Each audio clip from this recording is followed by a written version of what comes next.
speak. Can I help?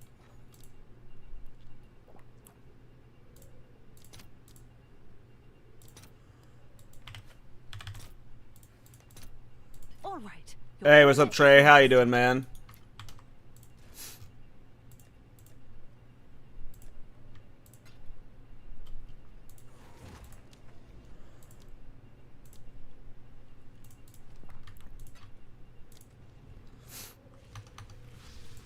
Hey, what's up, Swamp? How you doing?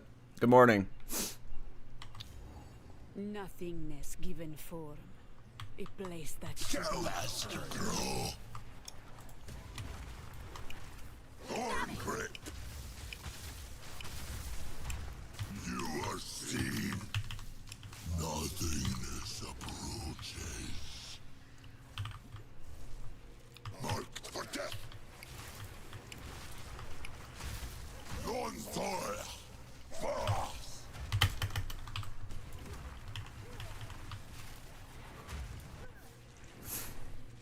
Your maze matters. Hey, what's up, Wolfie? Good morning, man. Hope you're doing well.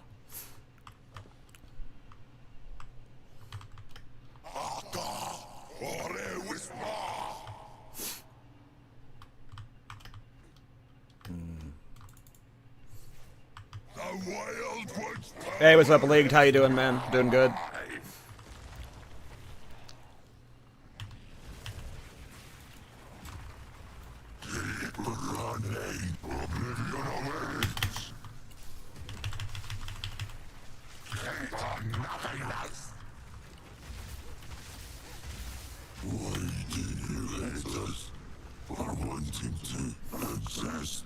Hey, what's up, Fishy?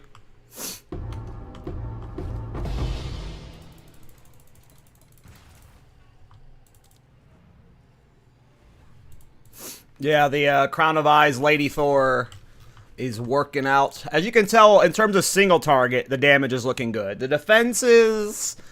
I mean, this patch defenses just is like a problem for a lot of people. Unless you're just going pure ES. Or just have a big budget, so... Defensively,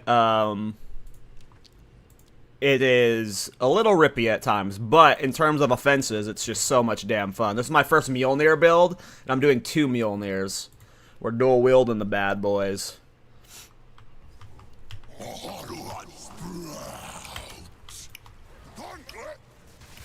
Nothingness approaches.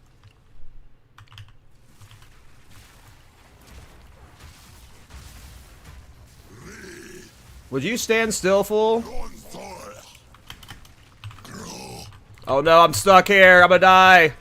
I was rooted right underneath him. The worst combo. Yeah, I don't have any chaos res right now, so we die to chaos stuff right now. The defenses are interesting. I am very heavily considering revisiting the build. Like, I'm gonna showcase the build on the Stormweaver, but then I'm gonna be doing this style on more classes because yeah. I mean, I'm also on a super budget right now, so the defenses can get better with more currency, so that's another thing to think about.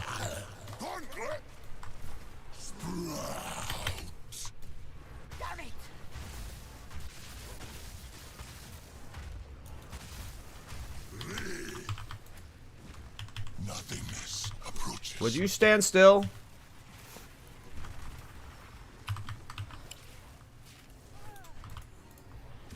Oh, is he just attacking from up there? I thought he was about to teleport down. There we go. There we go. Oh, I thought I phased him. Maybe not. Okay, we did. Your maze matters not. I will find you. Yeah, this is a build that, like, if you had a serious budget for it, I'm sure it's cracked. But, I do not have a serious budget for it. Yet. But I believe this build will work on multiple ascendancies.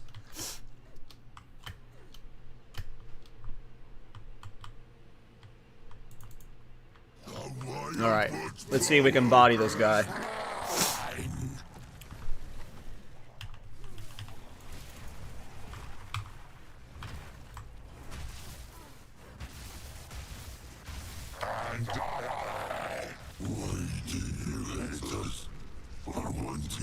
I mean, it is pretty cool.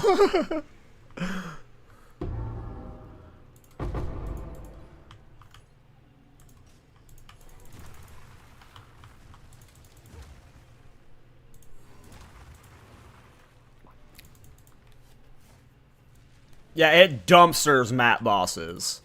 It's just a little rippy at This is times. all we have. I will make use of this. Indeed. But yeah, this is like one of the best bosses to showcase it on, obviously, because you just get straight to the boss.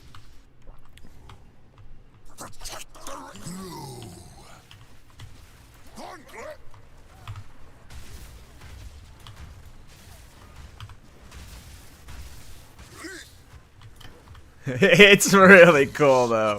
It's really cool, though. What are you doing up there, dude? I phased you. I know I phased you. You ain't doing shit. KallTorak cannot help you here. Yeah, they can, dude. They're helping me right now. These are the Dryox.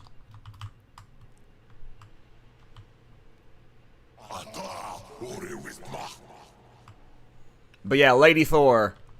The build's cool.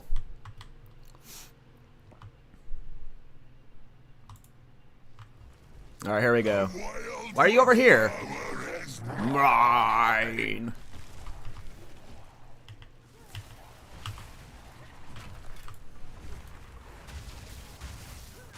Your scene. This is not the end.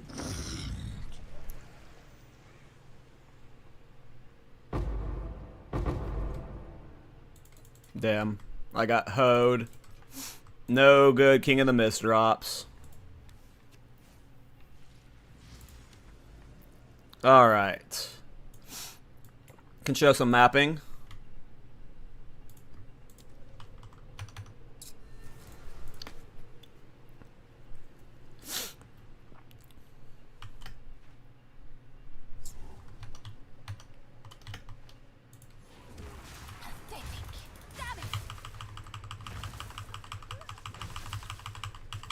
Didn't break a sweat.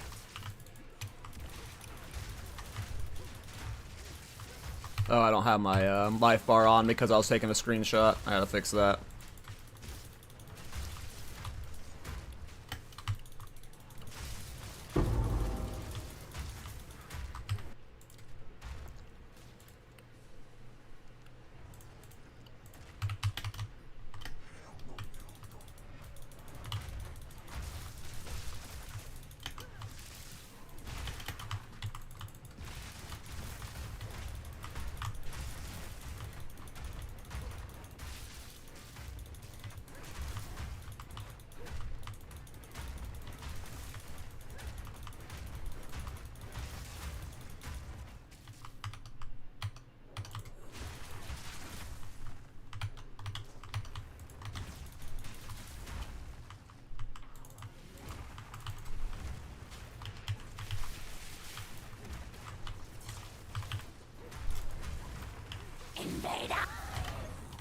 Where'd she go?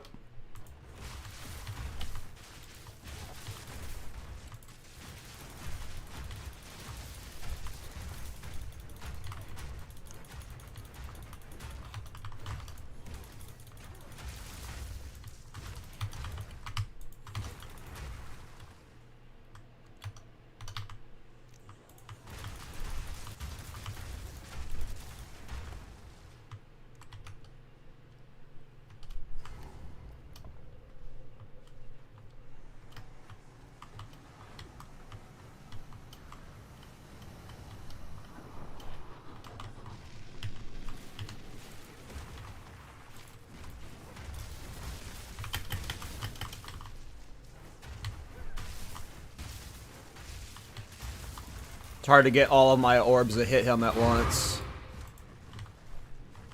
This build's fun. I ain't gonna lie, you guys. This build's fun. Because it does feel like Thor, because you have the, like, you're throwing the hammer, right? And, like, this is sometimes good enough on its own to clear, because it is scaling off of Crown of Eyes. But most of your clear, you're going to be forge hamming and then slamming this into it, because this just gets so many procs for your, whatever it's called. Thunder God's Wrath. But you're like a lot of it, you could just be leap slamming around, getting procs, throwing the hammer, getting procs. Because a lot of that, I wasn't even volcanic fissuring. I was just forge hammering. So yeah, I don't know. It's a cool build. It like very much feels like a Thor, like a Lady Thor build. I should put tablets in those. Being lazy. ADHD brain, slow down. Alright, another map. Damn it! Wind of the Marek.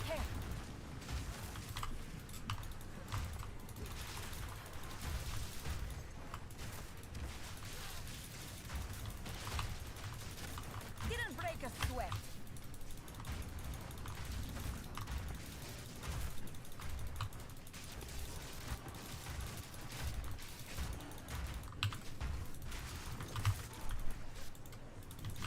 My computer's lagging. I'm dead. Cannot handle that much FPS. I'll spam in my mana and life flask too. I shouldn't push that deep into that many abyss I get. Oh my god. This is a hairy ass abyss. Holy shit. I did not realize what I'd walked into.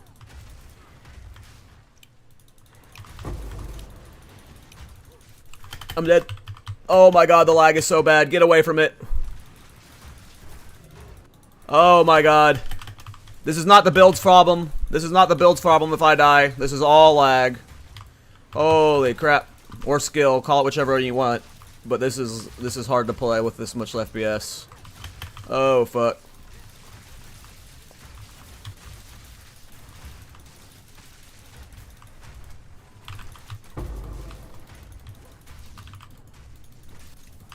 This build's crazy! What's happening?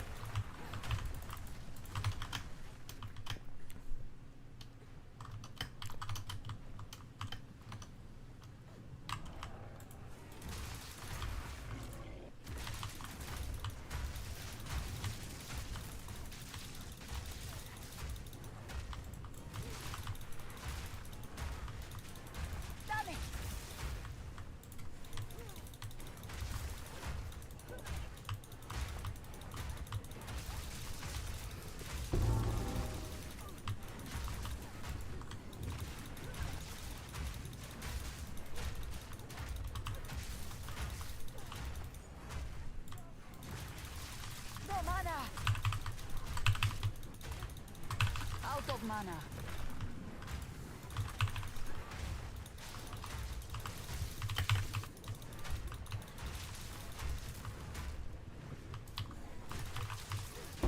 Didn't break a sweat. There is power in this object. I can feel it. Hey, what up, Dirk?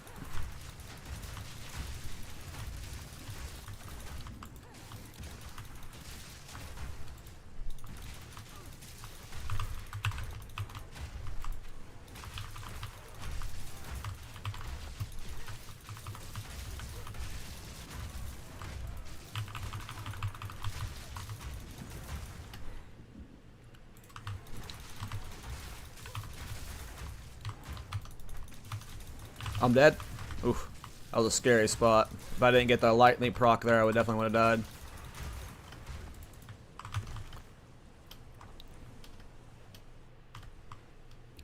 died. Nice, Dirk. Well, I'm glad you're taking your studies serious and not slacking off, my man. Good job.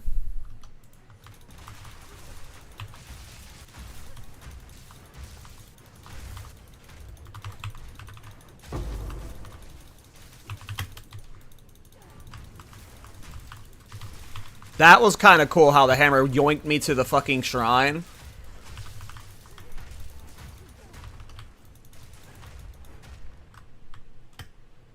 Well, that'll do it. Yeah, whenever it's someone else's money on the line, it's always a good motivating factor, right?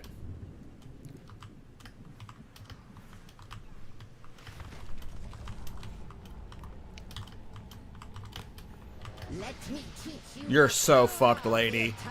You are so done. Where'd you go? Where'd you go? Hmm?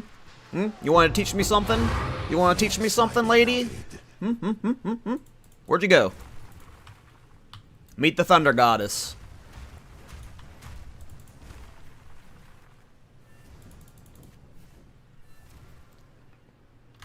Yes. I mean, the boss kill times are just absolutely whack. Ooh, we have a Eye of the Storm over here. All right. How scary are these? This one's kind of scary. This one's not very scary, except for the element threshold.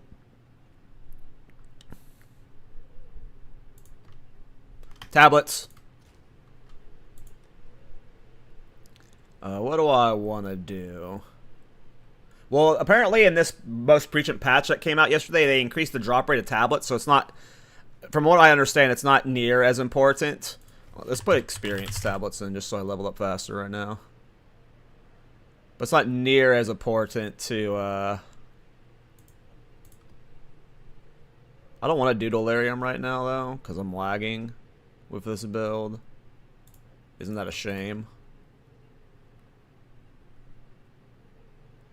But all my oh, is that an expedition? Whatever. Okay, we'll just put expedition and irradiated in here. Why is it grayed out? Okay, I guess you can't put expedition on citadels or copper citadel. Oh, that makes sense. There's nowhere it would fit well. That's funny. All right, let's see if we can make it through this. The mapping gets dicey at times, especially in cramped quarters. Like right now, how I'm not getting any lightning shocks. The element threshold is really fucking this, I think. Can't tell.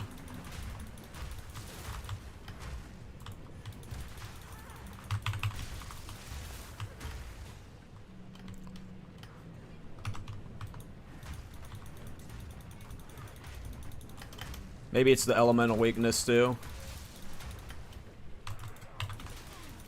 Might be dead. Alright.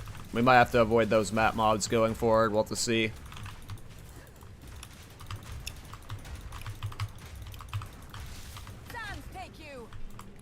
Hopefully it doesn't completely neuter our boss damage, but we'll see. Clearly we're still doing okay. It's just I'm not getting instant lightnings as much. I think the boss damage will still be fine. It's just it won't be an instant one shot maybe. We'll see.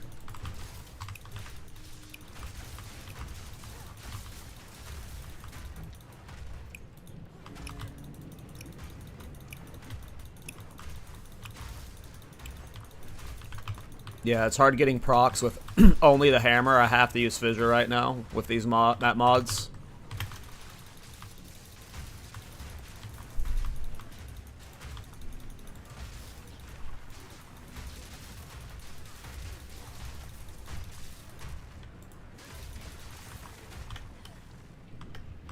I'm just trying to kill the boss.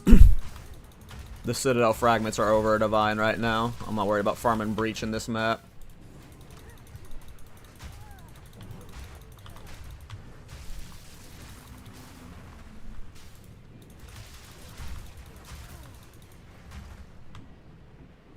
Yeah, but the price went down a lot when I was looking at the price of tablets, because tablets before were selling for nulls to divine orbs, and they're like down to exalted orbs with today's patch. So I just imagine, I mean, yes, farming ritual is still probably really good, but before you were farming ritual for the tablets, because the tablets were just free divines. Hey, what's up, Garcia? All right, well, I got, we'll see how much the 94% increased ailment threshold helps out the boss with this build. I also don't even know if how much I can tank him. Ooh, I got elemental weakness. I can't get hit by him.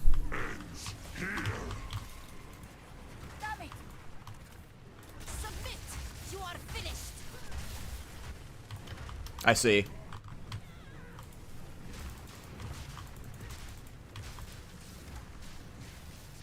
I'm worried that I'm going to get warped out there into the damage and die. Like that.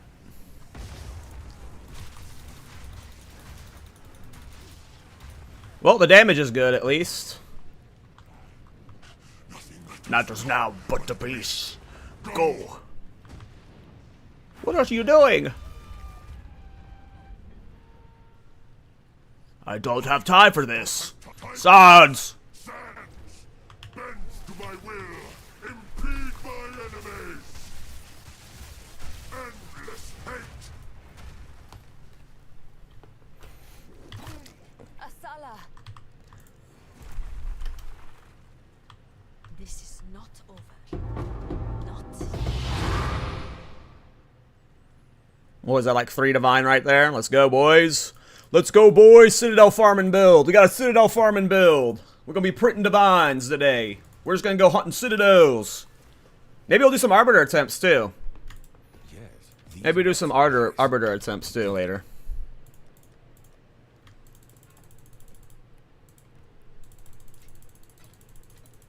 You know what? I haven't done normal Arbiter, and normal Arbiter's cheap. So let's do a normal Arbiter just to see what that looks like. I want Exalted Orbs. How much gold do I have right now? Ugh. What's new? I'm gonna have to buy some fucking castaways later. Alright. Fragments. Oh, these are... Base Arbiter is super cheap to do. Holy shit. That makes sense. Oh, wait. No, this fragment's not cheap. That's funny. 2 of them are cheap and 1 of them isn't. I'm guessing the expensive one is Count Iron Citadel.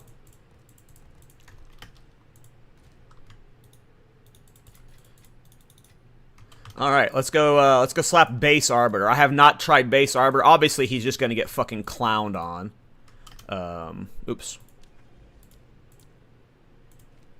And then we'll later, if we, depending on how Citadel farming goes, we'll do Uber Arbiter. Obviously, I just want to make Divine, so I'd rather sell the expensive fragments. But if we get enough, if we do like a 4 to 5 hour stream and we're just farming Citadels the whole time, I'll send an Uber Arbiter later.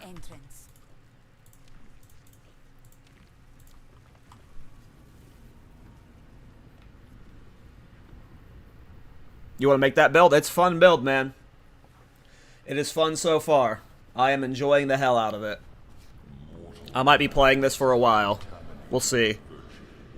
I'll probably have a build guide out tomorrow, I'm thinking. If I hit level 90 tonight, I'll have, like, the initial guide out. The problem is, I didn't level as this build. So, like, I don't know what to do for the leveling guide. It might just be an endgame guide, unfortunately. You are too late. Too late. At long last. The 4th edict already burns for your world.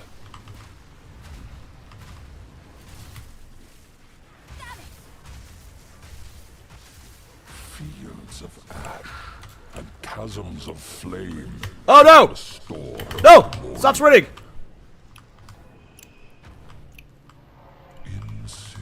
I fucked up the combo. I did it a little bit too early. Oh, he can phase while you're doing this shit? That's crazy. I never knew that. You, another vessel of sorrow.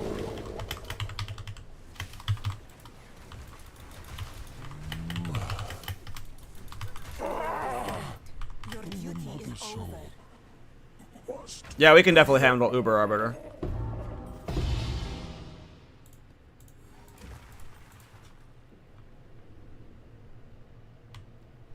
Power awaits you? What kind of power? Oh no, it's a winged dude.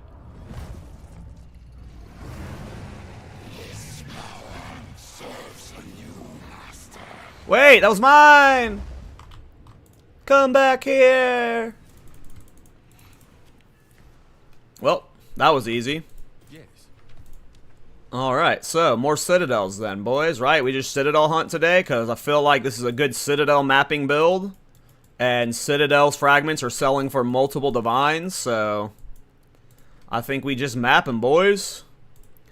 Problem is, I am starved on maps. So we're just doing whatever crap I got. Citadel hunt, though. Maybe I just like spam 14s, like blank 14s, to get to the Citadels, but we'll do that later maybe. Away with you!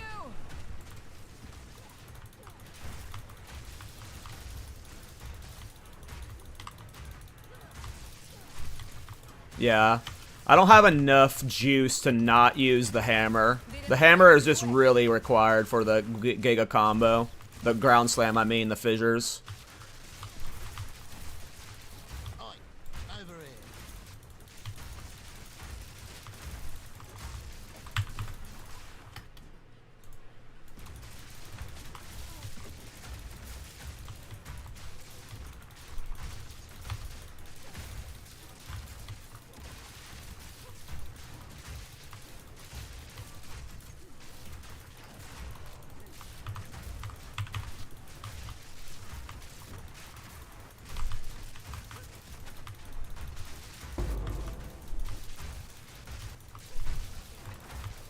Damn it!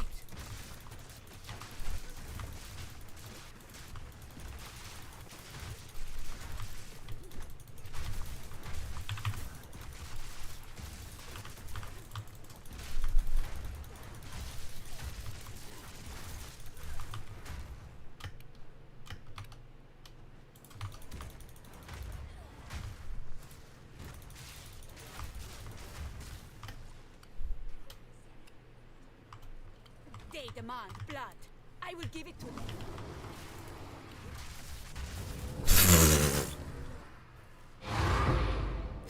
I mean, come on!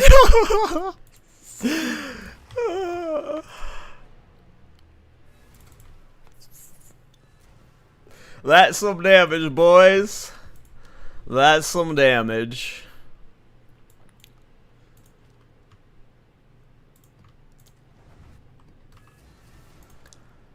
Holy fuck.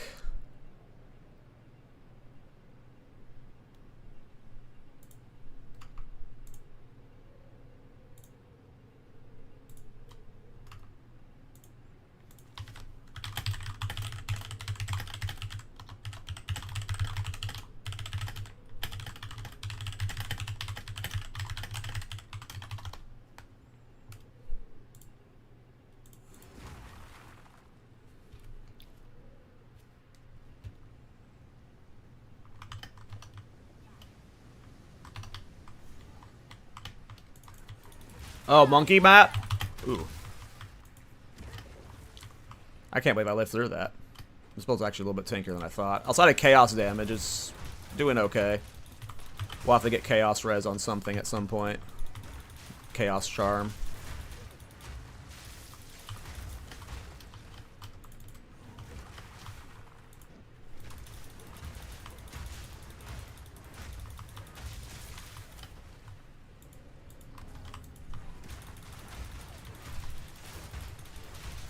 Death conduit. Oh, that guy up there is fucking me.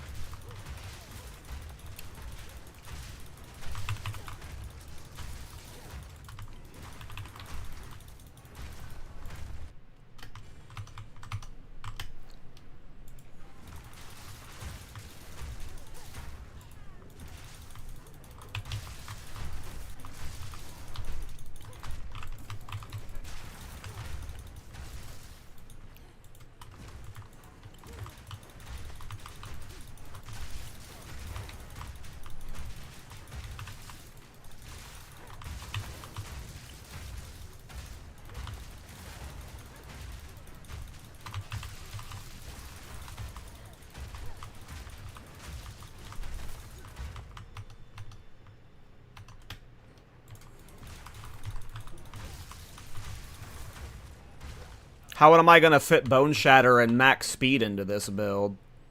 I'm nowhere near any like high attack speed stuff. Like, I don't know. Bone Shatter doesn't fit here at all. That would be a weird fit for how my build's set up. Out of mana.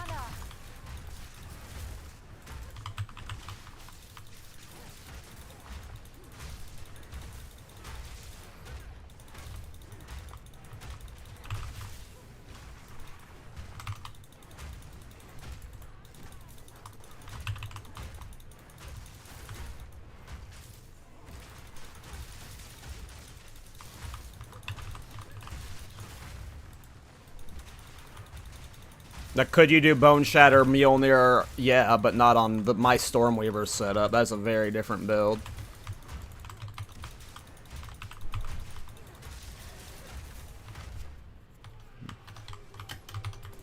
Am I dead?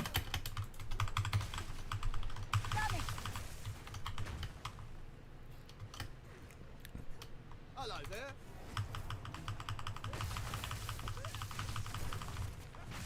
Maybe I need to try leap slamming more.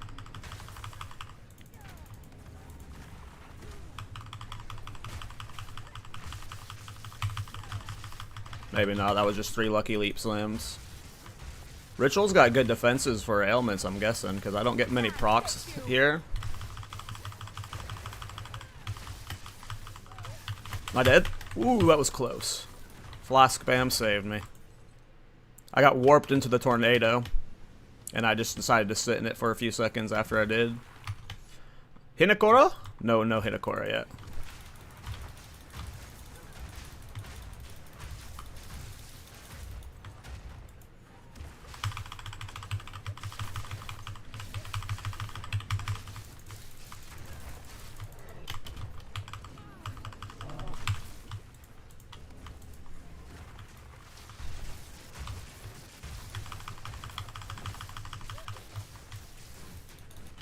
Dead. Oh, fuck. The tornado fucks this build up. Normally on most builds, I can just eat the tornado. I'm assuming it's like physical damage, and I've just played too many armor-based builds or leech-based builds or something, but that tornado is not playing with my mana stacking build.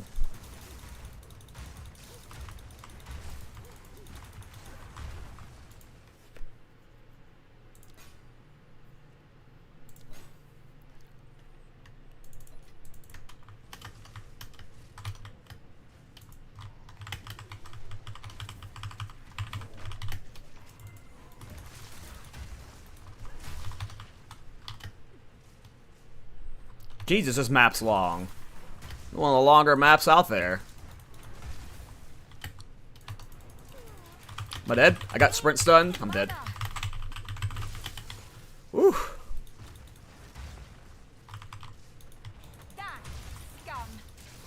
Hey, Galetta, it's going good.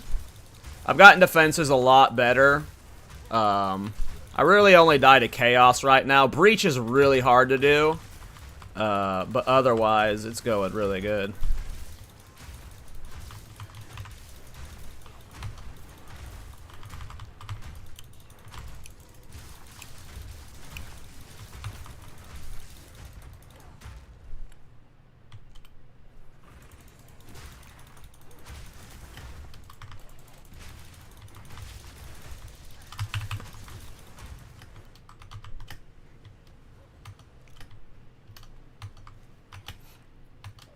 Alright, let's see how fast we can clap the monkey.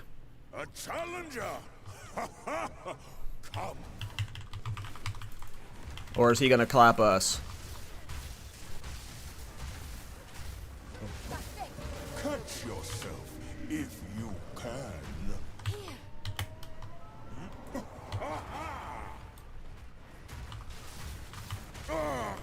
Okay. That is a bright build. You are worthy.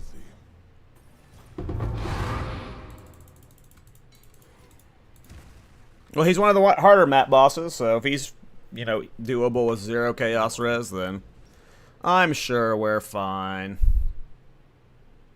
Interesting how this one's not connected to this one, but this one is. And interesting how I have 3 sinkholes in a row. I'm really just trying to get a Rakiata's Flow here, so whichever one of these maps has the connector, please just be this one.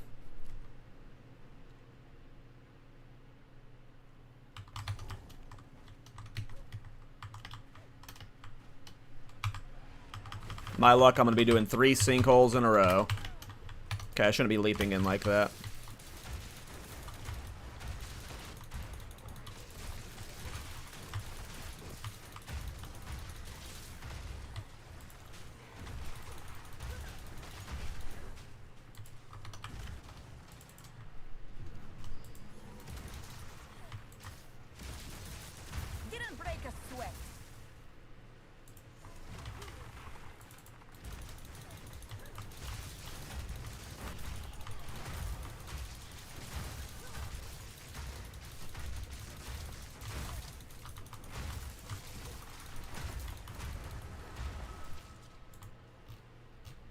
I had been putting points towards something. What was it? Oh, I was going towards this shock magnitude stuff. Yep.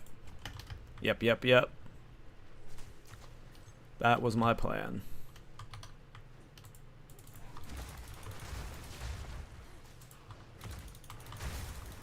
Die, scum!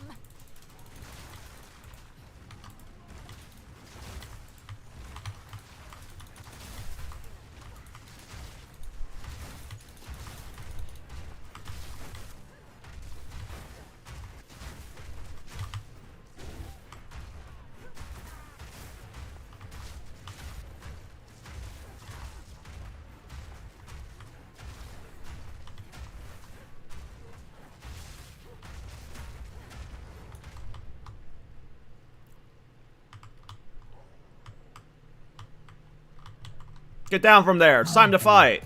Soul fight? Nope, soul fight's next patch.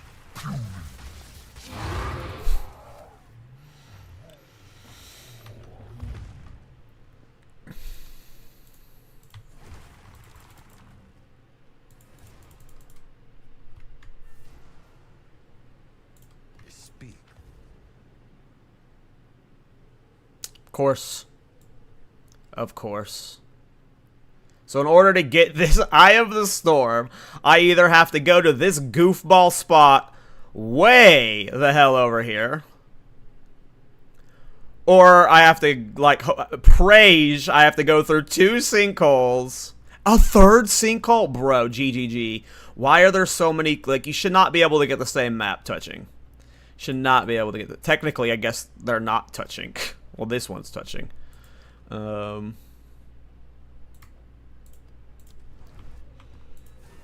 Alright. We're gonna unlock this Jade Isles. We're gonna get a Rockiatas. I need a Rockiatas so bad. Oh my god. Sinkhole's this map. I just did it and I forgot that Sinkhole was this map. It's so long. Sinkhole sucks. Okay, Sinkhole's my new least favorite map.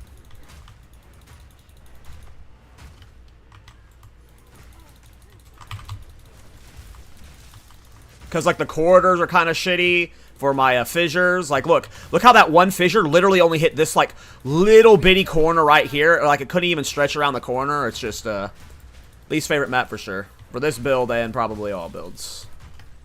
This is the new Hidden Grotto. All because I ran into it 3 times in a row. But look at what it does to the fissures. Like, it just, like, completely, like, stifles their spread range. Yeah, I'm not a fan of this map. The reason I'm talking about this so extensively right now is because tomorrow... We were supposed to do the podcast yesterday, but Miso, alarm didn't go off. That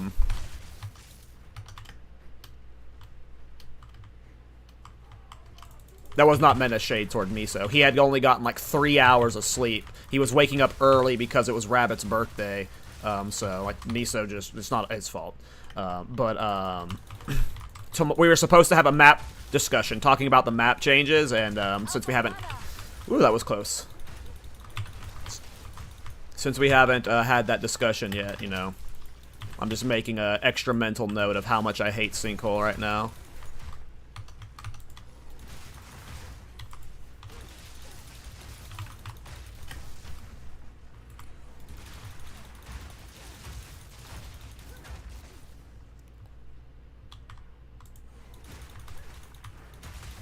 See, like, that fissure was decent. It actually carved through a path, but a lot of the time it just ends up, like, going nowhere.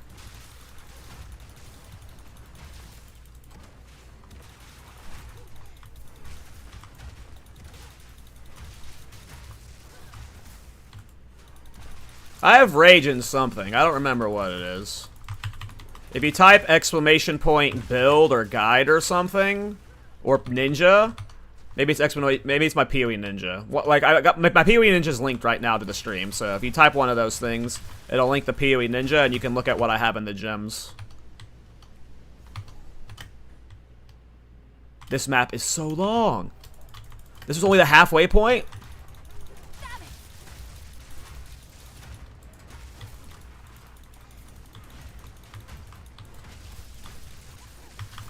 Maybe I need to be leap slamming more through here. Leap slam just feels dangerous.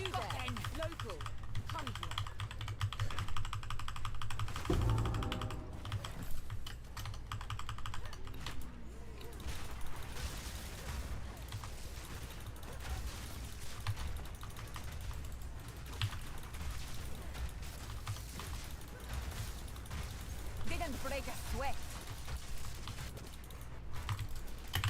I'll be dead here.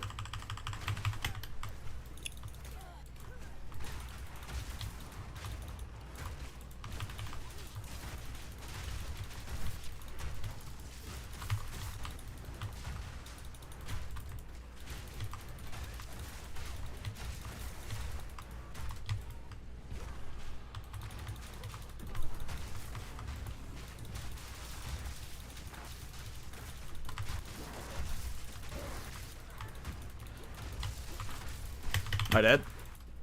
Breach is always rough for me with this build.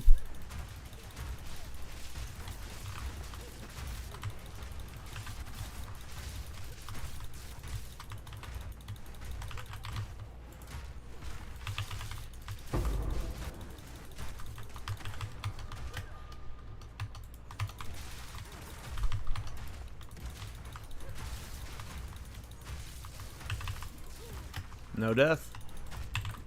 Might have spoken too soon. Can still die. We're still in the breach.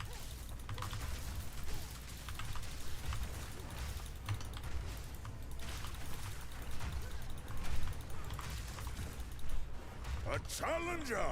Ha ha ha! Come!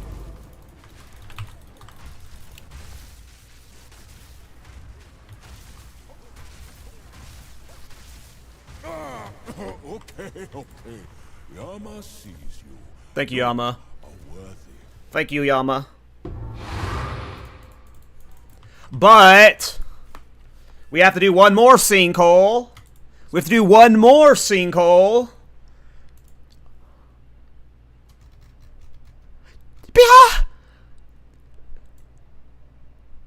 Just nothing's touching it, I guess. I didn't even zoom in on it. It's just a dead spot. I just tried clearing to it for nothing. What do I have rage in right now? Yeah, I have rage 3 and volcanic fissure.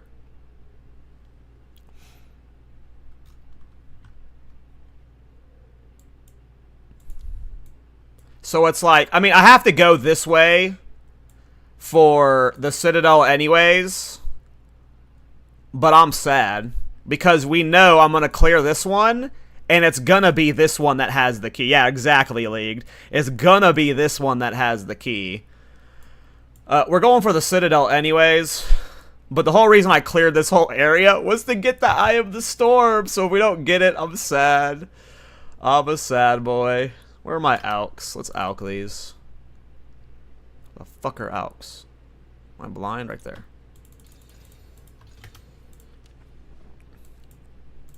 I hate Sun Temple. Luckily we have Leap though, so we can skip some of it. Alright.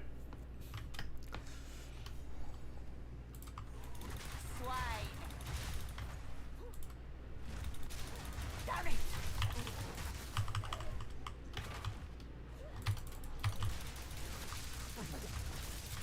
Die! Forgotten!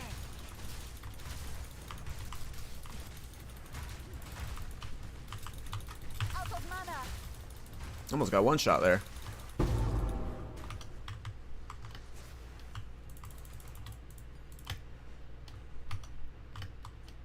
Yeah, my only defensive layer is mana right now. Which is clearly working, to an extent.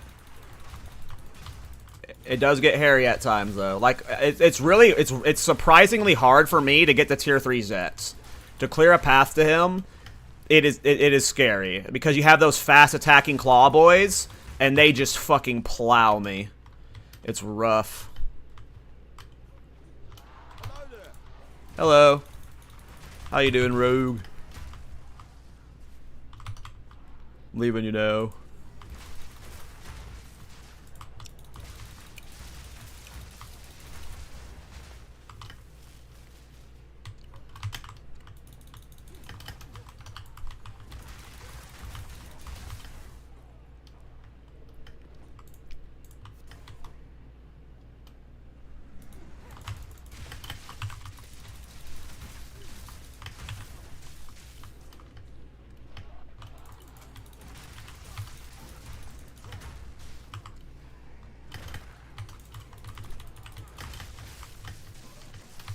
Oh, I thought this was the shortcut end. I don't think it was. I think I went the wrong way on X. Oops, I just sprint death myself, maybe.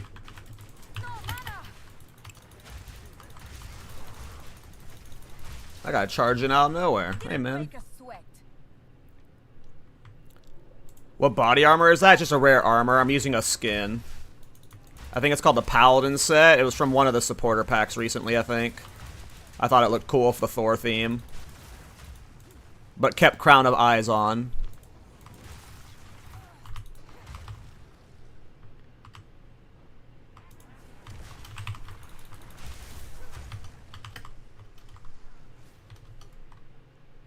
Alright, this guy might be annoying to set up on because he's like a squirrely turd. He like blinks all over the place. Curl your flesh!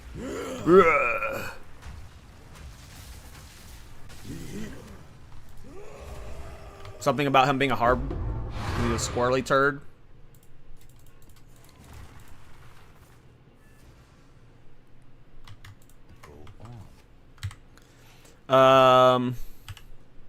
But yeah, let me show you the set. I'm using, it's called Divine Paladin Body Armor. And yeah, it looks cool. I have a Divine Paladin helmet, but I don't like it. And since we're using Crown of Eyes, you know, you might as well rock that with it. But yeah, I think the character looks cool.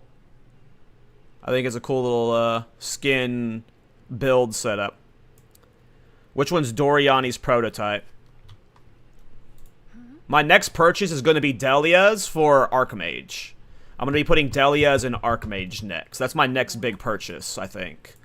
Oh, Doriani's prototype's that body armor, isn't it?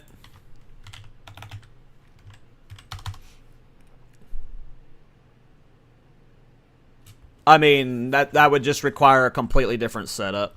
Like,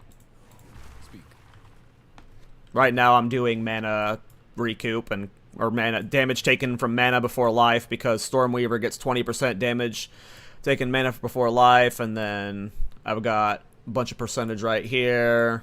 There's like some over here, and then I'm mana stacking. So this has been working reasonably well, and I can easily get another 700-800, maybe even like 1200. I can maybe get to 5,000 mana base, and I'll be like,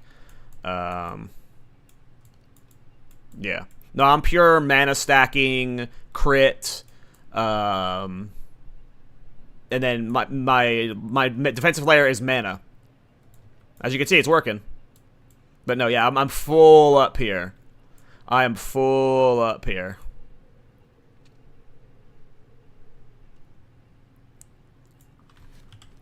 I mean, I would just lose so much mana from not using this chest because I'm getting Energy Shield giving me mana.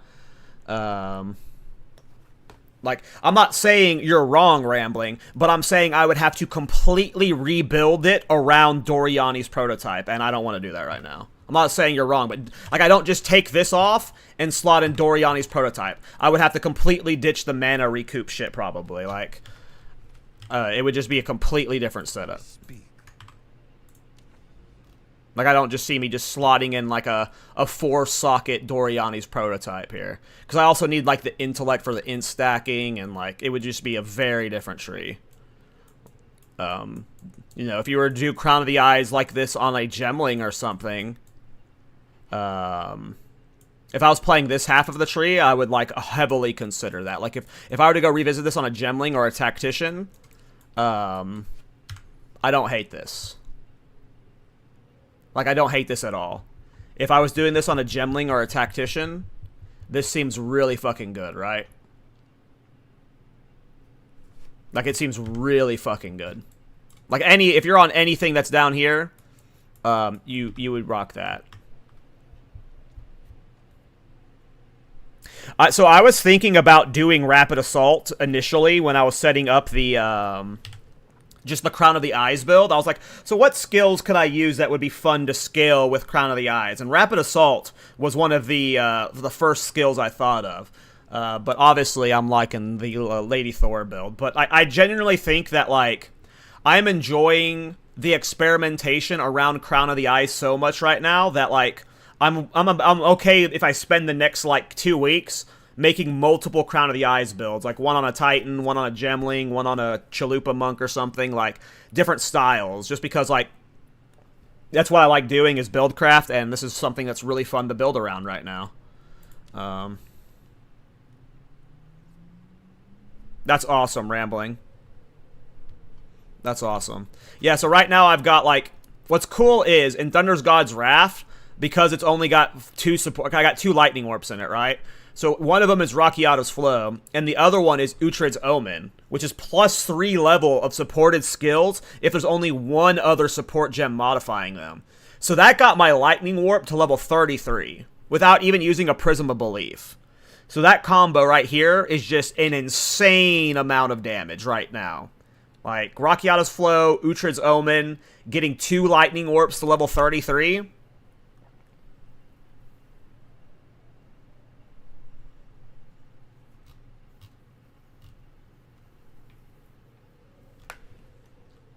And yeah, so like, when I originally set out on this build, I wanted it to be like a physical melee ladyboy. Ladyboy, I don't know why I said ladyboy. But a physical lady, like, DPSer, and, yeah, I don't know. This is still cool. This is, like, this is a... But I don't know why, because I always say melee boy whenever I call melee characters. I just call them melee characters, and then for some reason I called her a lady boy instead of a melee lady.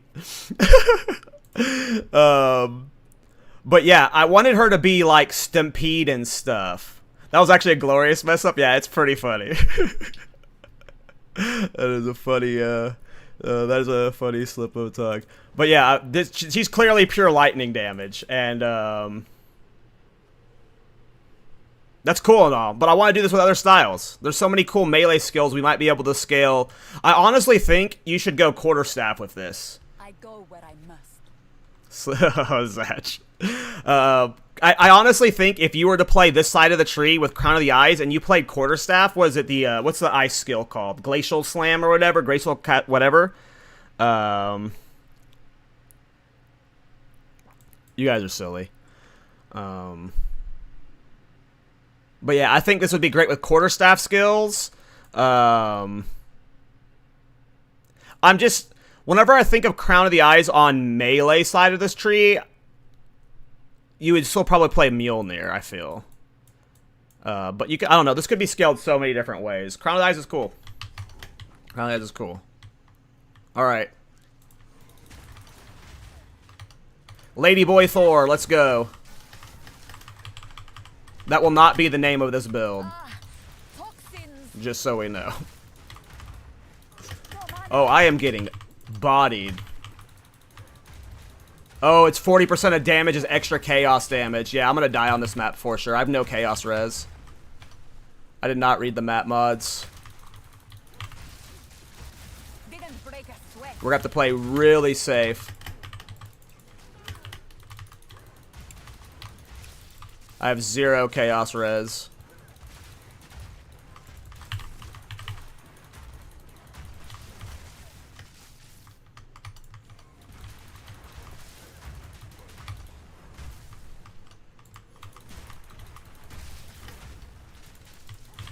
No, I think Invoker is perfect for this. I honestly think, like, I want to do it on an Invoker.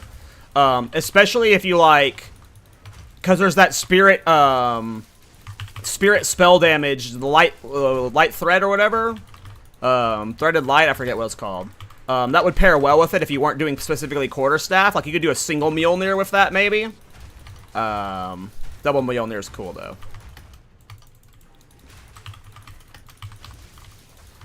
But yeah, Invoker seems really good for it. And I haven't leveled a Monk yet, so... I'm surprised I haven't died yet. With the no chaos res. The mana as a defensive layer is way better than I was anticipating. Oh, dead. Yeah, I figured the extra chaos damage was going to get me before long. And of course it was one of the laser beam boys.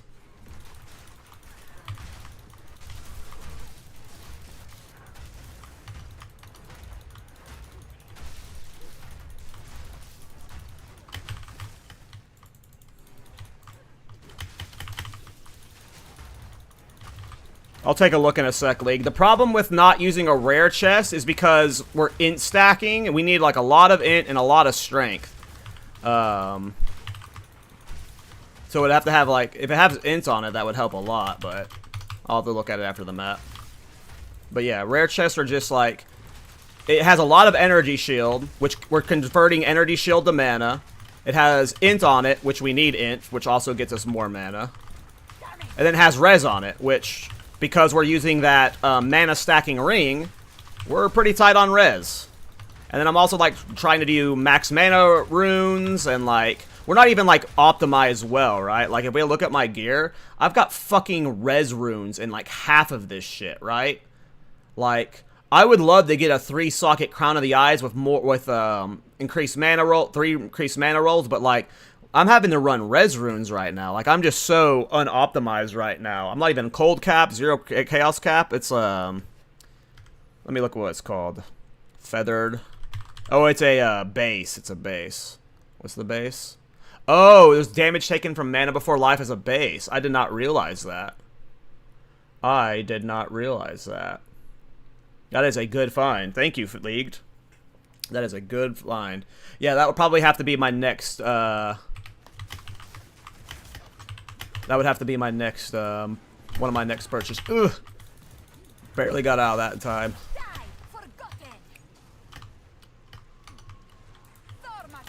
Yeah, that's a good call. That'd be a good base to pick up. But yeah, I'm not even, like, my gear is so scuffed that I'm using freaking res runes in all of my slots except for my helmet. And then, yeah, I do want to get a 3-socket Crown of Eyes, just for more max mana.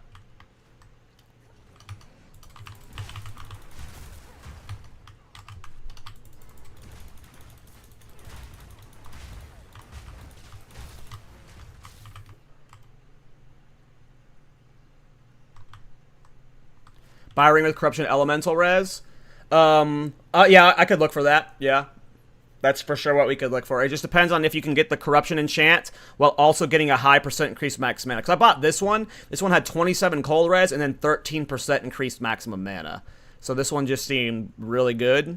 But yeah, I could get an enchant one with all elemental res. I probably need a better amulet with some elemental res. This is probably too greedy of an amulet. I didn't want to buy it with rarity, but having it with 0 rarity might be too much, or 0 res might be like asking for too much. I might have to ditch both the spell damage and the rarity and like get some form of res on it or something. I don't know what modifiers you can get combined here. These gloves are fucking awful. I went with attack speed just to try and get my setups a little bit faster. Probably shouldn't be doing attack speed though. I should probably just be doing like, my gloves are probably my worst piece, honestly. I probably just need to get a really good glove with int, res, and as much energy shield as possible. These gloves are really bad. I have a belt with mana and strength because I had to get the strength to use double Mjolnir. Every other piece has int. Your rare ring has to have physical attack damage as mana.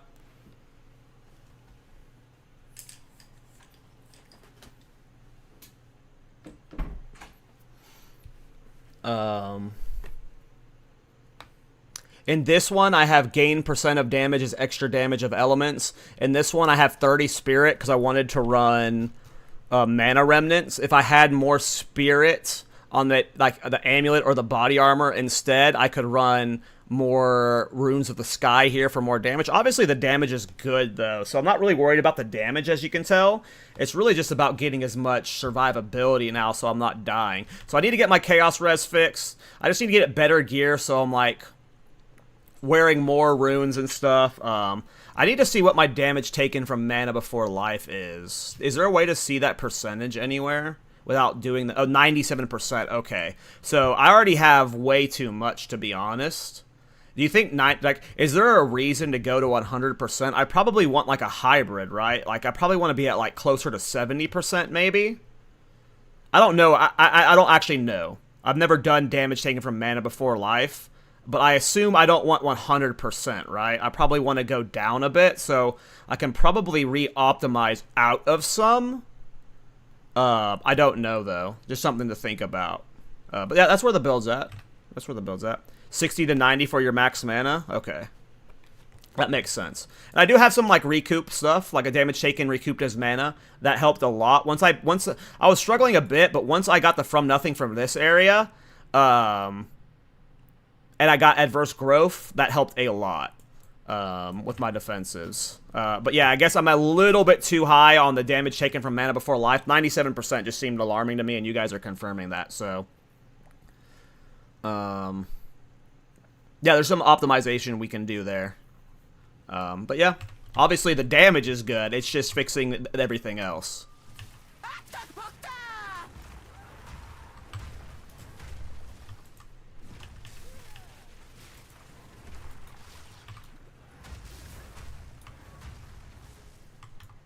I don't know how to hit her. There we go.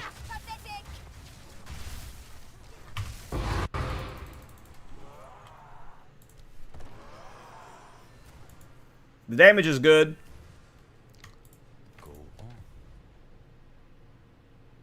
Alright, Float Sam. Be the one, Float Sam. Be the one.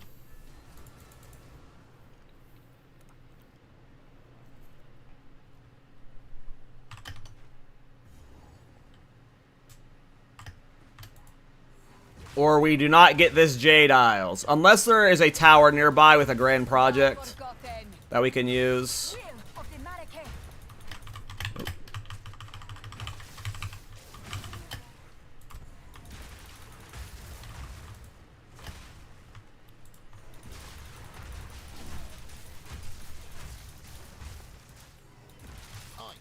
Over here.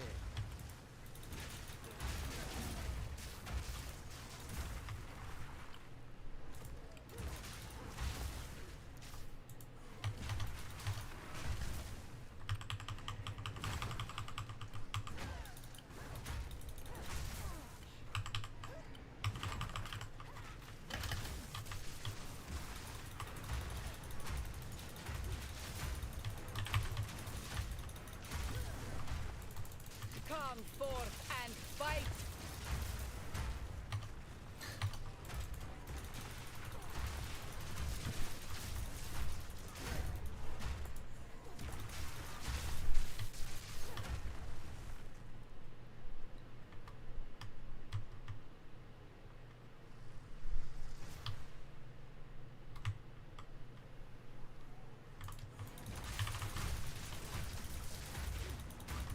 What's up, Rage? You can ask. I ain't gonna promise I answer it. I don't know what you're about to ask.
Flotsam feels pretty long compared to, like, all of the old maps that they just shrunk. A lot of the new maps stand out as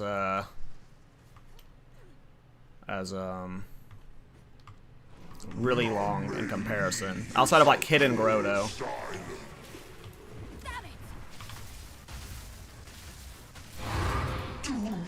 Oh, we got the beacon!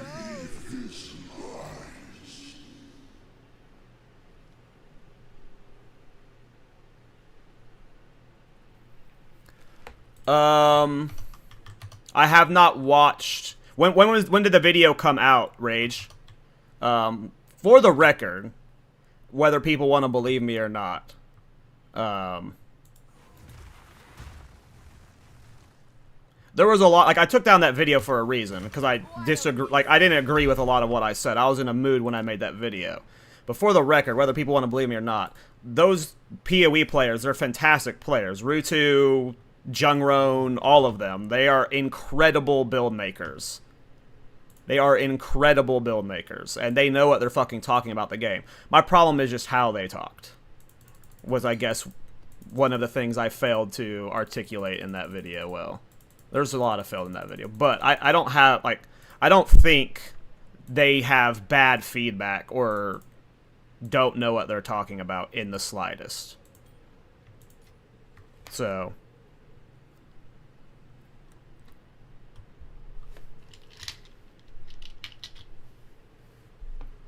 But yes, like, I should watch it. You know, it's great to have those conversations for the podcast. You know, that's my biggest regret about that video is that, like, there's probably so many guests that we will never be able to get on the podcast now to have these kind of discussions for. But, I mean, I agree. I agree that, yes, I should go watch Rutu's video. I think Miso talked about Rutu's video a week or two ago on the podcast. He mentioned some things Rutu mentioned in his feedback post. I don't know if I would want to do a live reaction to it because, like, maybe I would do it on stream. I would never upload it to the YouTube because people are just, like, there are people who are looking for the drama, you know. There are people who fetishize that kind of stuff and they just, like, actively, like, are wanting to hunt it out and, like, they would see me reacting to it and agreeing with his points and they'd be like, I thought, like, you hated him, and, like, they'd just be like, they'd spent the entire video just ignoring anything that was said, right? But yes, just so it's clear. Hey, what's up, Noon?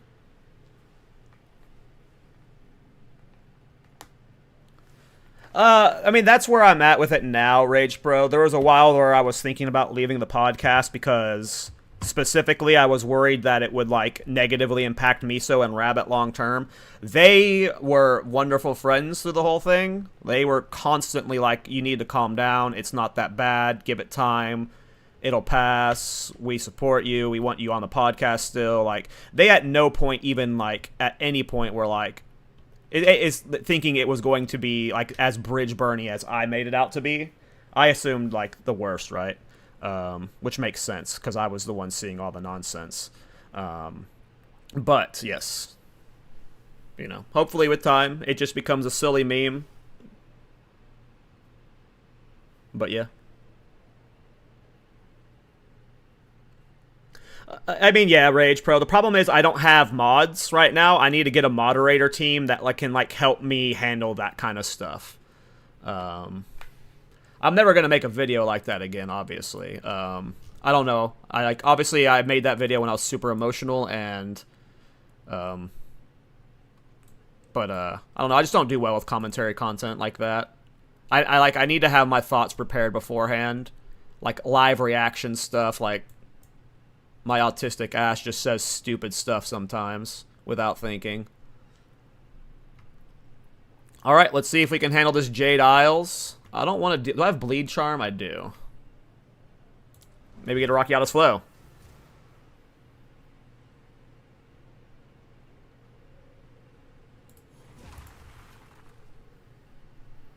Appreciate it, Deckard. I mean, yeah, it's like, of, like, all of the bad memes to embrace, right? Like, the tourist meme, like, it's not that big of a deal. Like, I'm still kind of shocked that, like, the tourist portion of, like, what made people upset was how disrespectful it came off at its time. But clearly the word tourist, it's not, like, a volatile, angry word. So, like, to me, like, embracing the tourist meme, like, that's, like, there are way more dangerous and, like, I could have done way more embarrassing memes that I had to embrace, right? Like, you know. The tourist thing was pure rage bait towards... I've talked about this on the stream and this stuff before. The tourist thing, for those who don't know, when I uploaded my very first PoE video, my very first one, literally one of the first 5 comments, was some guy saying something like, look at this idiot with the WoW gnome profile. Go back to your game, you tourist. And I have, like, played lots of games on this channel and, like, played lots of games over the years, and I have never, ever heard the word tourist in a video game before. I have never heard it before. And then that comment started popping up non-stop. Like, this was before the tourist meme. This is long before the tourist meme, before I did the video. Like, that comment popped up non-stop on other new creators' channels, on the podcast. Like, it wasn't just on my channels before I did the tourist stuff. And it always just made me laugh, to the point that, like, in my Mobalytics partner interview, or meeting, they were like, hey, if you want, we can make you a new channel banner and stuff, and, like, pimp out your channel with assets. And I said no, because I liked, like, that comment has resonated with me. He called me a tourist in my very first PoE video, and that, like, the idea of being a tourist in a video game just laughed at me. Made me laugh. And I have just seen that comment so damn much. And when I was doing that video, all the tourist comments was just, like, literally trying to trigger the people that comment that. I didn't think anyone would actually take it as seriously as they did. Clearly, the tone I had in that video is what made people take it seriously. There was nothing, like, ironic about how I was phrasing things. No, it's not like it's a hard meme to embrace, you know? It's just like, tourist isn't a crazy slur or some, like, you know, really bad, you know. There are people in this community that have done way more embarrassing things on stream, so I'm not, you know, I feel bad, and I regret some of the things I said, for sure. But, in terms of embracing the meme, you know, it's not a hard meme to embrace, because it's, like, you know, it's tourist. Like, it's, you know, it was stupid-ass video. It's a stupid-ass video. 100%, right? But, you know, I can embrace that meme. You know, it's not... Where is my guru? Whew! What happened to your life, Monaco?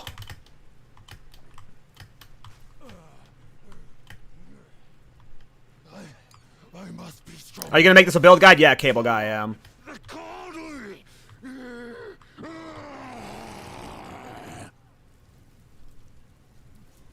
I mean, I have no idea, Murphy. I have no idea. But yeah, like, I've made content for many different games where I've just, like, made videos, and then eventually didn't play the game anymore. But I was, like, it was the first time I'd ever seen anyone referred to as a tourist in a video game, and it just happened so consistently with the PoE, or I guess the ARP. I don't know if it's just ARPG audience. I'm gonna assume it's PoE 1, because I never got the tourist thing in Diablo 4. But yeah. It's always been a meme on the channel from even before the Crash Out video, right? So. You reject me. All I have done in your honor. So be it. But yeah, all that video did was split the community, which is bad. So that's why it ended up getting taken down. Well, also, I took it down because at the end of the video, I said fuck everyone at the front of the video, and I actually, like, really like King Kongor. He, like, streams a lot while I'm at work, so I'm just, like, watching him all day. Plus, he's a melee main, so,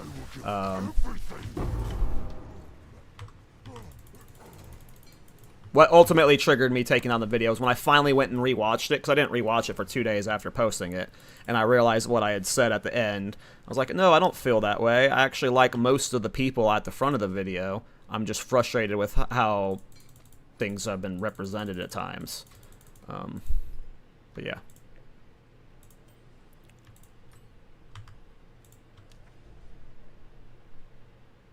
No Rockiata's flow. We are back to the Citadel hunt.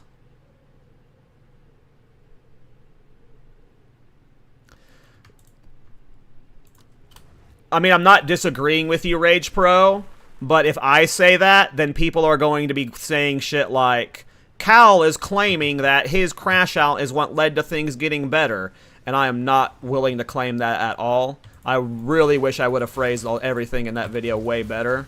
But yes, after that, there was definitely a noticeable. At most, or at minimum, right, or at most, I think people were not aware of how damaging the clip channels were. Because I even remember watching Try's podcast with Alcohol and Dreamcore, where they would said that after the initial weekend, they all thought that it was 0.2 again, where everyone was hating on the game again. And that Localhole said this on Try's podcast, that he messaged Ziz after the videos started coming out, asking him, like, saying, dude, I thought you hated the game too. And then Ziz tweeted about, like, the clip channels, and then one of the most popular clip channels, Exile Exchange, no, what's it called? Not Exile Exchange. Exile Again. They stopped doing the rage bait stuff. And that helped with the perspective a lot, in my opinion. Is just that once Ziz was like, hey, these clip channels suck, I've asked them to stop and they won't, and then Exile Again was like, okay, yeah, my bad. And then from what I've seen, like, Rabbit watches Exile Again all the time, and there's like almost no rage bait in it anymore. It's like the only rage in it is like from hardcore deaths, so at least the perspective is starting to get better from at least the clip channels, because as someone who, like, has played other games before, you know, I love the clip channels, right? As someone who can't watch streams all day, the clip channels are freaking awesome. Especially, like, I used to play Hardcore WoW. Hardcore WoW clip channels were, like, I would watch every single one every single day, like, always, you know?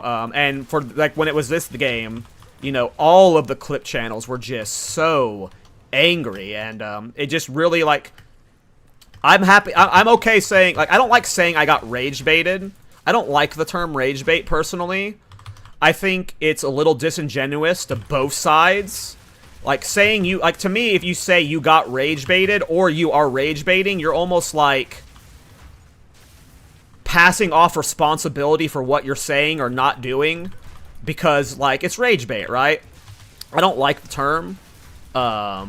Because, like, from my perspective, if I say I got rage baited, that means that, like, I don't know, to me it sounds like, oh, I got rage baited, it's not that big of a deal, but what really happened was I didn't, like, follow up on the clips. So I wasn't willing to look into the clips to see how these creators were actually feeling, and I know some of them are, like, right, but, like, rage bait to me is just disingenuous of a term, for both sides. And then the other end of it, it's like, oh, you can't take these clip channels seriously, they're just rage baiting. But so many people, like myself, like Localhole, like other viewers and stuff, don't realize it's rage baiting, and it puts a negative, like, it's almost like defamation at that point, right? And if you're like, you can't, like, when you're like that big of a creator, right? Like, you should probably be upset about that, right? Like, you should, like, if there's a subset of people that just consistently think negatively of you because of the perspective of these channels, I would be actively trying to do everything I can to stop these channels. And I didn't realize that a lot of the creators had been trying to stop these channels, and that these channels, like, because whenever someone uses one of my clips and I notice it, I just copy strike it, and then they're forced to take it down, right? So I just assumed, like, these creators were not doing that, but apparently they just, like, because of how many clips are showing up and stuff, and because some of them only stream on Twitch, the copy strike system doesn't necessarily work all the time. So yeah, you know.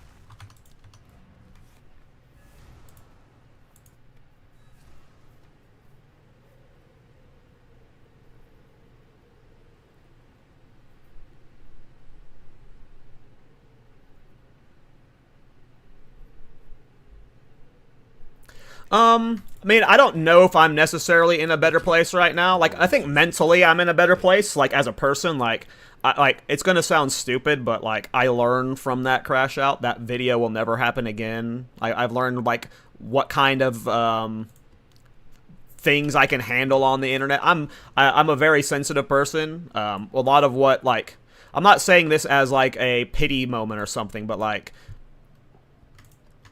there were so many racist comments in the first 48 hours, and despite being on the internet and stuff, racist comments always get to me. And if the races, like, there was a very weird section of the audience that watched the reactions that were like, because I said the word tourist as a brown guy, they were like, there were so many comments that were like, the brown guy with a green card as talking about tourism, okay, like, there were so many, and then there's just obviously the crazy racist comments that were using slurs and stuff, right? But, like, there was just a lot of that, and there was just a period of time where it's like, oh, if making PoE content is just gonna be like I have to deal with like this forever now, I might just stop. But that did stop. So that only was going on for like, because like I don't want to leave those comments on my YouTube videos, right? Like I care about your guys' mental health as much as my own, and like I know some people like they have like trauma with racism in the past. They don't want to be seeing like that kind of stuff in the comments. So like I have to go and delete those comments, but like then if I'm deleting them, I'm seeing them. So you know, it became a thing. It became like the first week. That's why I didn't upload for the first week, was because just like, oh, this is insane. Like it wasn't like I didn't go away because of the creator backlash. It was because of like the crazy comments I was getting. I own my own company. I'm a small business owner. I'm an indie game dev, and if you wanted to, you could very, I don't know about very easily, but like it's not hard to get my personal information when you're a business owner, right? Like you have doxing and stuff. Like there were people in some of the comments that were like attacking my game dev studio. Like it was crazy for the first week. So that's why I didn't almost come back. But I'm not trying to turn it into a pity parade. It was all self-inflicted. But yes, we're fine going forward. We're fine going forward.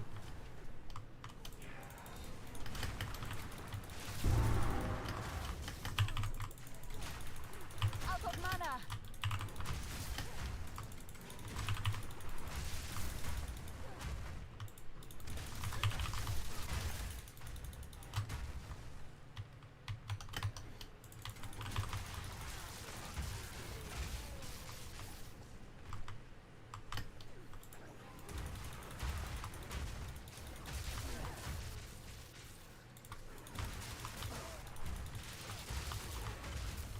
I like this build a lot.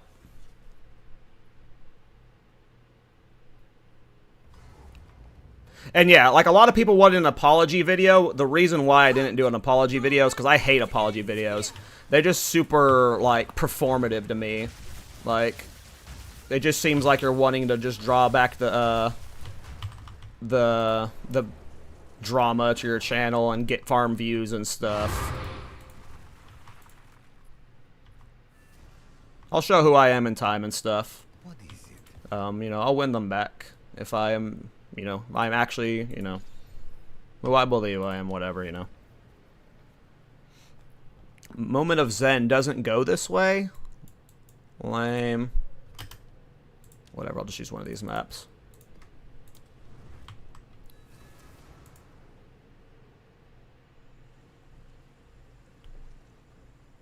I appreciate you, Frogger. Thanks, man. Hail, traveler. Yep, I think that's really the best way to go. Someone asked about it, was why I talked about it, and Rage is one of my, you know, regulars, so I was okay answering his question. You know, I probably won't talk about it much more, like, you know, like, in that depth, but Rage watches me a lot. I felt like answering him. And yeah, whenever I came back to the podcast, just for people who watch the podcast, I initially wanted to spend the first 5 to 10 episodes of the first 5 to 10 minutes of the episode I came back on talking about the drama as a group, and I was told no. So I know some of the comments on the podcast were like, why are they avoiding it? Like, I wanted to talk about it, like, and have an actual adult conversation about it. But there's a few things to take into account. A, it's on Miso's channel. It's not like we do the podcast on a neutral channel. So, like, anytime you talk about it, you're inviting that drama to someone else's channel. Didn't break a sweat. And to that, and for whatever reason, they were just like, Rabbit and Miso were just always like, it ain't that big of a deal, man. It ain't that big of a deal. Just move on. We'll move on. We'll be fine. It'll be okay in time. We don't need to, like, invite it back. And then Miso at one point said, if you want to talk about it, you can talk about it for, like, the first minute or two of the episode, but we shouldn't have a group discussion about it. And I didn't feel comfortable just spending a minute on it by myself. It just felt awkward to do that, because I don't think I would have been able to, like, get out, like, a good explanation in a short amount of time, especially at that time, because I was still pretty emotional about it. But yeah. That's why we didn't talk about it on the podcast. I wanted to talk about it on the podcast. I don't know if it would have been a good idea to talk about it on the podcast in retrospect. But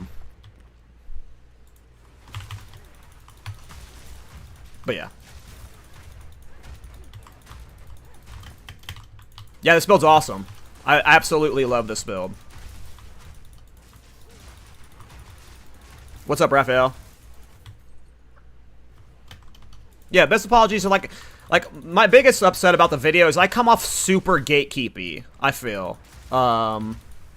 I come off like just gatekeepy, and like that's never been what I wanted to do. Like the reason we started the podcast is like I like the build, like my pitch for the podcast was like the end of it was like I really want to have a build of the week showcase where we can showcase community builds and like get encouraged like people to get into build making. Like I never wanted to come off as like gatekeepy and stuff. Like that's never been what I want. I always, my whole thing has been encouraging people to get into build making and to get into this game, and that video was just a little too gatekeepy.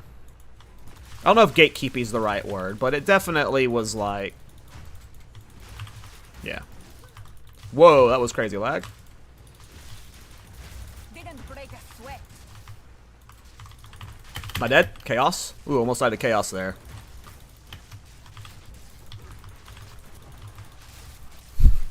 This build is crazy, boys. I was just warping around there. Am I dead?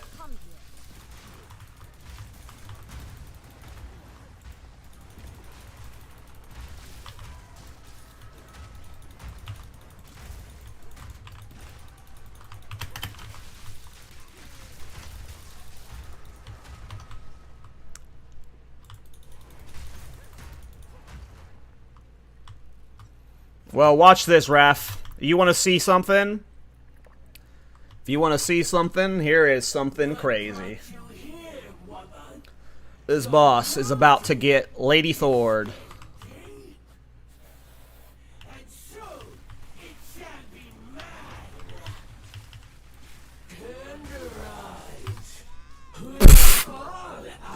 Okay, I'm the one that got fatted on. She did not get Lady Thor. We did not one-shot her before the roll one-shot me. All right, Raphael, that one doesn't count. That one doesn't count. That one doesn't count. I will clip that. That one's funny. That one doesn't count. All right, don't do the fat lady roll again. Yeah, my defenses aren't perfect yet.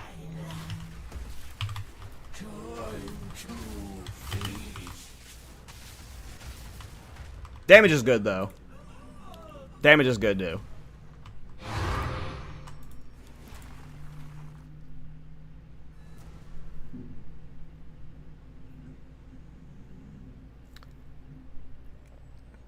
I mean, so that's the problem with the video negative, is that, like, it is very polarizing. Part of the reason why I enlisted it, like some people don't believe me when I say this. I was gaining a lot of subscribers for that video, a lot. It was like, it was the pace I was gaining subscribers on, it was going to be my most subscriber gained video.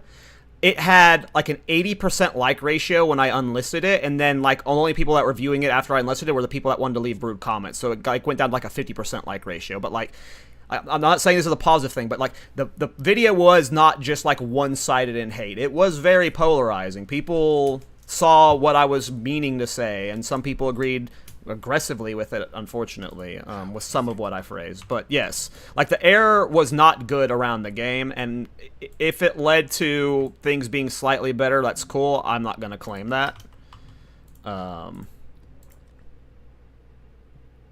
But yeah. There's a lot like the things like I'm talking about was like, I shouldn't have called people clowns and names like that, obviously, right?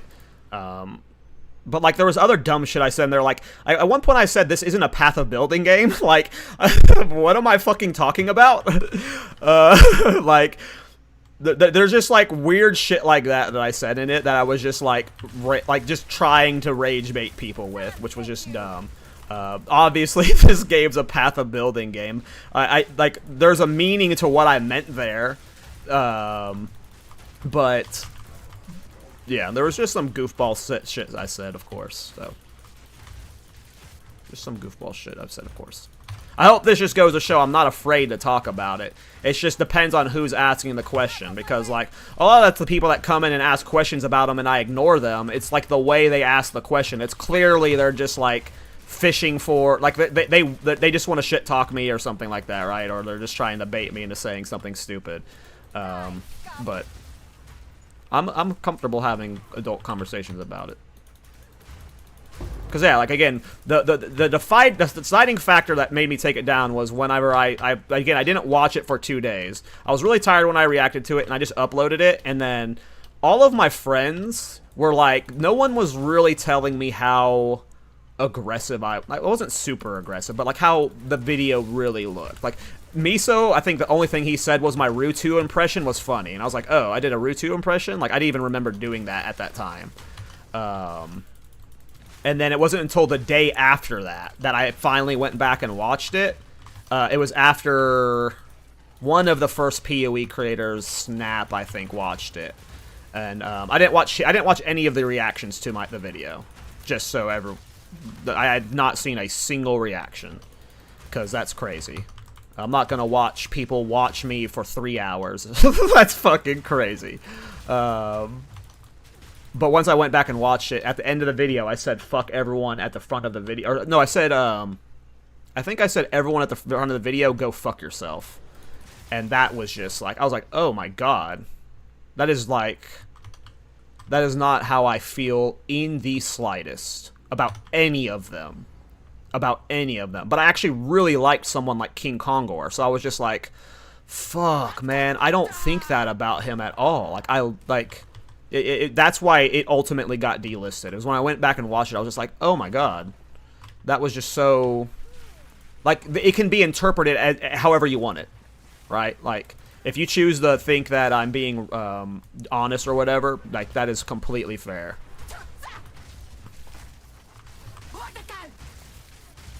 Because I left no room for there to not be any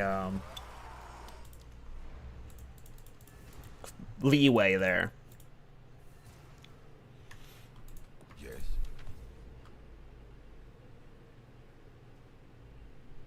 Yeah, King Kondra, we're still trying to find the flow of the podcast. I feel like recently we finally hit a flow where I'm not as hands-on as a host. Before, I was really trying to just make sure the conversation flowed away from, like, rambling and stuff.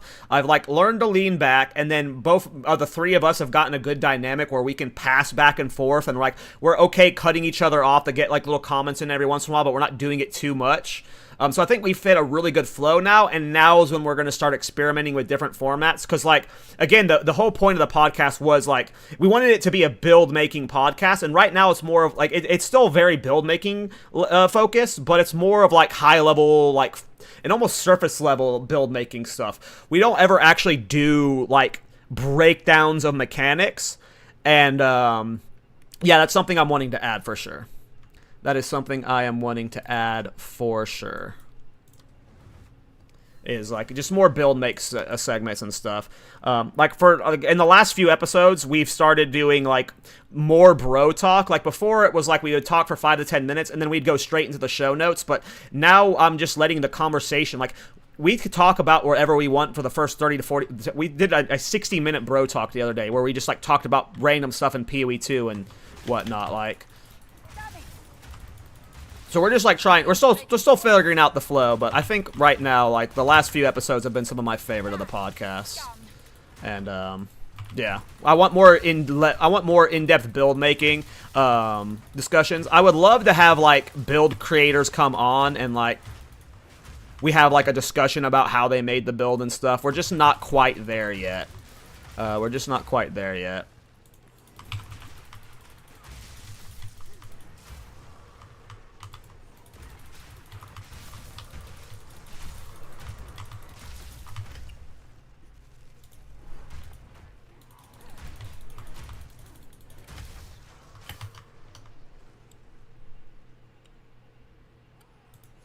But yeah. No, in my actual pitch to Miso and Rabbit, and actually, the original podcast was supposed to have Try as the host. I wasn't supposed to be the host. It was supposed to be Try.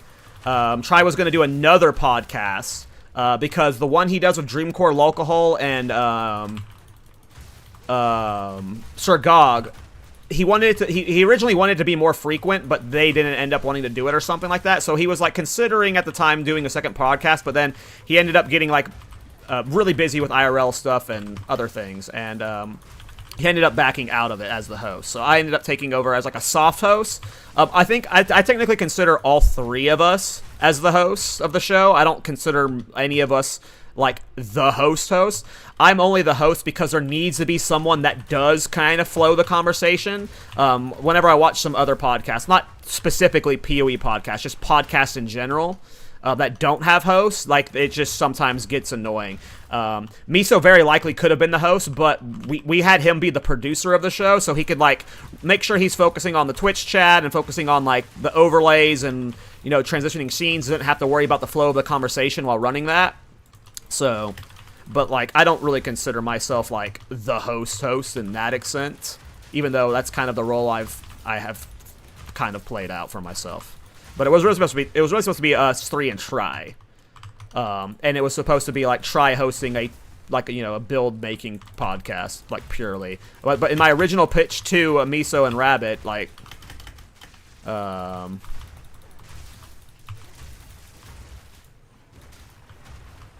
the original pitch was that I want the vibe to be three bros hanging out in the bedroom playing Smash Bros. Like you would back in the day, just talking about a game, right? That was the vibe I wanted.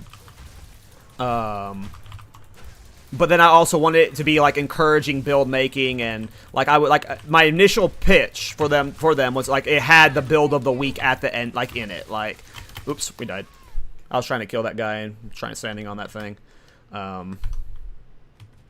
Not tanky enough for that. He was super tanky. Whenever he had lightning res, or I didn't see. But yeah, it's always been the goal of the pod, is just to make it a build-making podcast to encourage others to get into build-making, because as someone who is always very timid about making builds, I very much enjoy it. And, you know, most people think when you make your own build, you're like going in completely blind, but a lot of build making is just Frankensteining. You look at other builds, and then you see what you like from them, and then you apply it to your own concepts and stuff. It is not as like, obviously as a level 1 player, you're not going to be build making, but once you get a little bit more depth, you know, it's not as overwhelming as some people make it out to be. And so, yeah, just hope to encourage people to get into it over time, was the plan.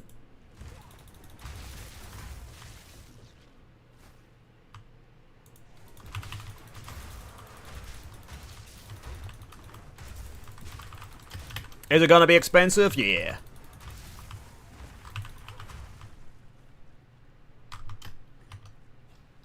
You ain't doing this build cheap.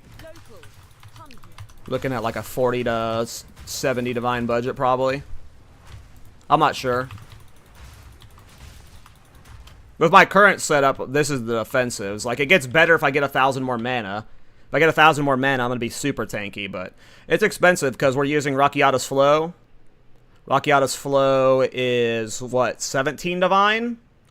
And then we're using Uhtred's Omen. This is 7 divine. These aren't needed, by the way. My damage was good without these. But you're seeing me basically one-shot bosses because of these.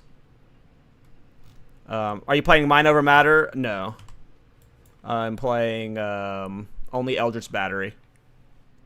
No Mind Over Matter. We are doing damage taken before life from mana from other sources, but we are not pathed over here. Nope. So, at the eve of the end, the demon of Vatzoatl has finally come. Yeah, I mean, his takes are... I mean, he's got a casual, mindset, so...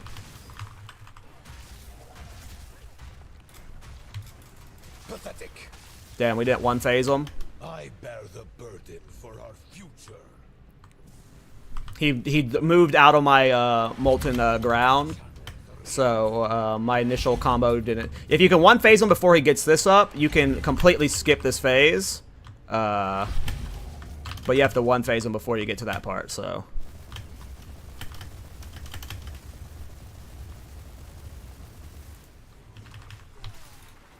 can't give up. I must save my people.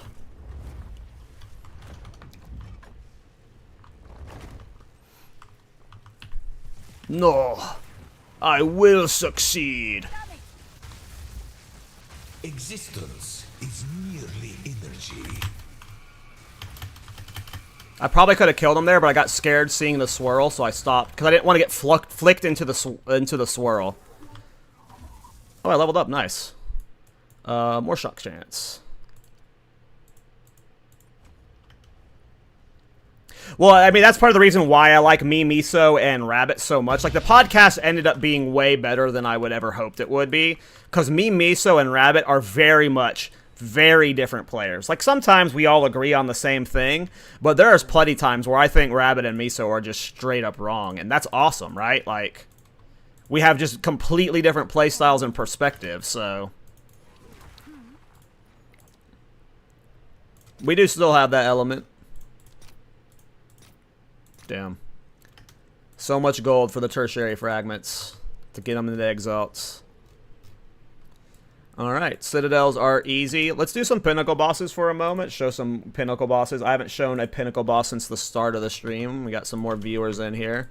So let's show some, this doodad. I'll fill that in as soon as I can. Just can't get hit by his chaos attack and you're fine. I have to fix the chaos res, which I know we can do. I just need to get currency. We need to get currency. Which we're farming. Citadels. Citadels are making me really good currency. So if I just farm Citadels, we're good. What time is it? 11:20. I got to order lunch soon. So I'm probably going to order lunch soon. I'm not ending the stream. I'm going to, you know, get food delivered.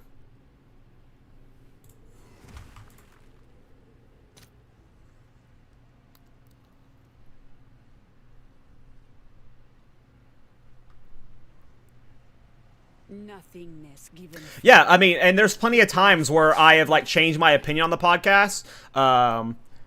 It's funny, we're having the podcast tomorrow. We're having a Rarity discussion. My opinion on Rarity has changed so many times. Tomorrow, my opinion has changed again. I am finally at the point where I say, fuck Rarity on gear. Get rid of Rarity on gear. I've done a full circle 8 times now on the podcast. I was originally for Rarity on gear, and then I got against Rarity on gear, and then I got convinced back for Rarity on gear, and now I am at the point where Rarity is ruining Buildcraft, in my opinion. In my opinion, I fucking hate Rarity on gear so much. I've gone full circle for the 4th time, but I'm at the point where I'm just like, get rid of it. I hate considering it for making my builds because my off-meta builds can't work Rarity in. It's not, I can't do it. I can't do Rarity in my off-meta builds. It just doesn't work for Buildcraft. Tell that stranger. Bid the darkness. Jesus, I couldn't see him. I didn't know what happened to him. Invasive growth. Ugh! Gotta get out of the chaos.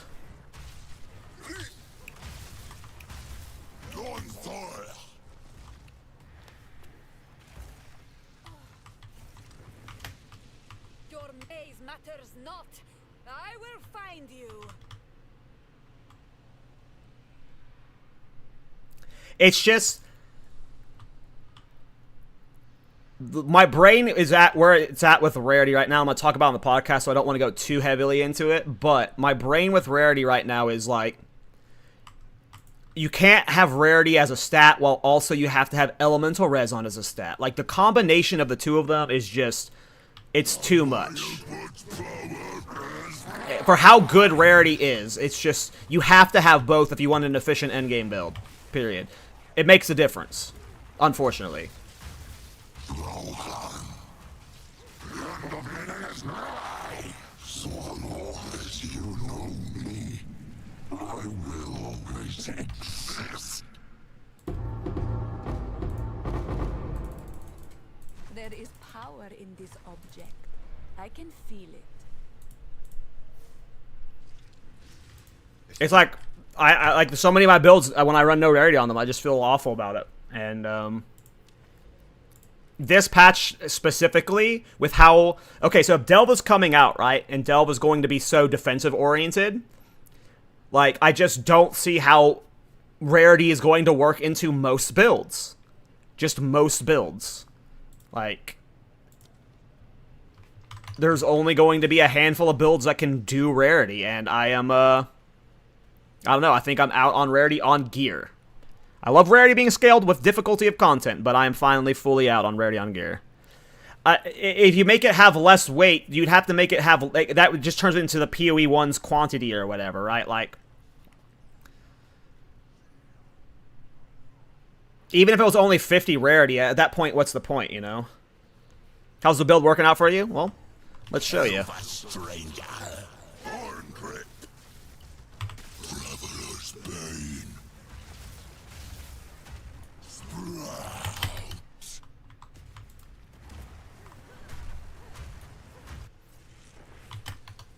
Like, I love the concept of rarity, but in a game where the difficulty ceiling is so high, and it's going to get higher, I just don't...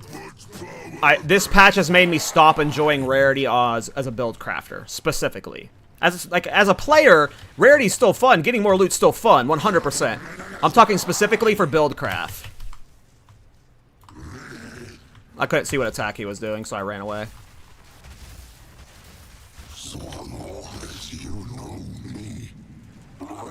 I fully agree that, like, when you have 100 and 150% rarity on your gear, and you're running around with rarity gear, it feels good. It feels good and it's fun. Like, that, from the gameplay experience, it feels fun. But from a build craft perspective, I'm just completely off the train of rarity. It's just off-meta builds, as someone who enjoys playing them, you know. Which is a selfish perspective. Selfish perspective. I know this might not be everyone's perspective, but just from a build craft perspective, I am out on rarity on gear. Invasive growth.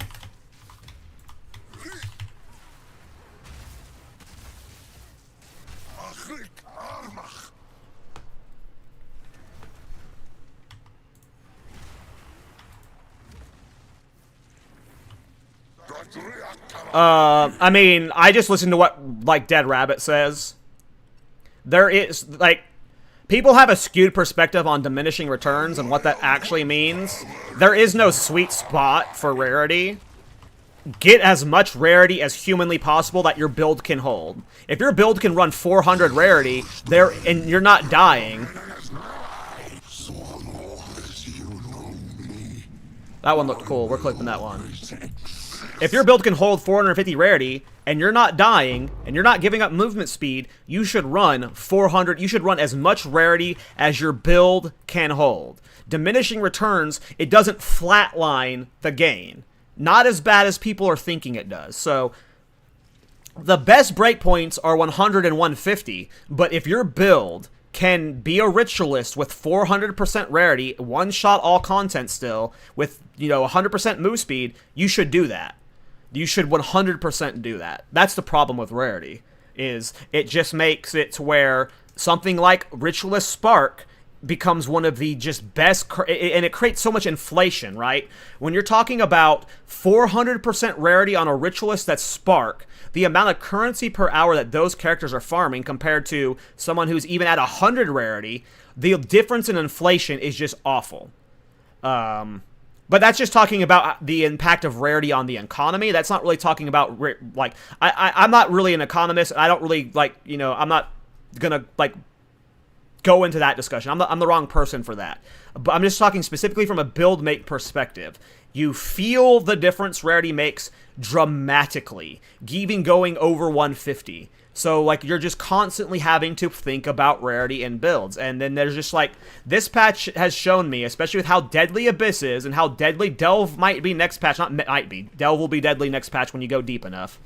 You cannot fit rarity into builds that have to lean heavily into more defensives. Something like Spark doesn't need Giga defensives. You get like 8,000 energy shield, and you have a 2 million damage spark, and you're killing stuff from screens away, right? Those builds abusing 450% rarity is bad for the economy, but just from a build craft perspective, it's just... Like, how do I fit rarity into this build that I'm playing right now? Like, obviously, I could spend a lot of currency to get, like, good rarity rolls with the perfect items I want, but even then, I'm not going to be getting close to 400% rarity with how I'm having to set this up. Especially unique-heavy builds. Uniques, a lot of time, don't have rarity rolls on them. Helmets, you can get rarity on. No rarity on this helmet, right? If I was running, you know, I'm running a unique ring. No rarity here, right? Like, so... I think I'm just... From a gameplay perspective, when you're playing with rarity, that's very rewarding and fun. Otherwise, though, from all the other aspects, I just say, get it off of gear. Get it off of gear. The game will be like way more. Maybe way more balance isn't the right word.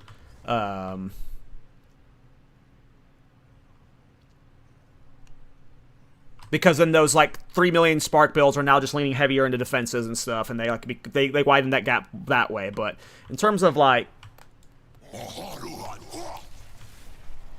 the feel, like, the FOMO, I guess, aspect of it. Nothingness approaches. You can crop your unique rings for 15% rarity? I mean, that's just even more expense then. But yes. Yeah, I mean, you definitely need more modifiers and stuff. Like, Abyss added a lot of fun modifiers, but, like, yeah, the light radius ones are silly as fuck. Like, we need, like, I like silly modifiers, but we need more silly modifiers, right? Like, the fact that, like, Abyss is, like, introduced, like, you get 2 to 4 fire damage per 100 max life. We need more weird shit like that, that's for sure.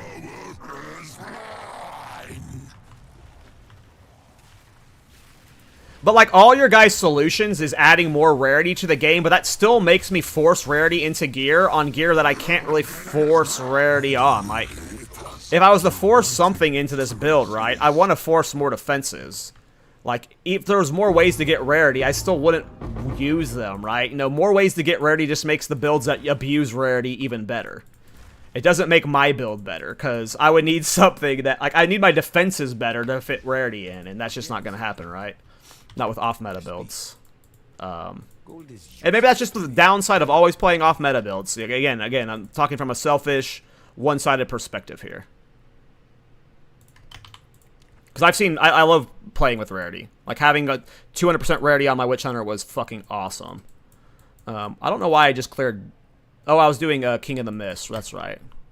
We were doing King of the Mist to show boss damage over and over. So I can try and show Breach. It's really hard for me to get to tier 3 Jet right now. I might die, and I might die a few times. I have 0 Chaos Res, and this build really struggles with some of the Breach mobs. They just fucking clown me, so we'll see if we can get to him. My defenses are better from when I was trying last night, but last night when I was trying Jet, I was, on tier 3, I was dying before getting to him, just because, like, the clear speed is not the best. Because it has, like, setup. You have to do, like, a little bit of a combo game there. And some of the Breach mobs, they do that, like, fast attack. It's the fast attack flurry guys that always kill me.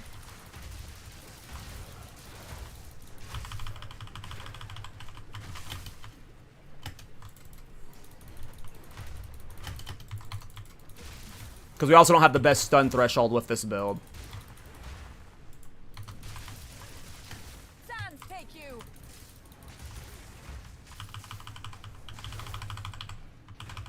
I don't think I can just leap.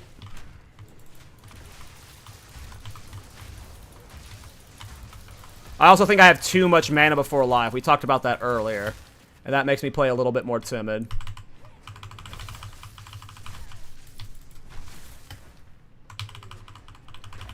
I just have a feeling that this leap slam is ultimately going to get me killed. There's no way I can sustain this. Like, if I get heavy stunned or hit by the wrong mob while I'm doing this, maybe this is the way to breach, but this seems dangerous.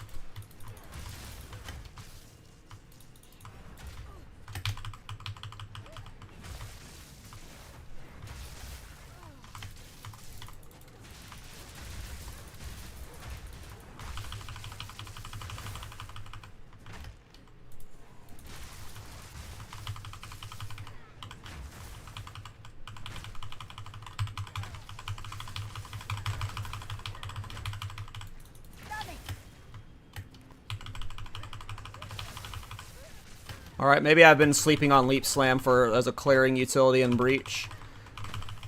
And before I'm about to get one shot.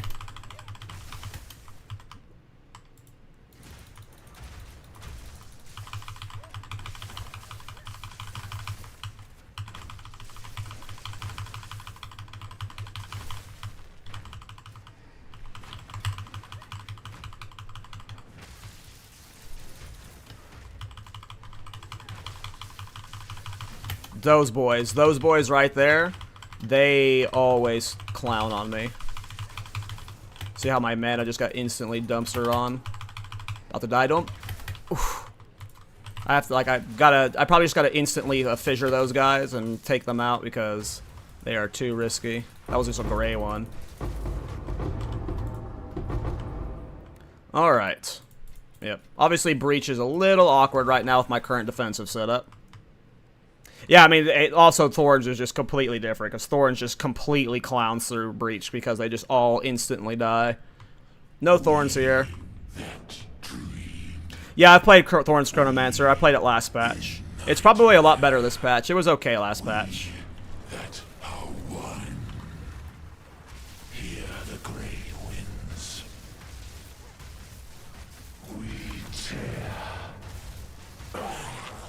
Not bad. Not bad at all, considering that's not our peak damage.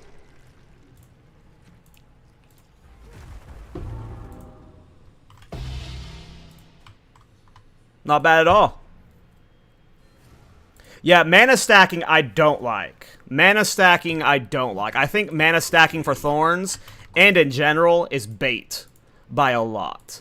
Recoup, you can make work on a Chronomancer, but mana stacking, I would not do mana stack. I would do Energy Shield Recoup on a Thorns Chronomancer, but...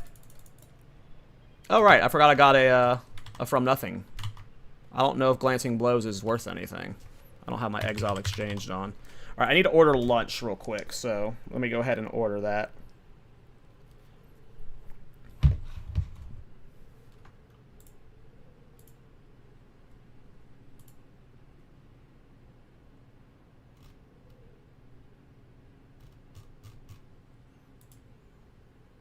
Alright, so let me order lunch real quick.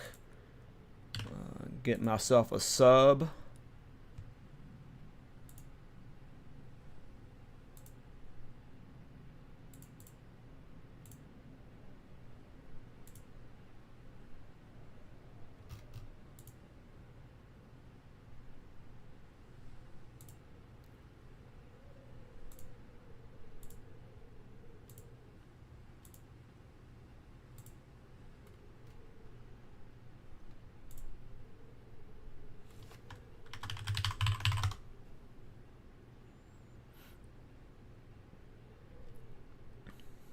Yeah, I'm liking the build, you guys.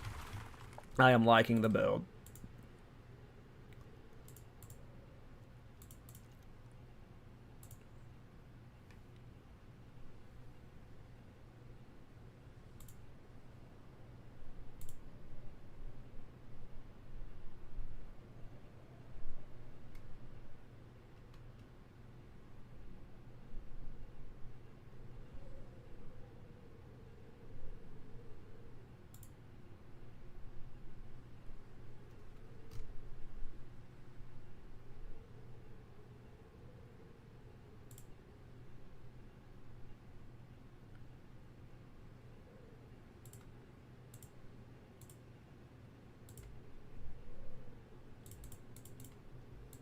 Check, guys, just ordering food.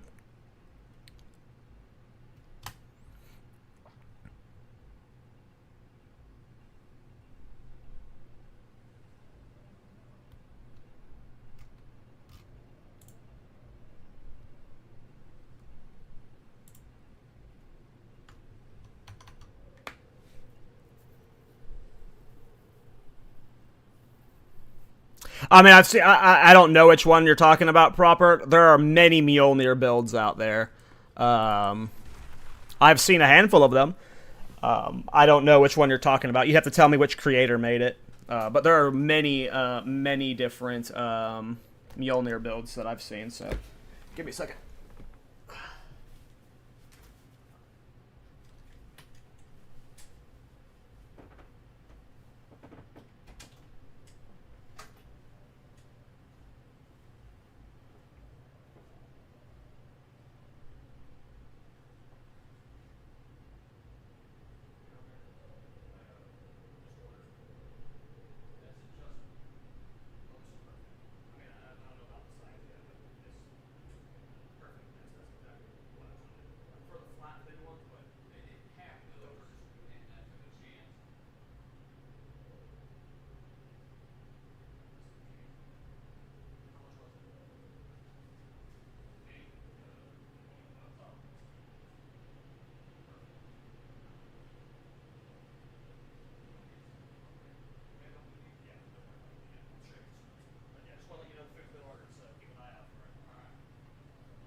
Alright.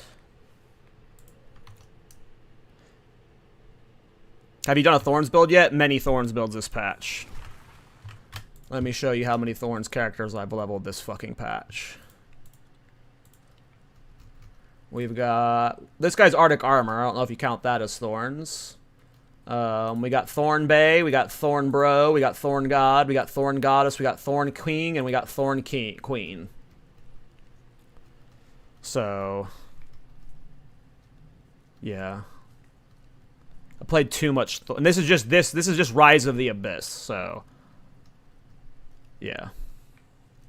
I've played a bit too much Thorns. We're on a Thorns vacation at the moment.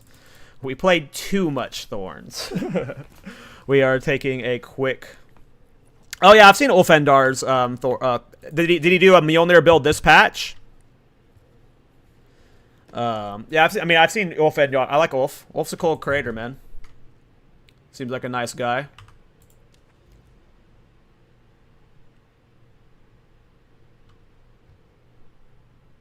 What build, Murphy? Which build did I debate you into? I have Untainteds I can do. I think I have 2 Untainteds I've found, so I can easily get to like 91, 92 by grinding later. I just don't want to do Untainteds on stream because they're boring. Let's keep carving towards Citadels.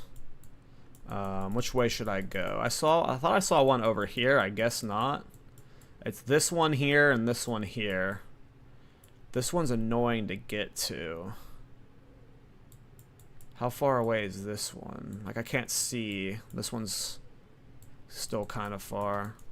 I think I'm just going to keep going up. I'll clear this tower. Do I have a grand project on me? I might not. Oh, I do. You know what? We'll send a grand project into that tower. And that'll get us closer to the Citadel. Why not?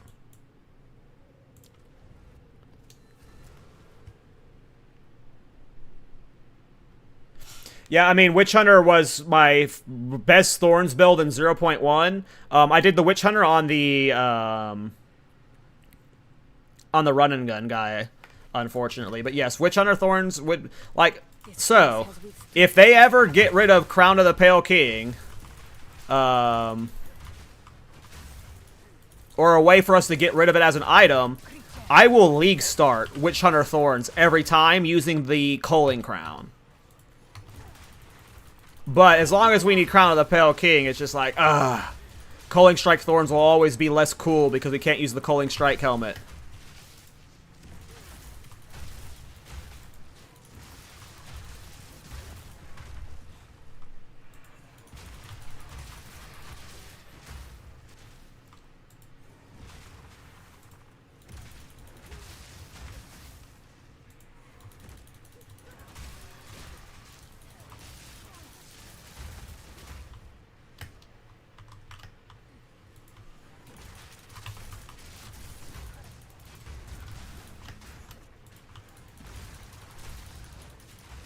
Victory is mine.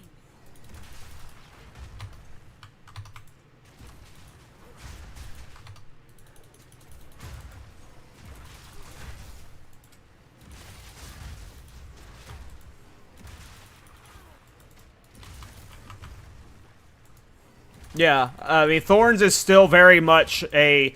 Like, if I am being honest, Thorns is like a C-, C+ tier build at best. Like, it's got moments where it's fucking awesome and really good, but it's got moments where it's very expensive, where it's very inconsistent, and it needs a lot of support still. Like, maybe it's a B- build when you've min-maxed it perfectly, but,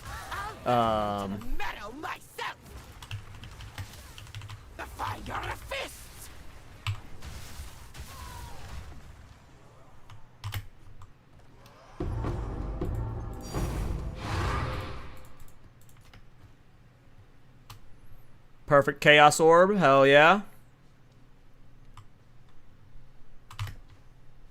I mean, it's a fun process to play Thorns, right? You actually, like, there's, like you said, there's, like, it's almost like you're playing a Souls-like where you have to actually, it's stupid to say, you have to learn the boss fight on every character, but you have to learn the boss fights differently on Thorns, because you have to learn which attacks you can take and can't take. Versus other builds, you either make them to where you're unkillable and you can tank all hits, or you just try and avoid everything, right? Like, there's just a weird balancing act where, and yes, again, all other builds, they want to learn which hits they can and can't tank as well. But with Thorns, it gets a little bit interesting. Because you want to take all the hits, but you have, like, when you're under geared for it, there's a balancing act that's very fun. I don't know how else to put it.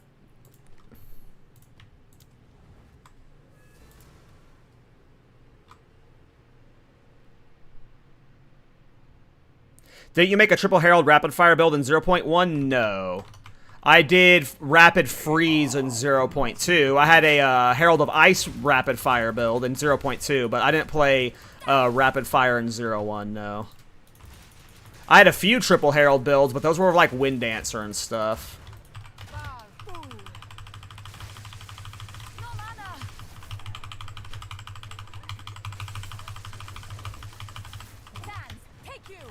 Delirium's a little bit hairy with the lag. I'm trying out Leap Slam spam. Oh, we're dead. We're dead. Woo! Oh, the lag. Oh, the lag. We got near an abyss. That's why we're lagging. Oh, boy. There's a fat abyss. That's why we're lagging. There is a fat abyss. Will we make it through this map, or are we going to die? Hard to tell right now. It is just very laggy. Everything is so far dying.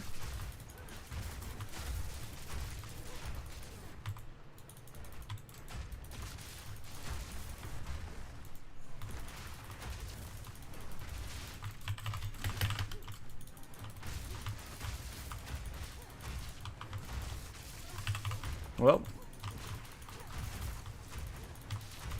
Build's tankier than I let it on to be. My one death on stream was when I ate the roll from the fat lady, right?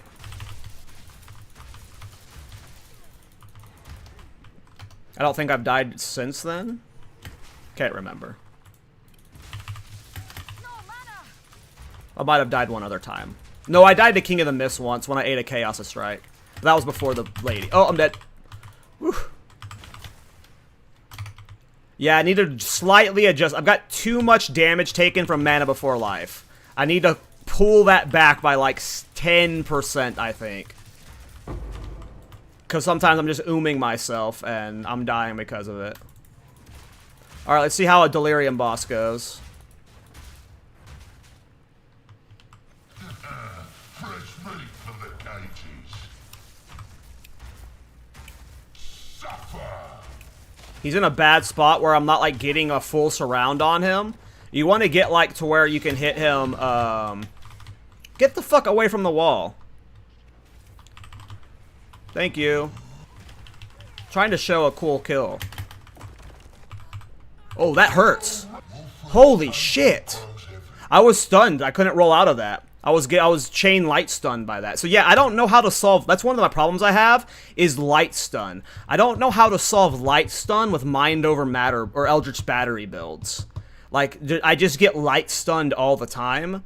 And I assume this stuff doesn't work when you're running Mind Over or Eldritch Battery.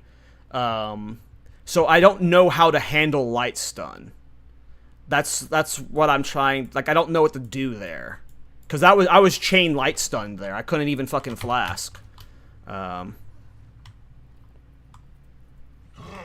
get away from the wall this time. Oh, he's not Delirium now, lame.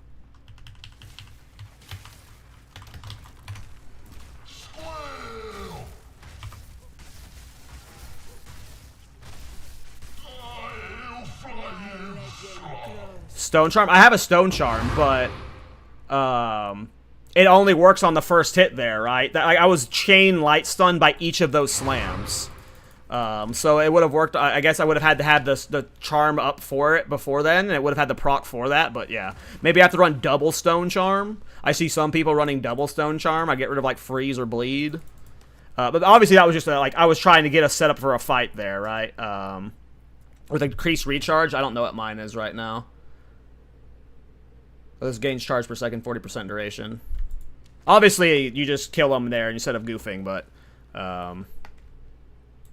Yeah, life stun is, like, the thing that gets me the most right now. Like, when I'm playing Breach and I try and leap into the mobs, like, if I get light stunned while I'm leaping in, it's almost always a death sentence. Why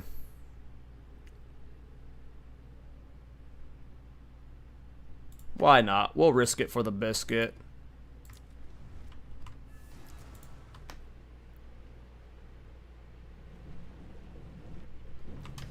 No, I think that was just like one of the examples of a, oops, why am I rolling into stuff?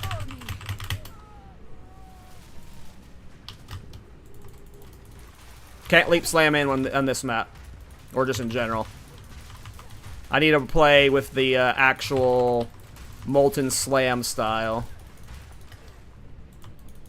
On danger maps. Because if you don't get the shock... Like, I leap slammed in there, and I didn't get the initial shock that wiped them out, and then I'm just, like, out of mana. I can't use a move because I have too much mana conversion. And then I'm light stunned like crazy, so it's just like... I want to leap slam in more, but I don't think I can. I think this is just kind of like a ranged Thor build, almost. If I don't leap in, it's fine. It just makes it a slightly slower clear because it's a two skill combo usually. Like you can spam only hammer, but it's just a little inconsistent with the lightning. Like if I spam only hammer, you'll see me get warps every once in a while, but it's really inconsistent.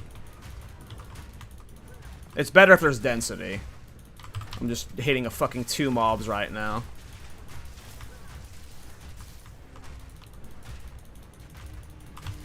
Like right there, I didn't use the fissure. Like sometimes it'll work with only hammer spam, but most of the time you need fissure to get the guaranteed warp. If you have fissure, the warp is like guaranteed. That's part of the reason why I got attack speed on my rare gloves, even though it was a very minor amount. I wanted to get this set up just a little bit faster. Maybe we need to run Hoa. Nah, Hoa's not good. Not for this. We need the rare glove.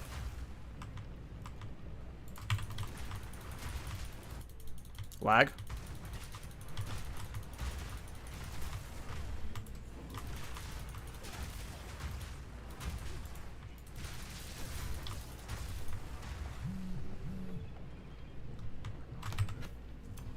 Sorry, I got food coming. I just got a text. Okay, it's on the way. Cool.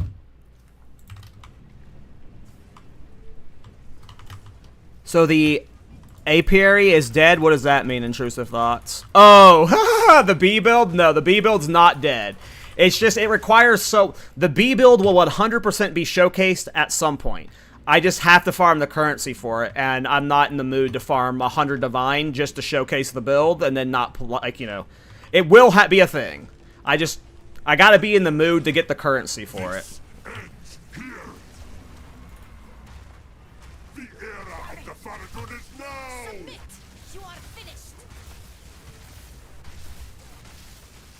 Oh shit. Well, there goes our Citadel attempt. This build is so bright. I could not see what attack he was doing there, and I warped in front of him as he was doing the lightning attack, and I just fried myself. One of the woes. No, I have a B build. The B build's awesome. You haven't seen my B build, Murphy? My B build's awesome. Oh, she doesn't have her chest piece on because I took it off. I gotta put her gear back on. Get it? Gotta be in the mood for it? Okay. That wasn't intended. Let me show the right armor. Where's my Pandemonium armor? There it is.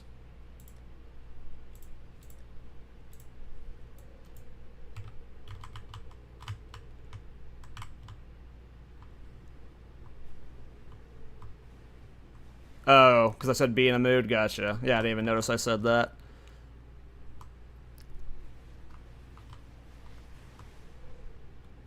The B build is going to be awesome.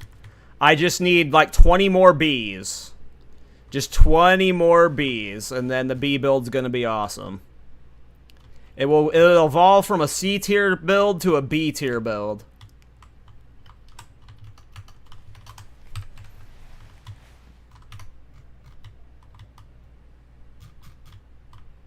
Yeah.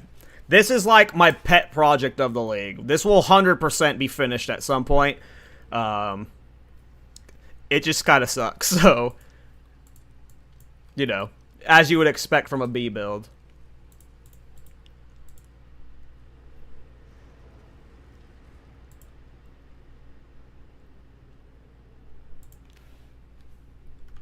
It's gonna be a buzz when it releases. Yep. So the I saw someone recommend a node. Briny Carapace. 100% increased stun plus each time you've been stunned recently. Interesting. Where is that at? Briny. I'm guessing it's down here. No. Did I spell Briny right? Oh, it's right here. I'm really close to it.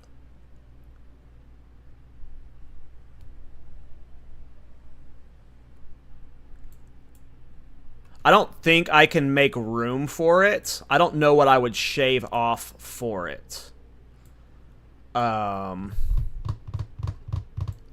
If I was level 91, 92, 93, 94, 95, 96, I would get this. I'm almost 100% confident, and I honestly kind of want to force it right now anyways, just because of how often I'm getting fucking stunned.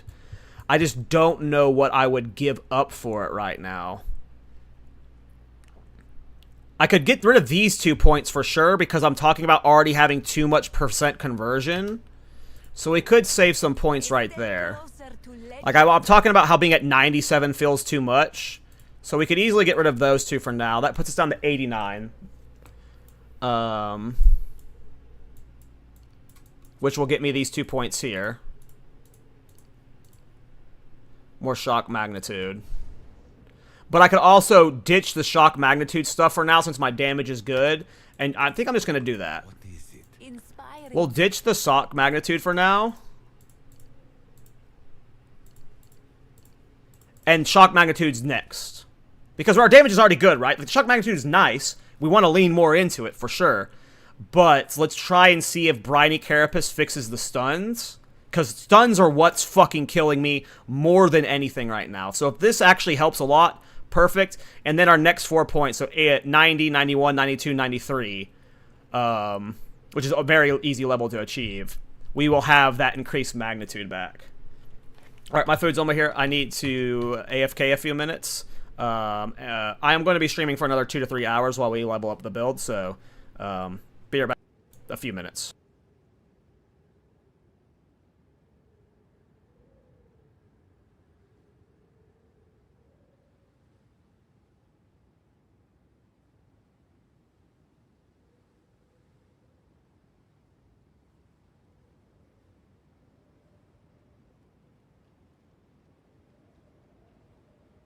Also, good find on the Briny Carapace. I hope this works. Thank you for pointing it out to me. I had no idea those points were literally right by where I was, so. Alright, be right back.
All right.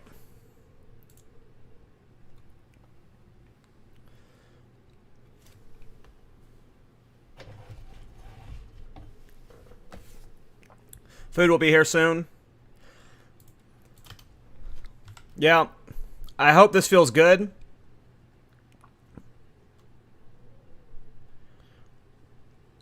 I hope this feels good. And then, yeah, getting these back is no big deal. Shaving those points off is no big deal. I was talking about how 99 did not feel good or whatever I was at. So hopefully 89 feels a little bit more better. I might even be able to drop a little bit more here. 89 just feels so high. Because I also have... Oh, that's damage taken recoup. So that's why I got that as a Megla.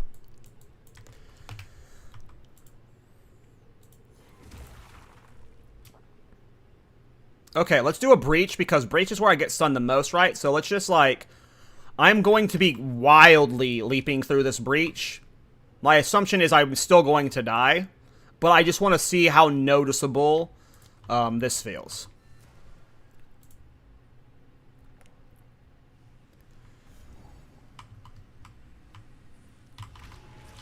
Though I shouldn't have started this. My food's literally about to be here.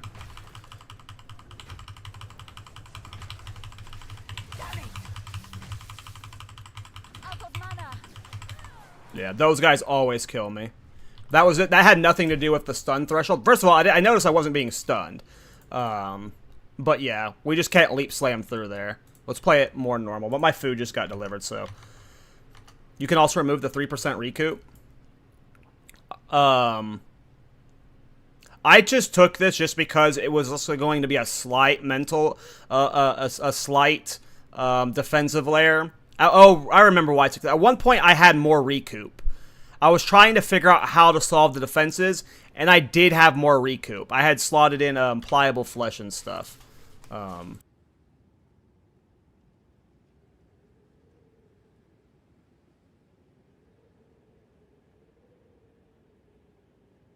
Food just got here. But yeah, I don't need that anymore. You're right. You're right. At one point, I was running more recoup, though. I had infused flesh and pliable flesh to just try and figure out a way to solve how much I was dying. But the main reason why I was dying was at that point, I didn't have adverse growth. The mana recoup was really, like, a problem. And I had a way lower percentage. I was probably at, like, 40 to 50% damage taken from Mana Before Life. So...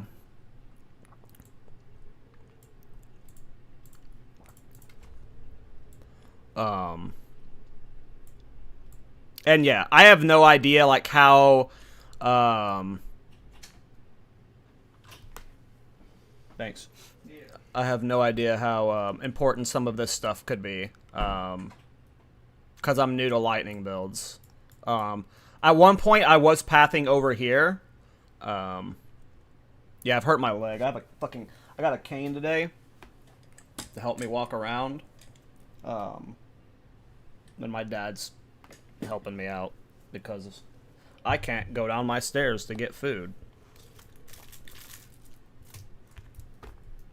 He's a good dad, so he brought me Potbellies. Got Potbellies. Got a sub from Potbellies.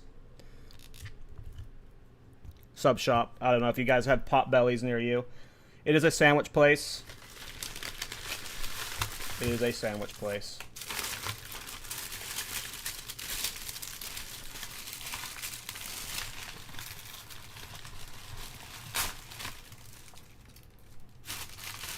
Oh, mute up while I get my food out of my wrapper so you guys don't have to listen to that.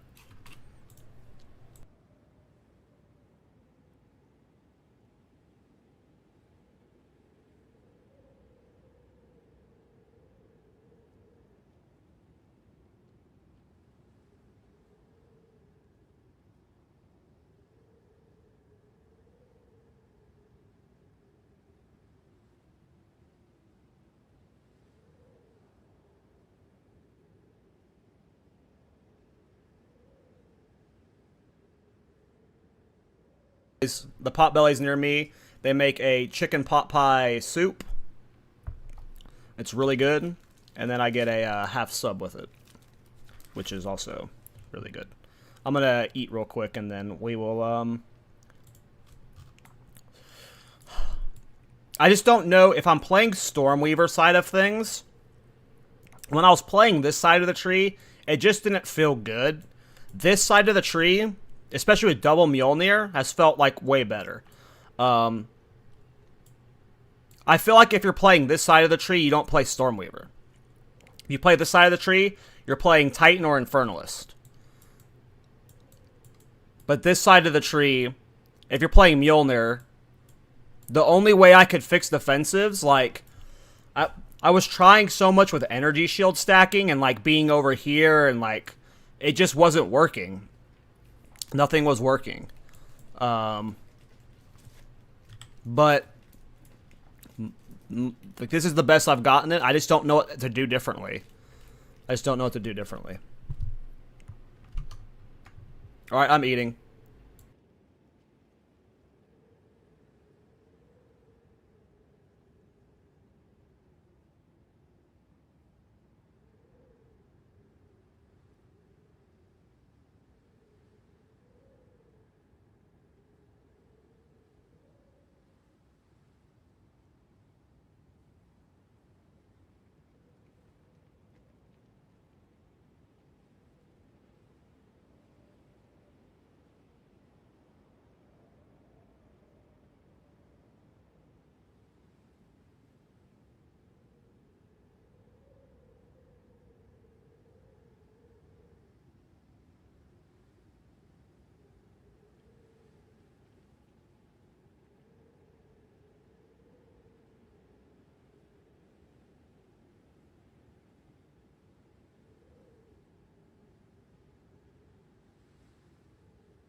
But the interesting thing that Crown of Eyes does for the build, because when you run this setup without Crown of Eyes,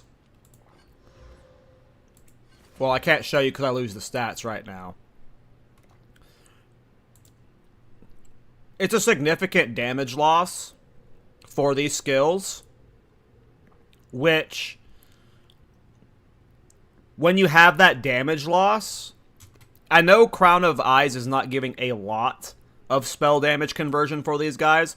We really don't have much. We're getting spell damage from Spellblade, and these nodes right here, we're getting spell damage from Arcane Intensity.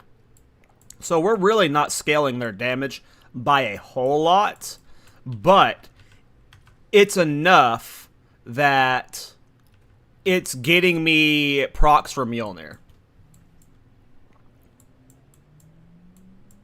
Without it, I tested the setup without it last night, and you're just never getting Mjolnir procs. So with this weird ass setup, it makes a difference.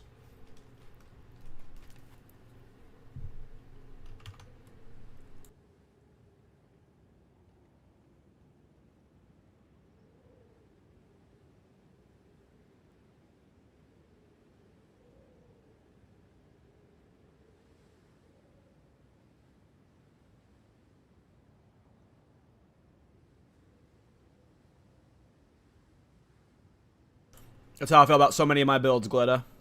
All that matters is it's fun. What's essence of the story?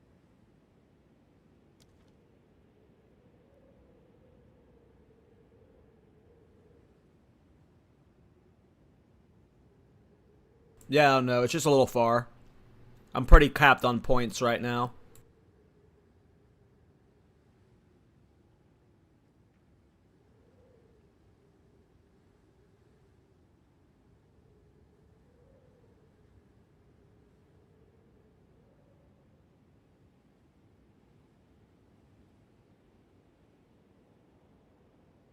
I honestly think, though, you should do this setup.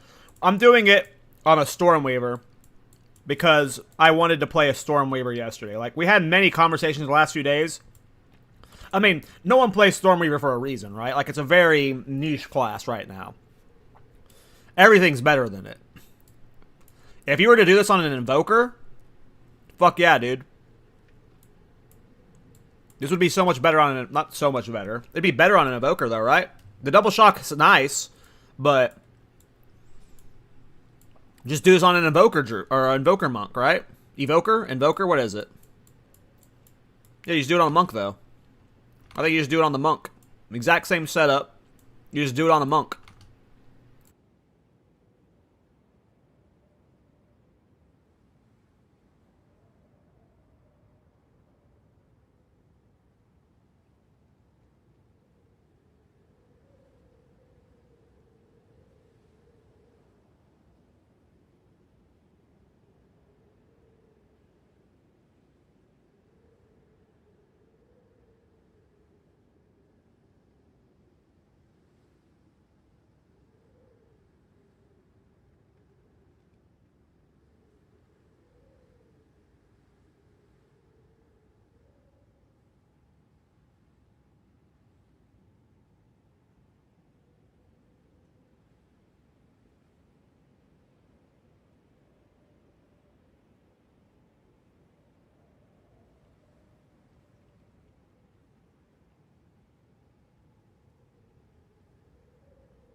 I mean, Evoker Monk is the exact same setup, except you're going to get more Spirit, which more Spirit would be really nice. And then you just get a bunch of gain damage from the tree. And then you have the, isn't one of their Ascendancy things for energy gain skills? So you'd be getting even more Mjolnir procs. So, you'd get the node for percent increased Spirit. And then you'd get the two nodes that are like gain percent of damage is cold and lightning, I think. And then you get the energy gain node. And that would be better than double shock force of will. I think it'd be better. I'd rather have the spirit, I think. I don't know. Then you could path through here. I'm not saying Stormweaver is bad. I just feel like Monk would be tankier, maybe.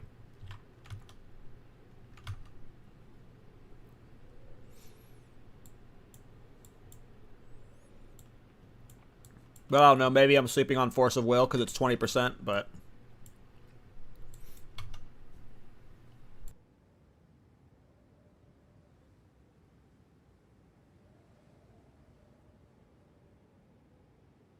Well... I'm talking specifically for this Mjolnir style. If you're playing the Mjolnir style, I think it would be best on the Invoker. It'd be just slightly better than this Stormweaver. If I were doing Crown of Eyes on Infernalist, I would not be playing Mjolnir. At all. I would be playing, you know, the style I originally wanted to play, which was like Leap, Slam, Rolling, or Stampede, you know. Because you could get so much in spirit from that Threaded Light. I don't think you'd play Mjolnir on the Infernalist. You would just go, like, so much spell power attack scaling that, yeah.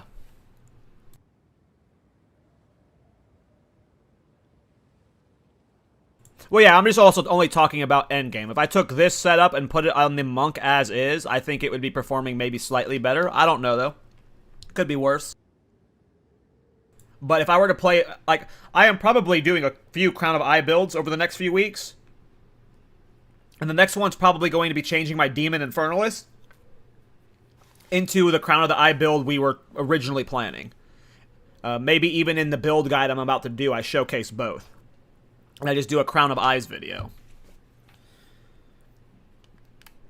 But, yeah.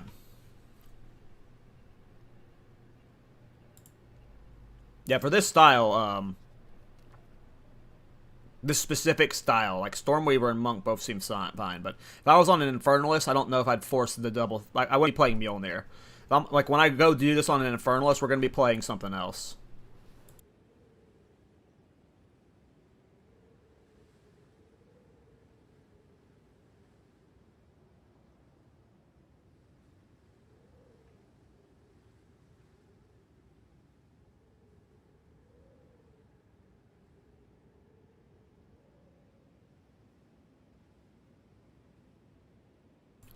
I think on the Infernals, I don't know if I would do Dark Effigy. I do like the idea of doing totems on the Infernalist, though.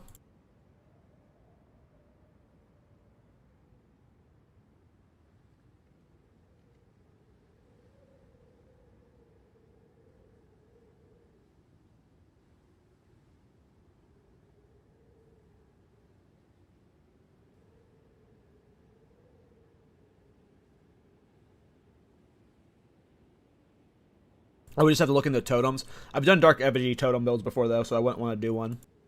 I've done Dark Effigy totem build on a Warbringer in 0-2, and I fucking hated it. Just because Warbringer totem stuff sucked. That patch. I don't know if it's good now, but... yeah, I think after this build, which I'm very much enjoying, I could be pushing this build for 5 to 6 more levels. I'm having so much fun on it. But the next build I'm going to be doing... I will be transitioning my Demon Infernalist into... some Crown of the Eyes build. Because I've ditched Threaded Light. Most of what we started out on this build, we were hyped about the combination of showcasing Crown of Eyes with Threaded Light. That was where all of the cool interaction came. And now this build is just a double Mjolnir build, right? Like, this is like, it's using Crown of the Eyes, but it's less Crown of the Eyes, right? So, like, that's why I'm just kind of like, I'm loving this build, but it didn't really do what we initially set out on. It's only like... it's utilizing Crown of Eyes, but it's only half utilizing it. We weren't really showcasing how powerful Crown of Eyes can be, because most of our damage is coming from spells. It's coming from the double Mjolnir. We're just using Crown of Eyes to enable our attack skills to easily like play like Thor by throwing hammers and stuff, right? So this isn't really showcased. Like that's why I'm like. I'm hyped about the build, but it's not showcasing what I really wanted to with Crown of Eyes, and why I might delay the build guide, because I might want to set up the Infernalist to show up what I was originally wanting to show, which was the combination of Crown of Eyes with that Threaded Light thing.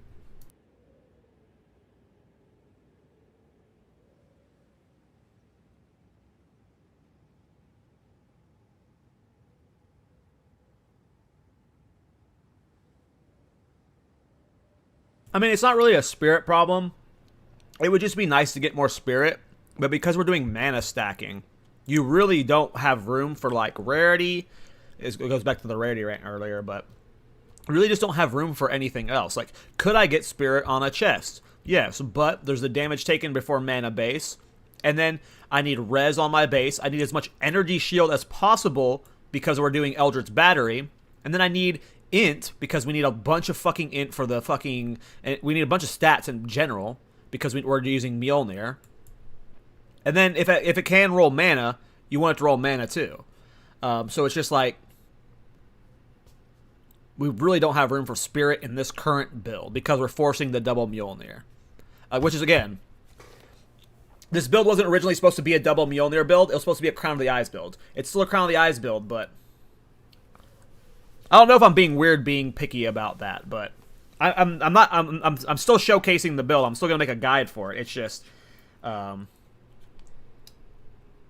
this is we're using Crown of Eyes as like part of the engine. It's not the whole build, and I really wanted Crown of Eyes to be the whole build. It's still an awesome build though. But yeah, I think we're gonna remake the build after we're done here on an Infernalist. We're going to go the old setup.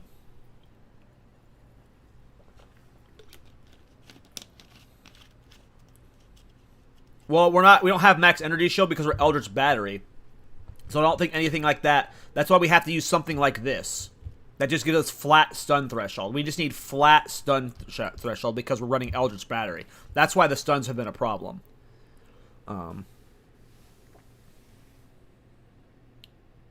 Yeah, like, I'm right now in, like, because we're in the build craft era of the league, like, right now, Crown of the Eyes has my focus. This thing is cool. It's way better than I expected. Because when I was originally leveling this guy with the physical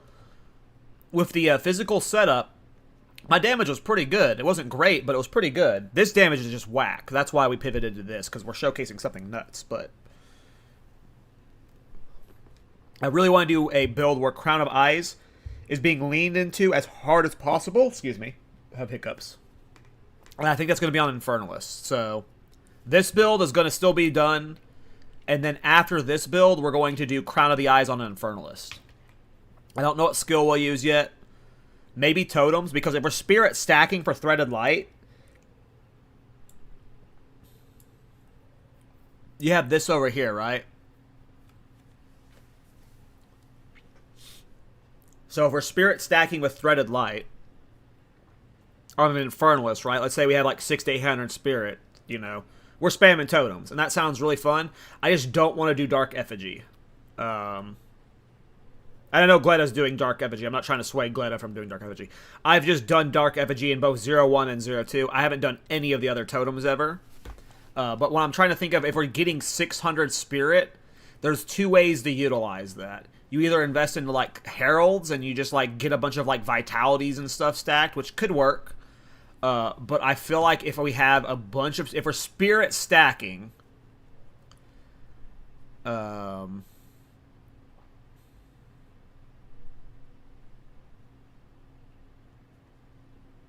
Totem just seems like a great way to do it.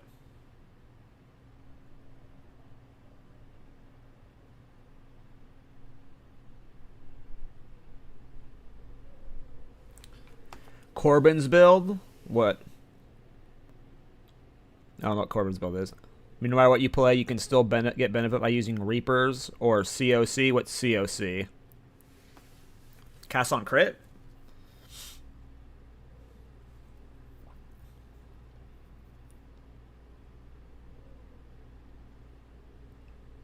Yeah, I did Dark Effigy with ED Contagion. Dark Effigy with ED Contagion on a Warbringer last patch. I leveled it on stream for like 3 days, and I never made a build guide for it because I wasn't having fun with it.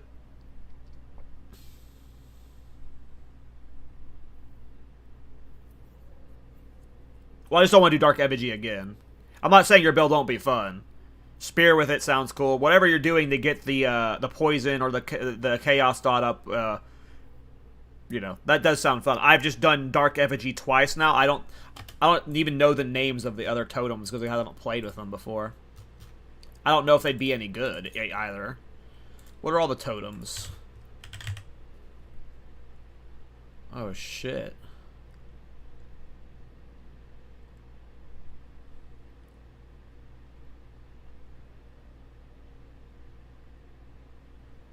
I forgot about Artillery Ballista. I forgot that ballistas were totems. I had an Artillery Ballista in 0-1 and 0-2 build. I heard Artillery Ballista sucks now, though.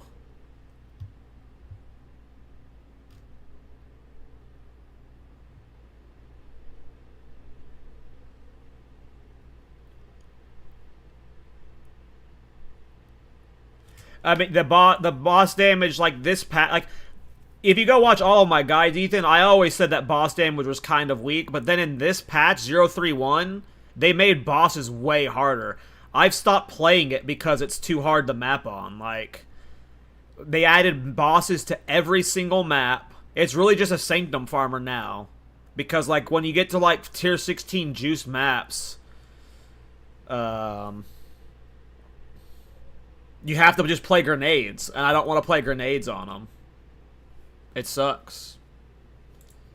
Artillery Ballista is an emplacement that fires a hail of bolts into the sky. They changed the way that looks. Target area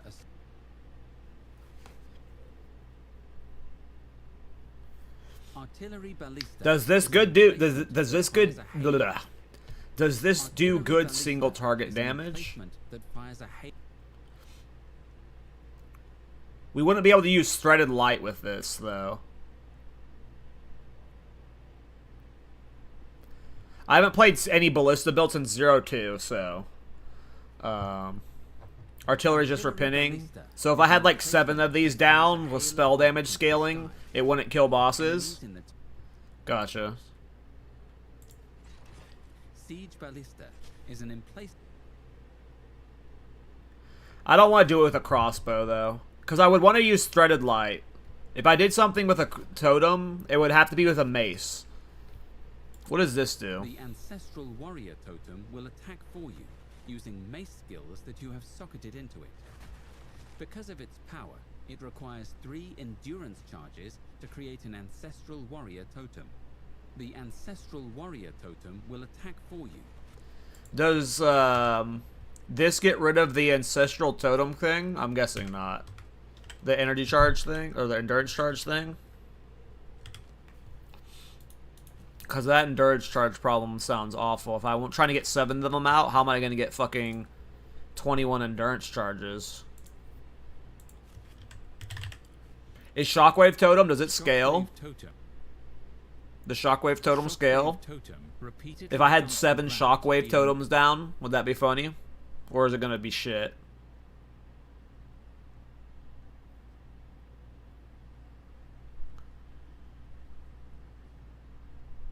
Yeah, I don't like the 3 endurance charges, because if we're doing it on an Infernalist, we're about to keep playing this build, by the way. I'm just thinking about it. If we did it on an Infernalist and I was doing Ancestral Bond Totems, I really don't want to do a Dark Effigy.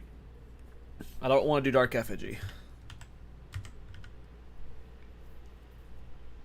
But it looks like Dark Effigy would be the only way you could play it. With Threaded Light, because I don't want to do it with a crossbow. I would want to do it with Threaded Light. So it would have to be either Shockwave Totem, Dark Effigy Totem, or Ancestral War Totem. This sounds like it's got a lot of friction with 75 Spirit thingy. This doesn't scale, so it sounds like you'd have to do Dark Effigy. Shockwave is mostly for triggering fissures, I think. So what if, interesting. So, if we had Threaded Light, and we put down a fissure down, right, with 7 Shockwave Totems going off, with all of them having spell damage scaling, do you think that would have the potential to, like, you know, body tier 3 Zets? Like, if we had, like, 7 Shockwave Totems down, and then you just had a Giga spell damage scaled fissure or whatever, do you think that would just poop on Jet?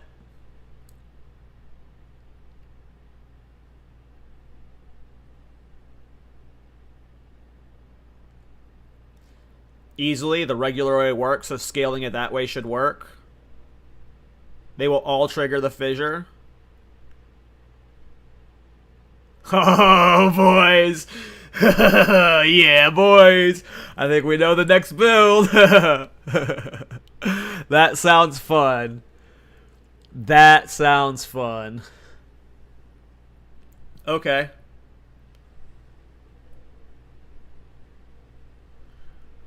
Alright, well, we know the next build.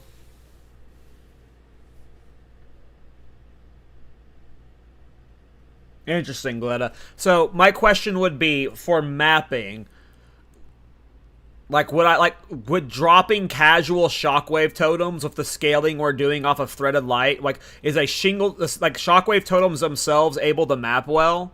Or would it be, like, Fissure Shockwave Toteming?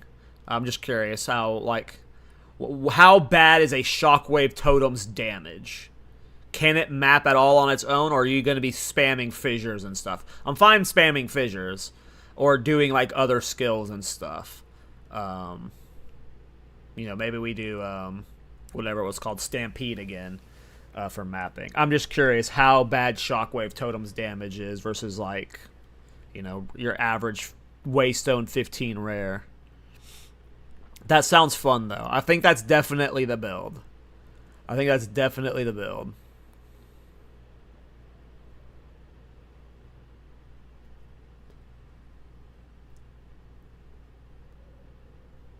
Well, we're going to finish this build. See, the thing is, I don't know if, like, again, I don't know if I want to showcase this build and then do a separate build after, or if I want to do a video that's like, hey guys, this is my experimentation with Crown of Eyes, and then I have both builds inside that video. Can you consider... So, okay, the reason why... yeah, there is a world where you're playing this with crossbows, but the reason why I am not is because of this right here. I bought this for, like, a handful of Divine the other day, and this was the main reason I was playing this. A lot of... Crown of the Eyes, when combined with Threaded Light, is more damage in the right setup, is more bonus damage than Constricting Command. When you combined this where your spell damage applies to attacks. With this, with a high spirit, it is more bonus damage than Constricting Command. So doing that on something like an Infernalist or something could get you crazy damage, right? That was the original build we set out on. I really wanted to showcase the interaction between Crown of Eyes and Threaded Light. That was the reason we made this build. But now we're doing double Mjolnir, and like Crown of Eyes is really like just a side piece of the build now. But this was what I really originally wanted to do, was Crown of Eyes with Threaded Light. You can't run a Scepter with Threaded Light because then what are you using as your attack skill? Yeah, exactly. You have to have a martial weapon. So you're using Threaded Light with a spear or a mace right now. Again, you don't have to use Threaded Light with Crown of the Eyes. There's so many builds out there we can test right now. I think there is a world where you're using Crown of Eyes with a crossbow. I'm probably going to make a Crown of Eyes crossbow build over the next few weeks. Like, I'm really intrigued with this helmet, and I'm about to just like deep dive into it. But if we use something that's like a crossbow, we can't use Threaded Light. And I really, really want to pull off a Threaded Light build right now. So the next build, and I don't know if I'm going to do 2 builds in one video, with this build and this next build, I'm not sure, but the next build is definitely going to be showcasing this with this. But like I promise you, if you wanted to do Lightning Spear, if you wanted to do like, again, this is as much damage as Constricting Command, and you do it on an Infernalist, you have 600-700 Spirit. That is so much damage for your attack skills. So there's just a lot of potential here. Iron Grasp? What's Iron Grasp? Oh, this one? Yeah.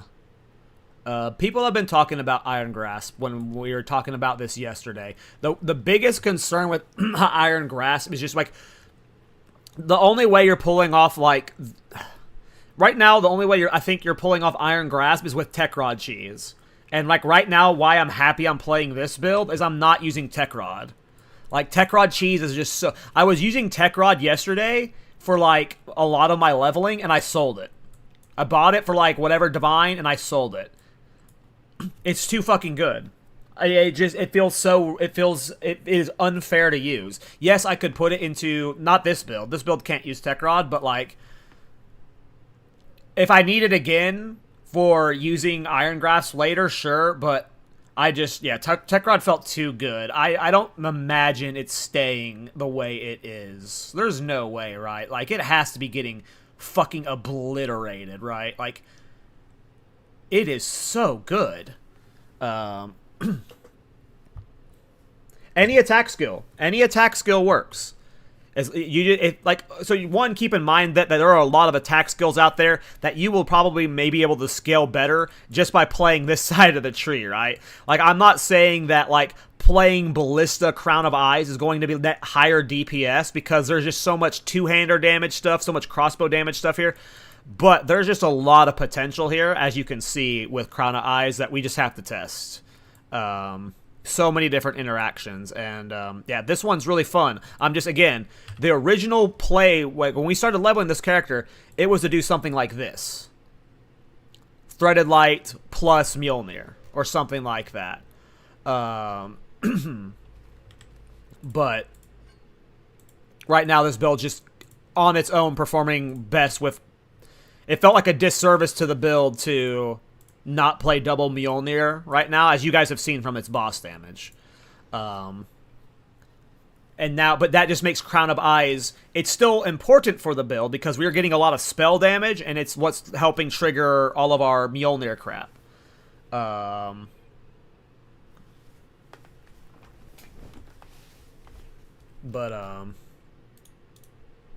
Yeah. And I'm sure there's a way to, like, play this style without Crown of Eyes. Like, I'm sure there's a way that because I've optimized so weirdly around Crown of Eyes, there might be a pathway through playing this style that's not using Crown of the Eyes on the top side of the tree. But right now, whenever I take it off, it doesn't get procs. Let me see. How much... Strength do I need to show? I don't want to fuck with my... I'm getting low on gold. Let's do a boss attempt. We've been talking for long enough. I'm done eating. Put my webcam back on. Okay. Yes.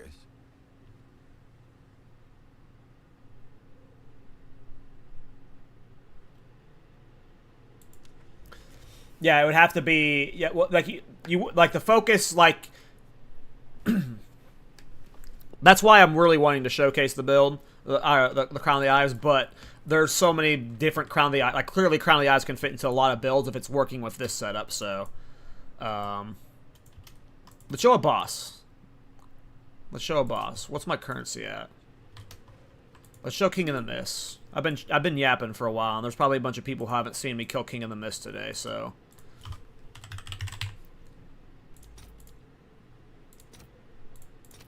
I'll post it right away. And hopefully we get a fucking good omen for once. I've been getting the worst omens. We've killed them so many times a day.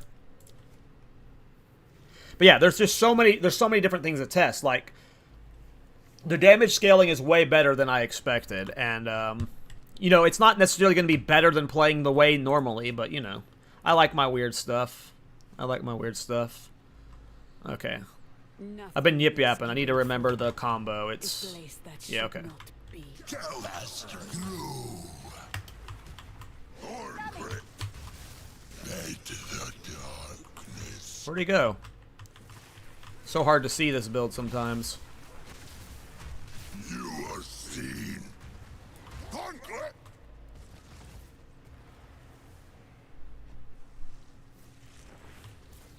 Your maze matters not. I will find you. And I don't even have level 21 corrupted gems in my my Mjolnirs. So like I'm missing like 2 gem levels. And then if you had enough for the Prism of Belief, you'd get +3 levels from that. So like you could get this hitting way harder. Like the damage is like you could get this literally one-shotting bosses. I have like I'm doing a fraction of the damage I could be doing because I'm on a huge budget.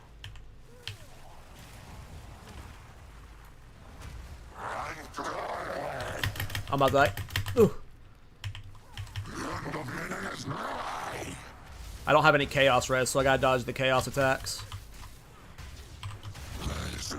I'm on a giga budget.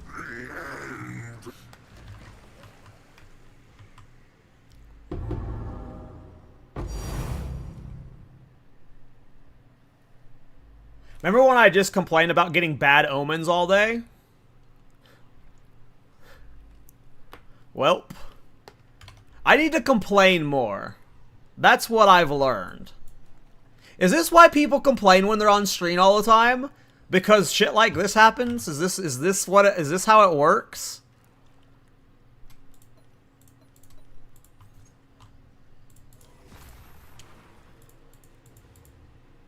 Hell yeah.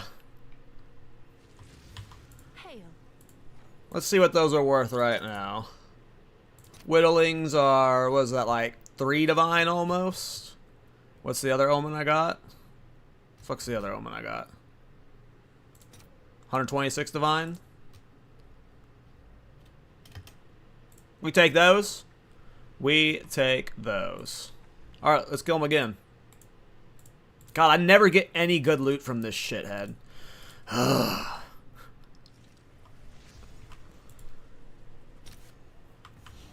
Protect the blue.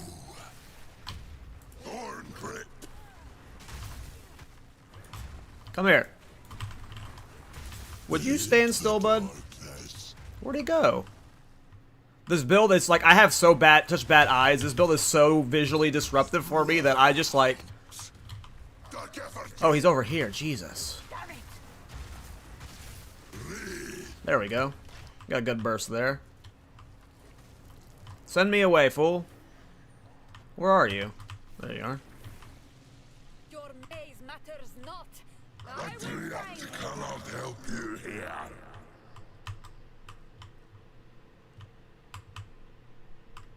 I mean, I've killed him like 13 times today, and we've just been getting awful omens, and that's just funny that the first time I bitched about it, it dropped fucking whittling.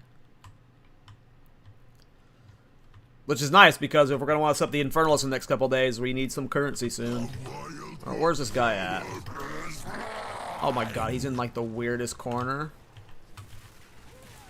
Tornadoes can actually hurt me, so I gotta be careful. I can't tell what attack he's doing. Oh, he's doing the Chaos Ball. I need him out of the corner, because I can't fucking see what attacks he's doing. Wow, Chaos damage really clowns me. Thank you.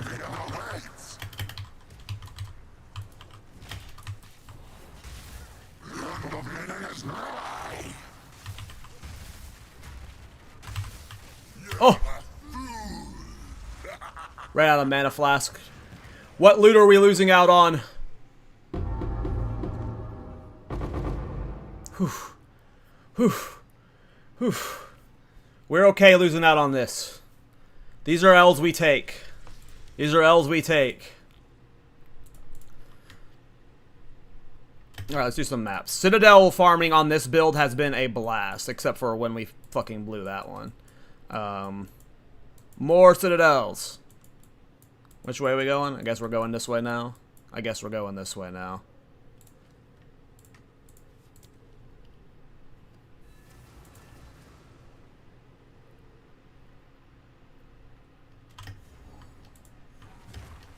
Yeah, I mean, I don't even pretend, even after all this time, to understand the wording in this, on half of these games. Like, I just wait for someone to, I wait for one of you guys to tell me how something works. I ignore the wording at this point. Let's see if we can pull off leap slamming. Can we pull off leap slamming?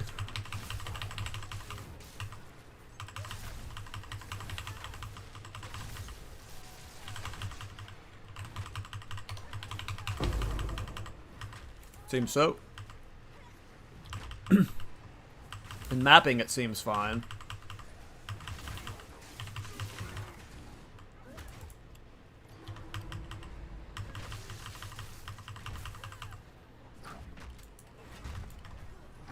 Can also just hammer spam too. Hammer spam's kind of fine. Yeah, right now I just feel like Citadel hunting is my best currency farm on most characters. Consistent. Like, obviously I have the Sanctum farming on the Witch Hunter, right? But there is still some RNG. A good amount of RNG with Sanctum. You can just have a bad streak, right? Like there's just so many good jackpots. That's why Sanctum's fun, but Citadel farming is like, if you can handle killing the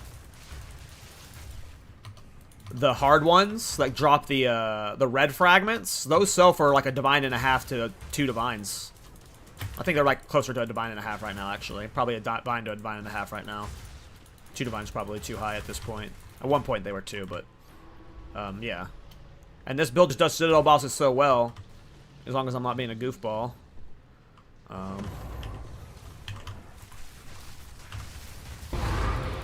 As you can see here, map bosses are a breeze.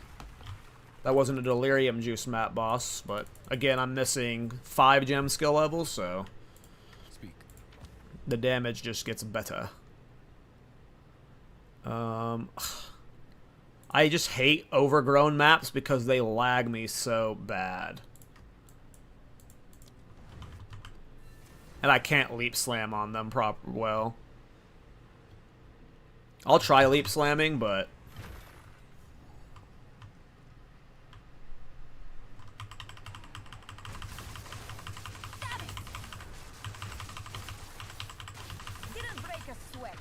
that's working pretty good right now.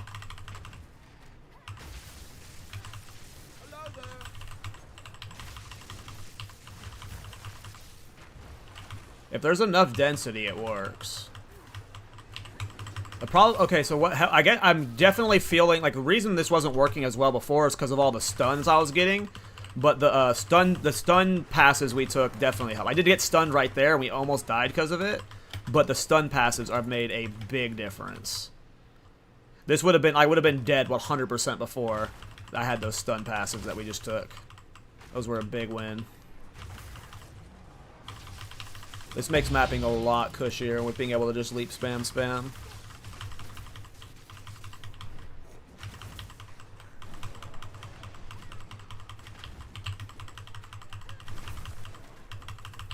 Ugh.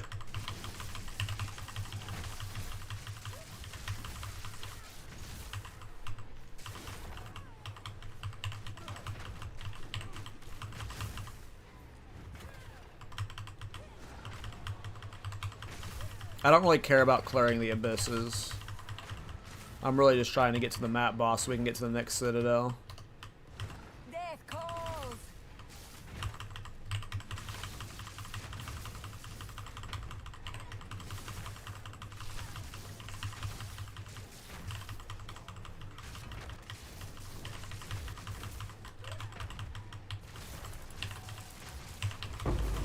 Sans, take you.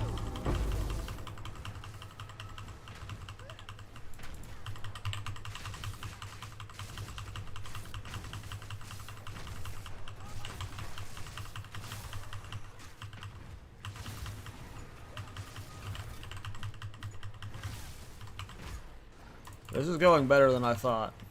I thought I was going to be dead for sure. Alright, my current damage and like stats and stuff, like the stun threshold stuff really fucking helped. I was not able to just spam leap slam like this. I also think reducing the amount of damage taken before life helped as well. So like the combination of those two has made this feel way cushier with just like spamming leap slam. And I'm not having to do that annoying ass setup of the slam on the fissure now. So now mapping just becomes leap slam, which is exactly what when we talked about the build initially. I wanted to play leap slam spam for mapping. I didn't want to play Stampede. I was like, originally, I just want to play leap slam for once, man. I just want to spam leap slam. And especially with a Thor build, you know, we're talking about like Thor like fucking coming down from above. Like, this is perfect.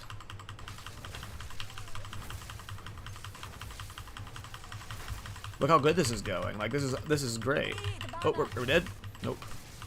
I still think we have a little bit too much damage taken from mana before life. I think maybe we need to shave off another 10%. I'm not... Nope. We need to get Chaos Res up first, too. They need to fix a few things. I think that's physical damage we just died to. Abyss is always going to be a little rippy for us. How did I not find the boss? Is the boss here? Well, I'm surprised we went that long with no death, to be honest. That was like better performed than I thought it would be. Abyss is fucking rippy, so dying to Abyss is not a big deal. And I think these... I think I just have a... Yeah. I just have a little bit too much damage taken from mana before life. I need another 1,000 mana, too. I think I can get another 1,000 mana, and then this build defensively will be good. I honestly think so. It's just going to take currency. But I think this build can be, like, if I can get 1,000 more mana, I don't think that's unreasonable to get. But and then get a little bit more Chaos Res and fix my reses a little bit. But if I get 1,000 more mana, I think this build's honestly going to be in a great spot defensively. Which boss is this? Oh, you? Stop.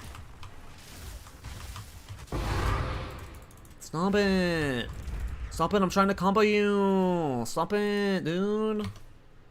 I just want to kill you in one shot.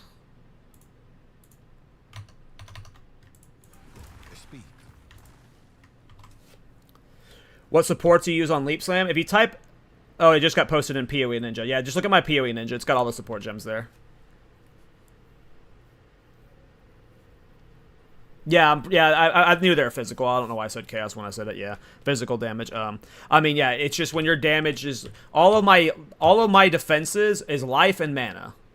That is how I've built this character, and I feel like that's unfortunately just going to be rippy. I feel like... If you're doing this build on a Stormweaver, which feels great, You're just gonna have to accept that every once in a while you might die. You're playing a, like, if you played range only, like if I wasn't leap slamming there, I was spam leap slamming on that map, right? Which if I had 1,000 more mana and maybe like 500 more life, I think we're great, right? But I died because I was spamming leap slam there, just because I was wanting to see how good we could get the feel. If you're doing that map with this style, like, you're never gonna die. But yeah.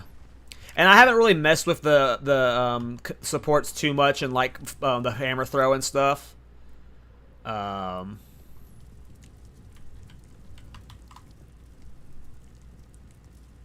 defy and a bitter? I haven't changed my support gems in so long. This is like stuff from this is like stuff from earlier, from when I was leveling earlier in the day. This was like, not earlier in the day, this is from like, a lot of this stuff is like holdovers from when I was playing the physical, with the threaded light stuff. Like, I haven't changed the support gems in a while. And then I just looked up what people were putting in fissure builds. So I just put lightning stuff to try and get my Mjolnir procking more. But yeah, in Leap Slam, this was what I was doing earlier. This was from when I was doing, I was using Herald of Ice to clear before I swapped to double Mjolnir. I had completely forgot I had Embitter in there. I don't know what I would put in there instead. Yeah, I was doing Herald of Ice when I was using Threaded Light earlier, or yesterday. So that's why I had Embitter in there. And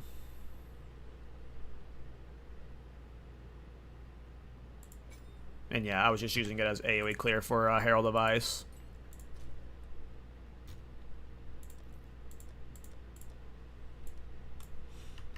Am I out of level 5s? Oh, it's you.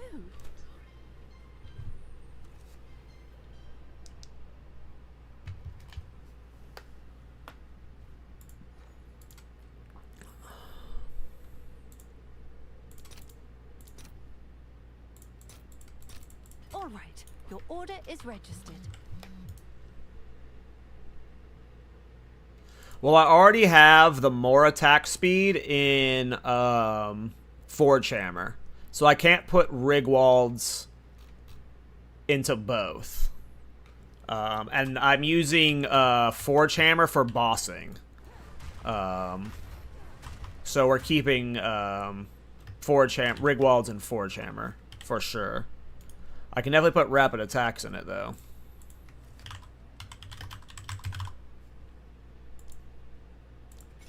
Apparently, I don't have enough decks for that. Do I have any, like, throwaway dex gems? I don't think so. Actually, I have to put points in the decks on the tree. A step closer to legend.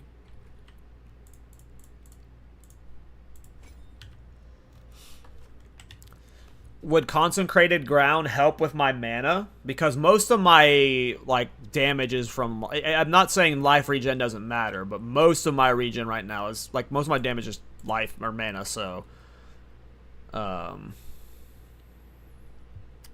What should I put? What should I put in Leap Slam? Maybe I put lightning penetration into it, or a lightning, or maybe I put like lightning something into it, so it's proccing my Mjolnir more. I think I'm gonna put like lightning penetration or lightning attunement into it. What did I put into? Because when I was messing with stuff last night, I was this is what felt best for getting as many Mjolnir procs as possible. Was when I put lightning penetration in with elemental armament. The combination of those two, because at some point I was trying like lightning attunement in it and stuff, because we really were wanting to just get it to, you have to get enough lightning damage from attacks to power these. So I was just trying a bunch of stuff into these, and the combination I found that was getting the most was elemental armaments with Forge Hammer with lightning penetration. But I didn't have room for lightning penetration and volcanic fissure because I'm getting rage from it, and I put Comb's Madness in it too, so it had more fissures. What's living lightning 2 do? I'm thinking about just putting lightning penetration into it, just because sometimes when I'm leap slamming, I'm not getting many zips. But what's living lightning do? Trigger living lightning on dealing lightning damage with supported skill.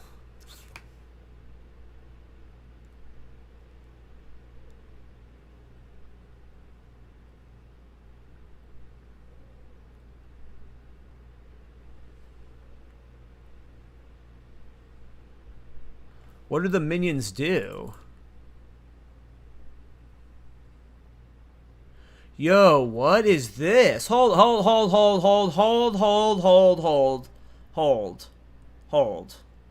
Has someone done a living lightning build yet?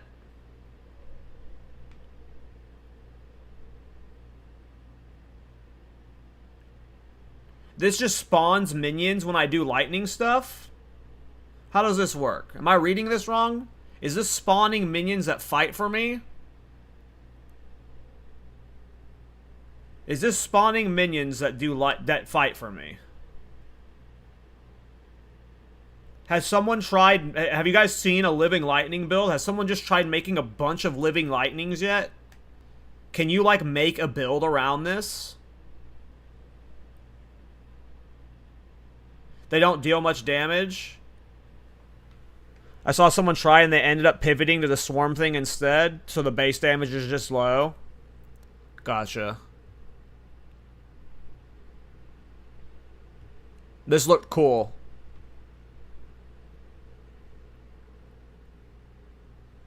This looked cool. No, I don't think about... I mean, maybe I'll try it later. I want to try lightning penetration for now, though. I want to get my leap slam. I want to see if I can get my leap slam super consistent. And, let's just do a breach run real quick and see if I can just leap slam through it. My assumption is I'm going to die until I get like another 1,000 mana and like 500 more life. I'm still going to be pretty rippy. But I want to see what those... I completely forgot I still had Embitter in there. Because, yeah, at one point... Oh, I need one more dex. At one point... Oh, it's got to be in mana 1. I'm capped on strength right now.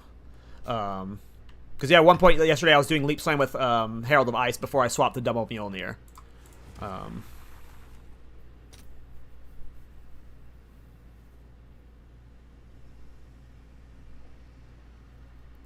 I don't like Stampede, man. I mean, I'll test it to see what you're looking like for the setup, for sure. But I just don't like Stampede. I really don't like it. I don't like the control of it. Unless there's something I'm missing about how you can, like, animation cancel it or something. But I just, like, whenever I'm doing it on bosses, and, like, I don't know. There's something about Stampede I just don't like. I guess it's okay if you're only using it as setup for fissures over this. Yeah, I get what you're saying, just to see what it would look like. But I'm just talking about Stampede right now. I just didn't like it.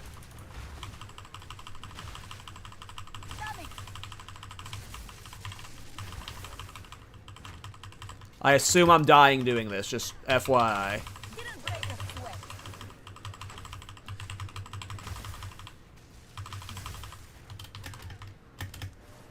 If you fuck up with a leap and you don't hit enough, like the problem is you need enough density to get a big zap off, and if you don't get that zap when you land, you're probably dead.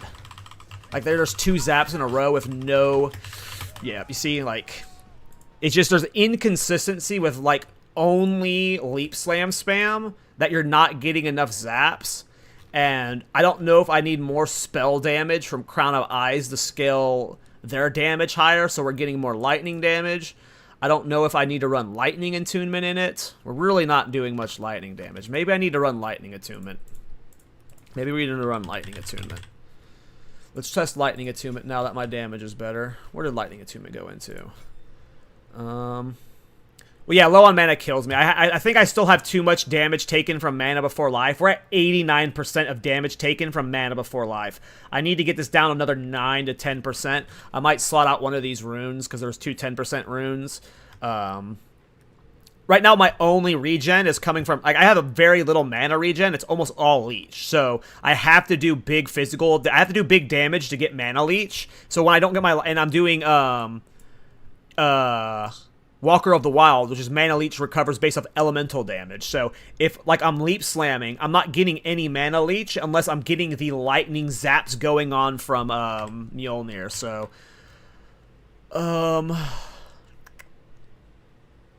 let's remove you. Can I afford one more fucking dex? Do I have any more ints on the tree? Fuck. I don't have any decks I can put. I'm pretty sure I'm like, if I take off one of these, I'm going to be below one of my Mjolnirs. Yep.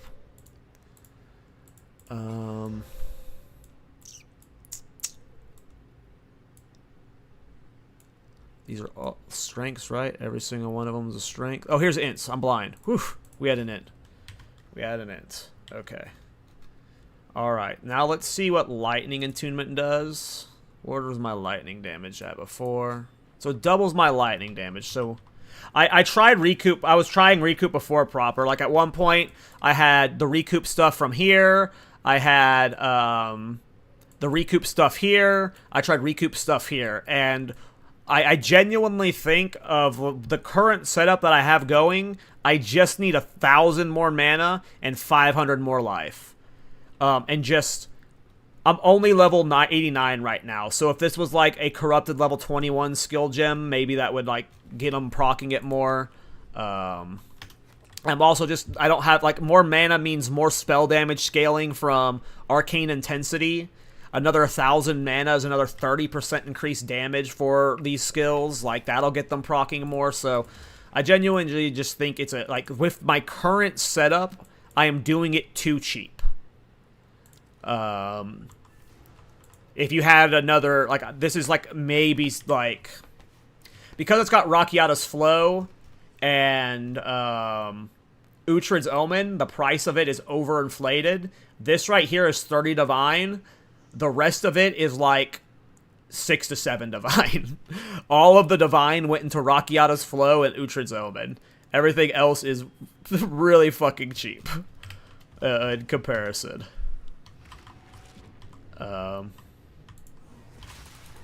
Alright, I'm testing Leap Sam Spam. Let's see if the lightning attunement helps.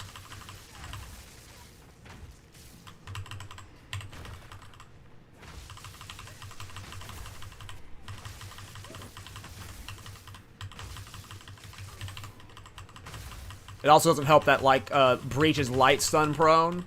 Light stun, it is a bane for this build. Like, here's how you should be playing Breach. Just super safe with the fissure spam. But I'm trying to force... I'm wanting to... If you can get the leap slam spam more consistent, that just makes it faster, right? Like, this is obviously just way faster than having to do the fissure combo. It just seems just a little too inconsistent. Yep.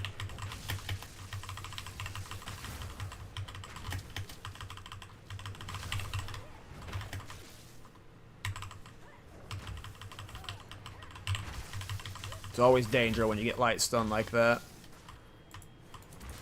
But if you just played like this, you're never gonna die. Just play hammer throw. It's just obviously that's way slower. This is just way faster, clearly. Am I dead? Oof.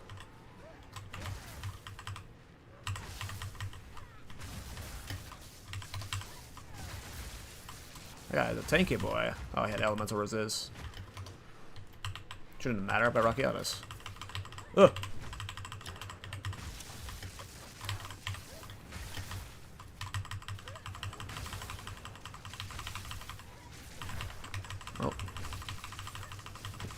survived so far. Don't speak too soon.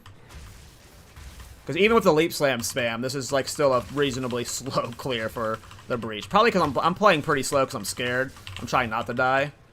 I swear, if we have if I could get 1,000 more mana, guys, and like 300 more life, this would feel so much better. All right, let's see how fast we can kill Jet, or how fast he kills me. One of the two. We that dreamed. Come on, Lady Thor. Come on, Lady Thor. We that are one. We are fury. We that fail. This build sucks.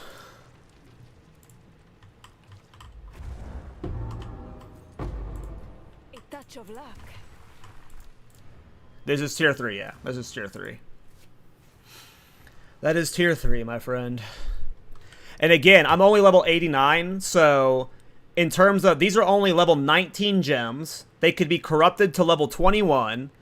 And then I'm also missing 3 gem levels from a Prism of Belief. So in terms of damage, the build's great.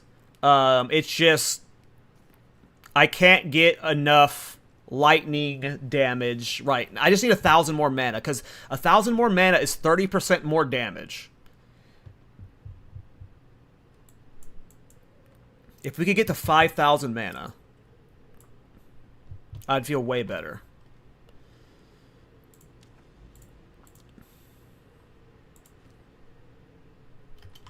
I'd feel way better with 1,000 more mana.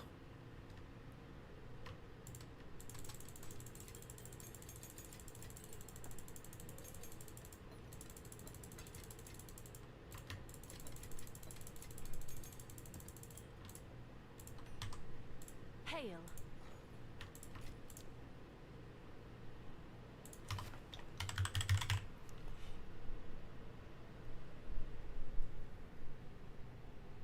PoB Dark Effigy has a 100 projectile cap. Damn. Don't bait me into playing Dark Effigy.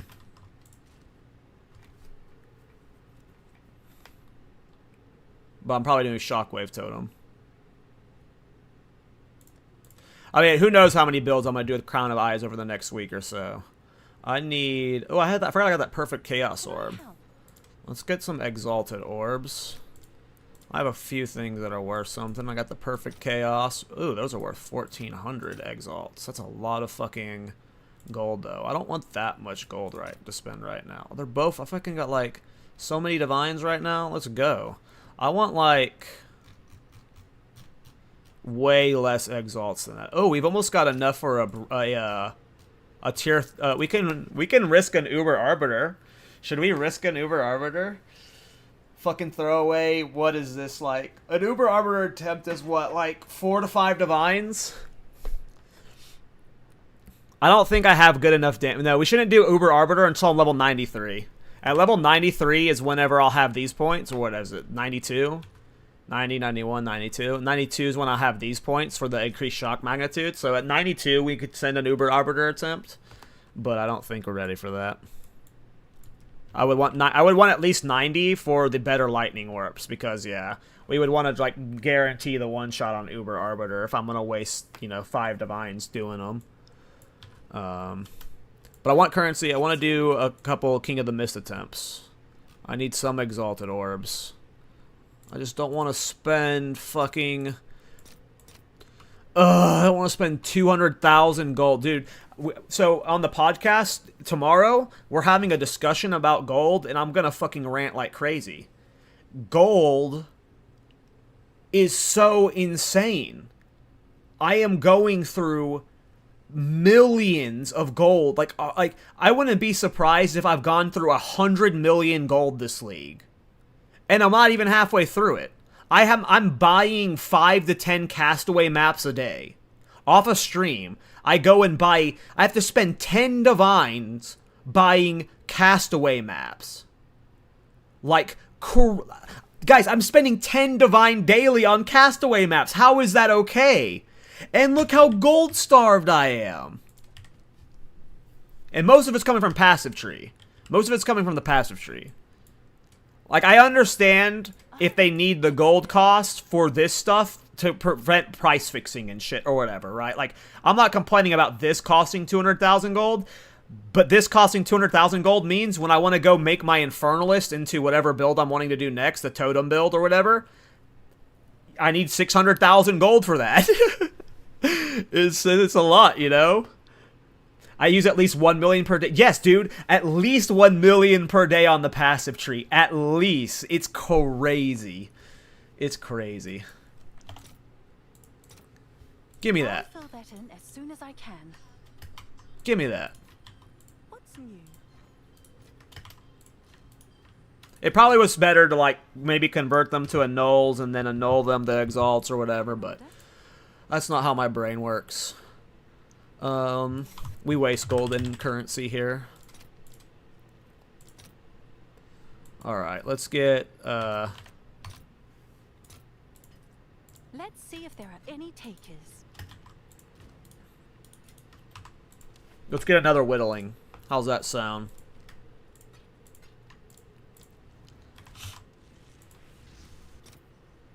It's brutal for crafters. Yeah, I'm not a crafter, so I imagine it's brutal for crafters.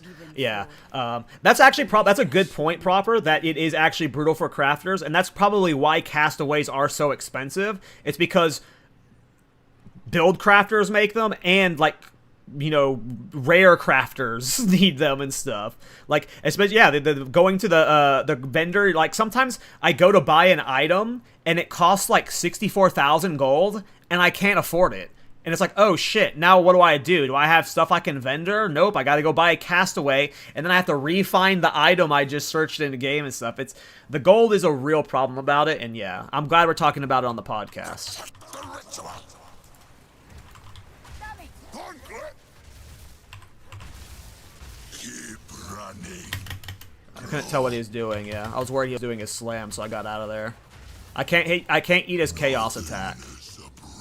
I don't have any chaos res, so I just have to run from his chaos attack, and I just can't see what's going on during this.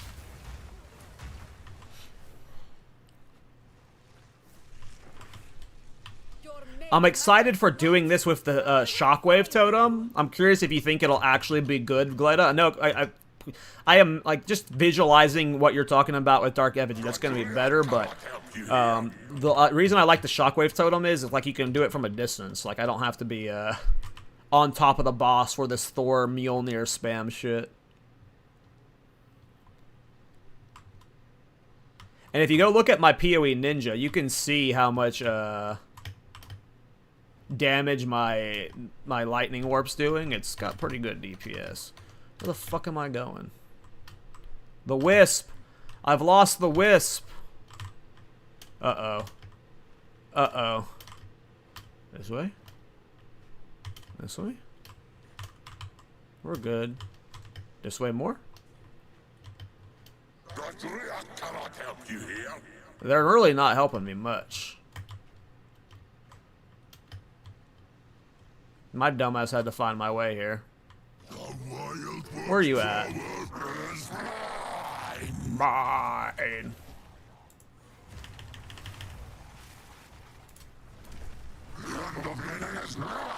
I think that's the chaos attack. Yo, that was the wrong chaos attack.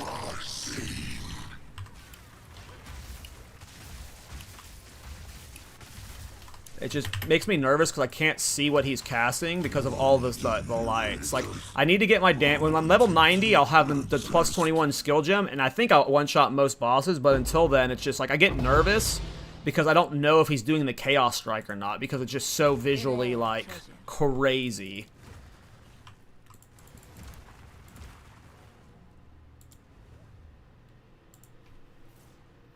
How do you buy a castaway map? There's a Discord that has like a channel. It's called TFT, and there's a channel called Gold Maps or something, and people just they'll post. They'll be doing Juice Delirium maps, so you're getting like as much gold as possible, and yeah. You just have to go find someone that's selling a Castaway map. There's a lot of people selling Castaways right now because they're just... If you can carry a party through a Juice Delirium Castaway with gold rolls, like, you're talking about getting a full party of people all paying you. Some people charge 2 divine, some people charge 1 divine per map. If you have like 6 or 7 Castaways on your map, and you can carry a full party through Delirium Juice maps, you're talking about making an easy like 30 divine in an hour. Like, it just requires you to have the Castaways and stuff. So I understand why people sell them. I hate doing that kind of stuff. I'm too lazy for it.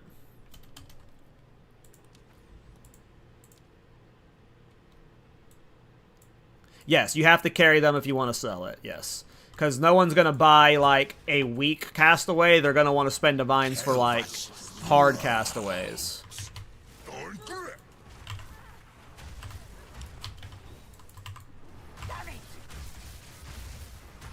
Nothingness approaches.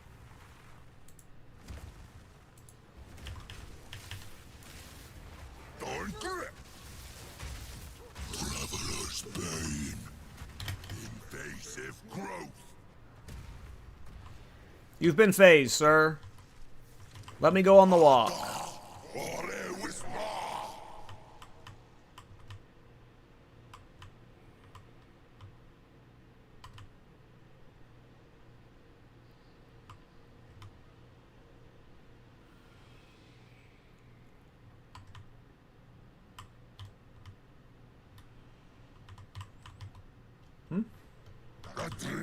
I can't tell which way they're sending me. This way? Oh, it's literally right here. Duh. The Wildwood's power is mine.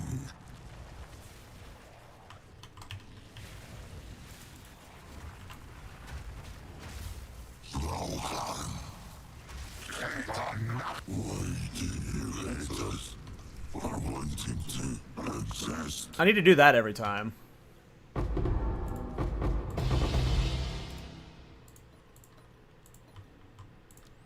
Alright, which From Nothing did we get? Some of these From Nothings are jackpots. Most of them are jack shit. So what did we get? A jackpot, or did we get a jack shit?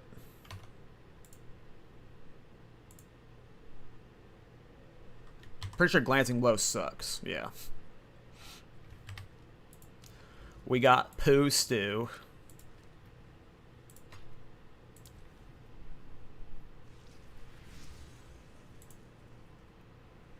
Yeah, I'm too lazy to make money that way, too. Even in WoW, I hated making money through carries. I always just preferred, like, solo farms.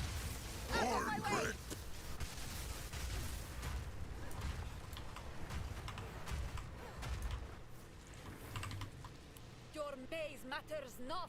I mean, the damage is clearly cracked. The damage is just, like, it's so good. Rarity cannot help you here.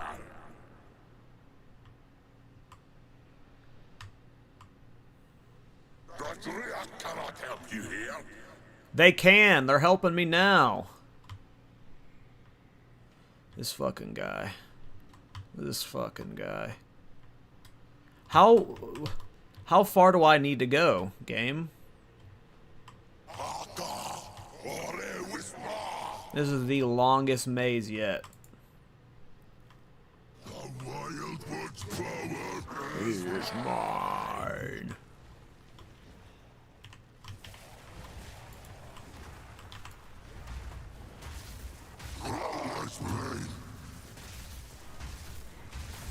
This is not the end.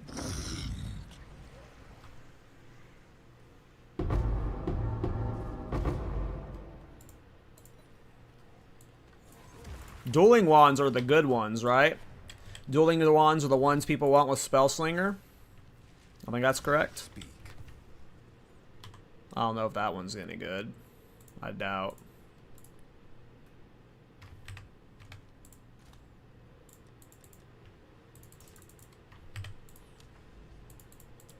I mean, this is a good boss farm build once you fix the defenses, for sure. If you had 100 divine and you're looking for a fun build, This one's good. Because you could invest way more. Oh, I'm going to die? Oh, I lived through that. Holy crap.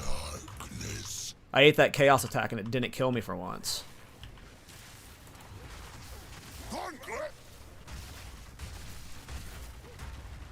Where'd he go? Quit teleporting, fool. Would you just phase me?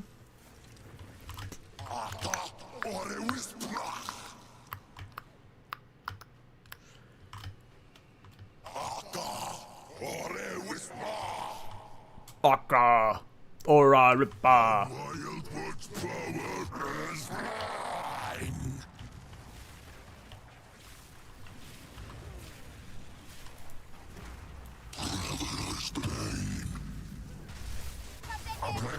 This is not the end.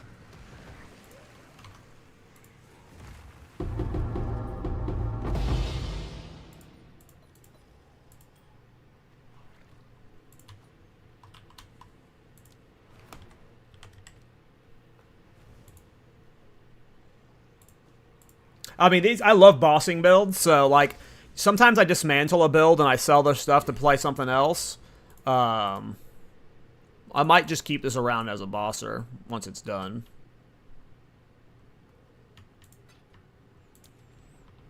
Because the damage is about to get better. Like, right now we're getting, like, what, 5-second boss kills? Like, we're going to get that, like, half it. Can I eat it? I can eat the chaos attack now. At least that one. I'm sure it's going to kill me randomly soon. Your maze matters not. I will find you.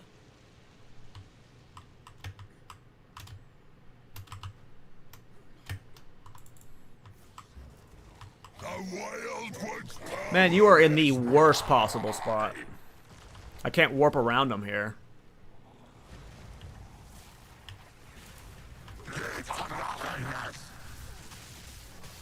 I guess it doesn't matter. Hate us for wanting to exist.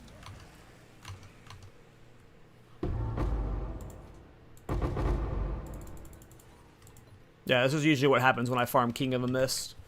Is a bunch of nothing.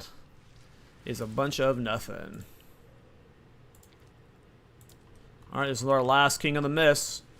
Will we make back the currency we just spent? Tell that stranger. Invasive growth. Okay, I'll die? Nope, I'm not dying to the Chaos Strike anymore. So that's just good news for the defensive. I just need to get, like, if I had I keep saying it, when I get 1,000 more mana, 500 more life, and a little bit of chaos res, I don't think the build's gonna rip anymore, and I'll be able to just leap slam through. But that's just expensive. We're gonna need like a 50 divine drop soon.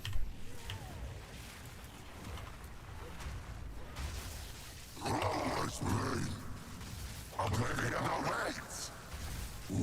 do you hate us for wanting to exist?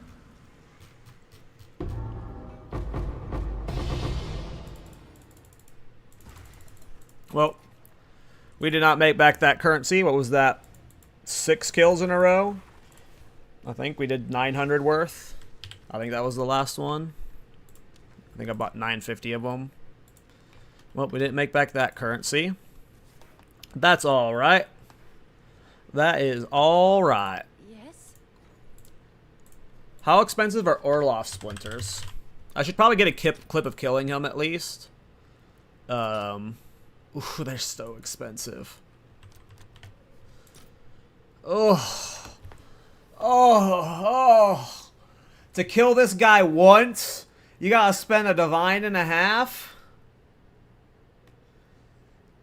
Ugh. Oh. What?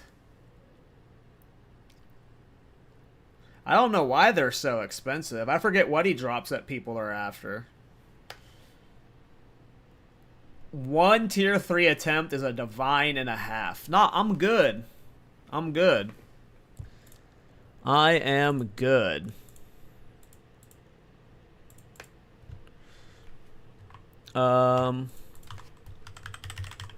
What's the other splinter? I mean, I haven't done a simulacrum attempt since last night. It did not go well, but my defensives have gotten a lot better. So I'll post it right away. we're going to send a tier 1, a tier 2, and a tier 3. Just to see how each of them go. Because it's very possible I just die. And the problem with Simulacrum, what I was running into yesterday, was I couldn't even do tier 1 because I was getting stunned and just fucking plopping. Like, there was just... The stun threshold on this build was fucking awful. It's a little bit better now, and my damage is a lot better. So we're just going to send one by one. We're going to do a tier 1, a tier 2, and a tier 3. And see what we can handle.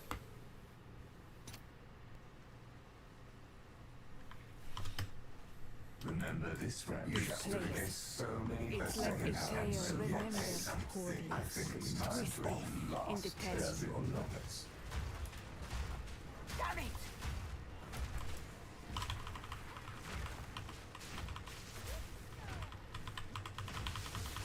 Sand, take you!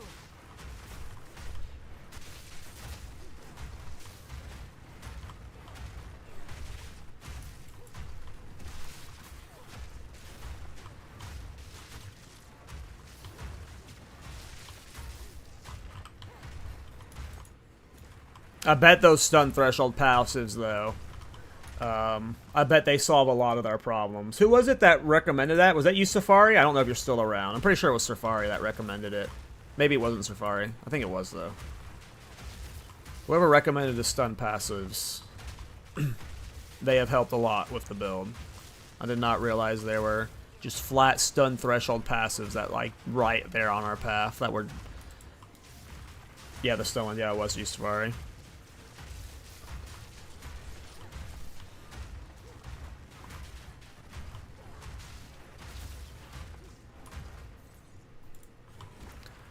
I wonder if we need more, I wonder if we need more, This is only the Our damage is good because of the,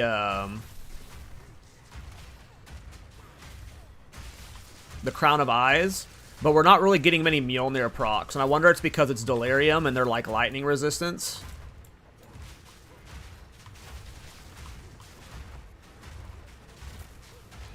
We really only get procs when a rare pops out.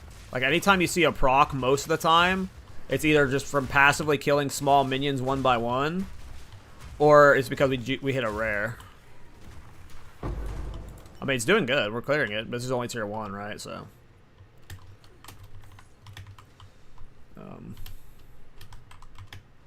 just not many procs right now.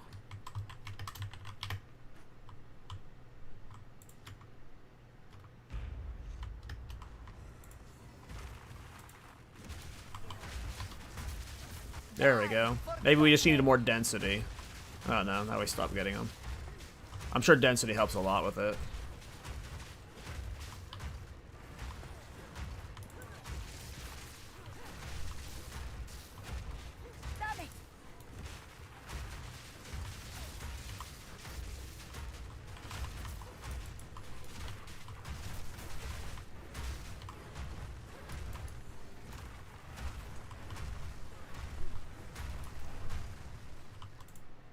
let yourself be drawn into the mire.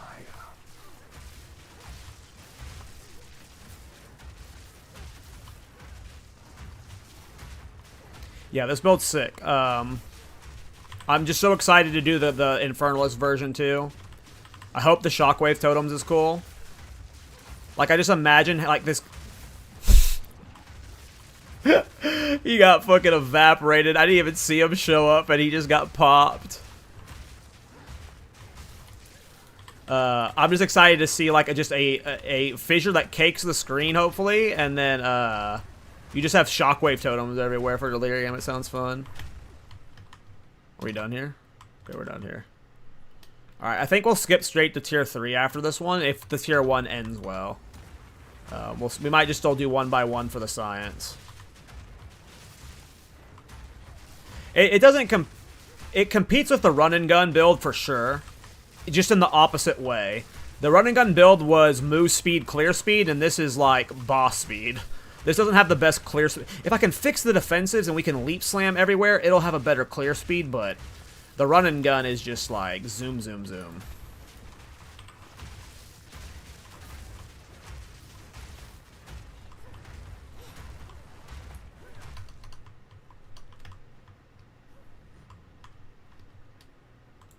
Are you trying to cleanse yourself of me?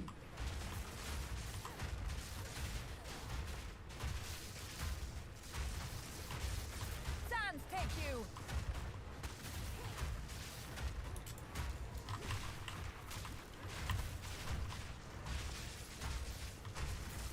Yeah, I wonder if I need like lightning penetration for Simulacrum to be easier, because I really don't get many warps.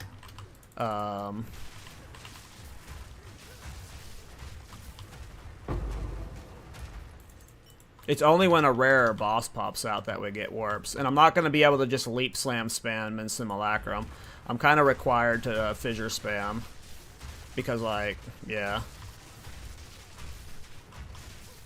The density is just so awkward here. And a badly timed rare can, like, make this go sour. Because if we have to recast the fissure. Yeah, I'm still not even confident in clearing the tier 1, to be honest. The damage is clean, it's just... I don't understand why... Is it just because they just have such a high lightning res that we're not getting so many Mjolnir procs? I'm guessing that's it. I'm guessing Delirium mobs just have a high base lightning res, but shouldn't Rocky... well, I guess. It's because we're not getting penetration from these skills that we're not proccing these enough. Rocky Autos makes Lightning Warp hit fucking hard, but we don't have enough penetration on and damage from these skills right now to be proccing our warps just constantly. I bet you there's a Simulacrum setup you can do for this, though, that, like, procs it more. So if you wanted, there might be, like, a Simulacrum setup there where you just need, like, a weapon set, where you need, like, a passive swap. Or if you wanted to farm Simulacrum for an hour, you'd get, like, way better warps. Because there's a lot of lightning penetration stuff that we can scoop. Because we don't take lightning penetration, because we don't need lightning penetration for most stuff. Because we have Rocky Autos for Lightning Warp, and that's where, like, all the damage is coming from. But it's feeling like right now I'm not getting enough lightning pen to be able to proc the lightning spell on hit shit. Nothing you do matters.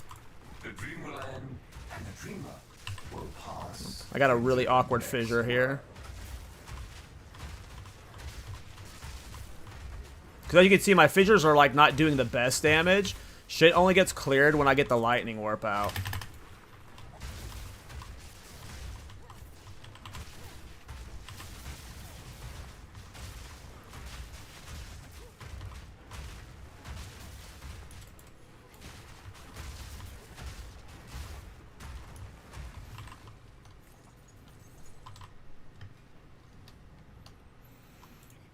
Okay.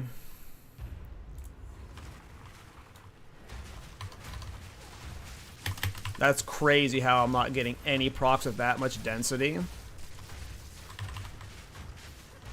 I think I have to, like, if you want to farm Simulacrum, especially Simu 3, you're going to need some form of lightning penetration on the passive tree. I'm guessing that's what's causing the warps to be so inconsistent.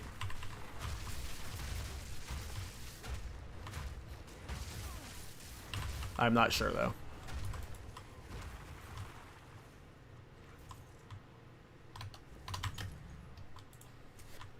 And obviously this isn't, like, awful. This is going fine. But I feel the difference in how many warps I'm getting. Like, that was, like, 5 hammers there, and we didn't get... We haven't warped yet, this map. Like, there we go. Now we're getting warps. It seems like the common enemies don't build warps. Whew, that was close. It's like the rares when they show up. That was crazy. Oh no, I think we're dead. I don't have a fissure up. Whew. That was close. Yeah. This is an awkward setup for Simulacrum. I think Lightning Pen will help a lot, honestly. Hey, Divine Orb.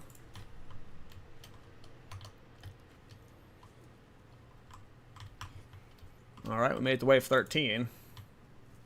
Like, even if I had more mana and life, it's right now it's the inconsistency of the procs. Like, I need better procs. And it really doesn't seem like I get procs unless there's a rare up. I don't know why that is. Is it possible that the common enemies have like a way higher base lightning res than the others? Because even the bosses get like, if a boss shows up, they're instantly like warping. Oof. Like I can't stop for a second to fissure. It's, oof.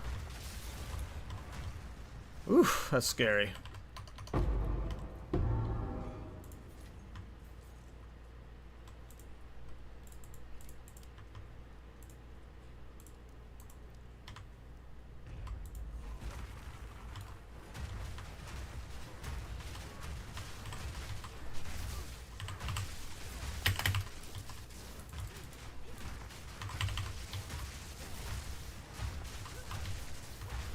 I think I might be right on my theory about how the common enemies, the whites, have a high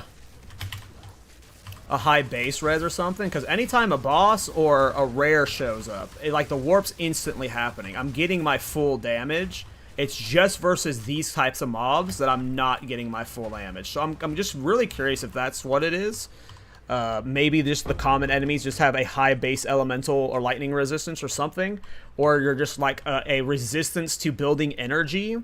It's anytime a rare or boss shows up, I zip around, but it's only when there's fodder out that I'm getting nothing in my generation.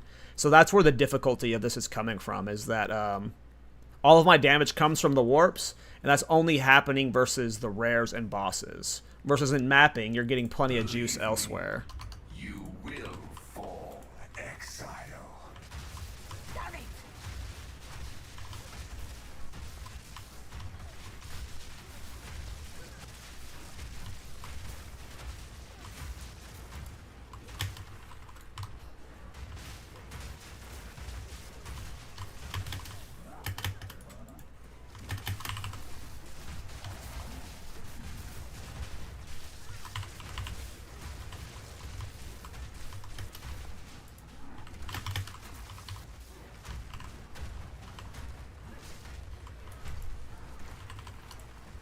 Bet you 200 divine you can't clear tier 1. This guy. Bet you 200 divine you can't finish tier 1. That's what you said earlier. That's what you said earlier. Remember that. And that's what you sound like in my head when you typed that. Just want you to know. That was not as clear as I would want it to be, though. There's an awkwardness where you have to recast the fissure that, like, if you get hit when you're during that point, it's scary. And I just don't understand why I'm not generating lightning spell on hit versus the common enemies. I'm sure you guys are seeing it too. It's like anytime the boss shows up, it's just like everything just dies because I warp around 3,000. I mean, maybe that's it, Paul. Like, maybe they're only getting, like, maybe that enemy has, like, a cap. Like, they only give, like, it doesn't matter how hard you hit them, they only give 1 energy per or something. Like, maybe that's it. I honestly don't know how, like, I honestly don't know the mechanics of how this generates, you know, as well as I should, so, or as well as I could. So it could be very well that there's just no fix for it. Without, like, getting percent increase, like, jewels that give you, I don't even have one in right now. I had one before. Here's one. Like, you have meta skills get increased energy. Like, I guess that would be the only way. If that's the problem, Paul, then this would be the way you solve that. You get 1 energy per 1 power. Yeah. So if they're just low powers and there's just, like, no other way to scale it, then I'm not sure. Not sure.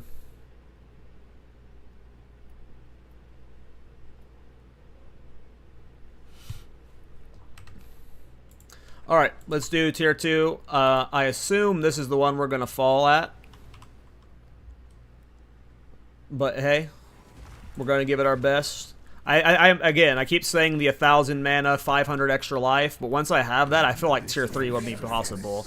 The awkwardness is with when the Sunder runs out, and you have to recast. If you get caught off guard during that, that sucks. Yeah, because like if you just look at my power gain in the corner, it's just really small versus these trash enemies, so like, you really just have to depend purely on like the occasional lightning warp balls that come out like that, handling most of your clear. And then you're just like praying.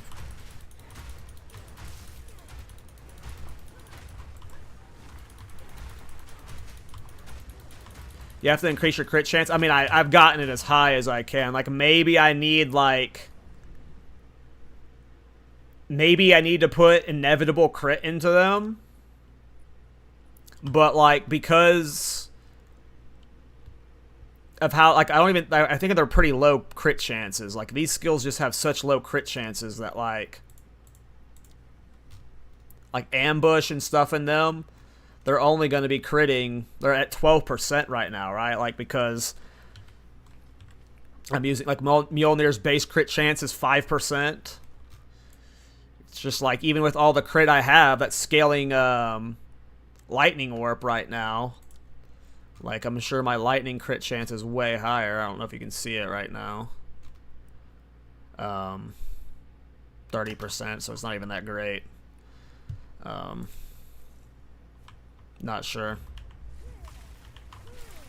There might be a better way to build this character, and I've just, like, stumbled onto a path that, like, accidentally worked.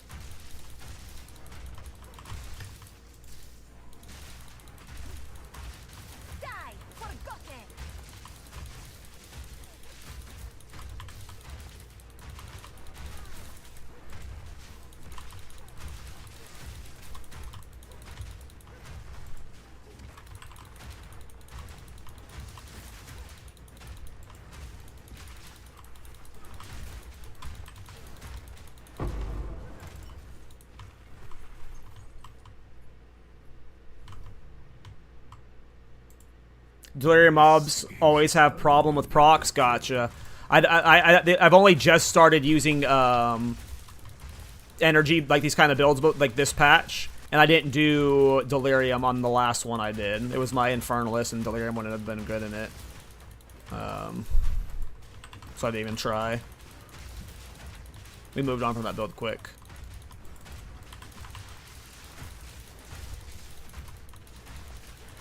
Yeah, it was like once the rares show up, the rares are like fill the power bar 1 to 2 times. Like, it's awesome, but yeah, it's just the little fuckers.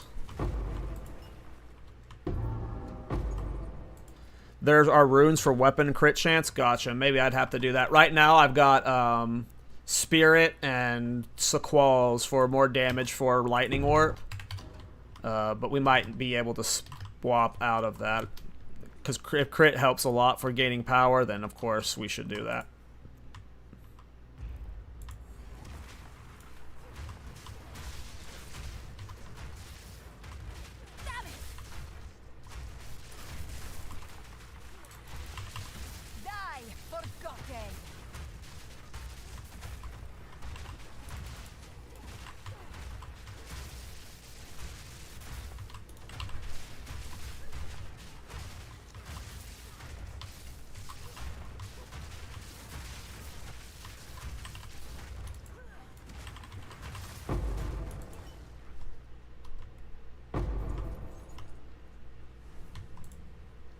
Let yourself be drawn into the mire. One of the good things about Simulacrum, at least, in terms of like this build survivability, I thought I'd be way more rippy. Like, and I still very well might rip it. Like, this is Simulacrum, it's hard.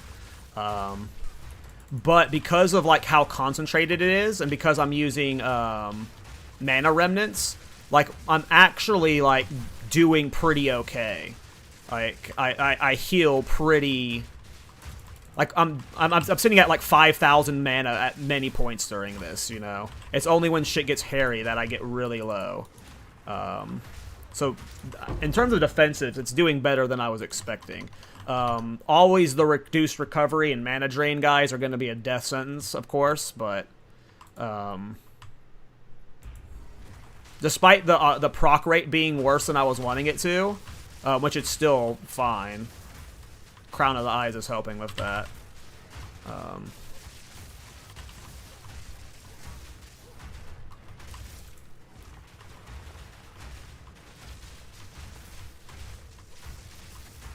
But yeah, I was not sure we'd make it through tier 1, and I'm impressed with the tankiness of this. It could be like, again, with how scuff it is.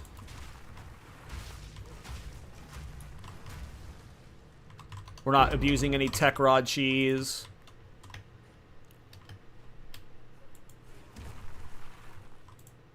Are you trying to cleanse yourself of me? Damn it!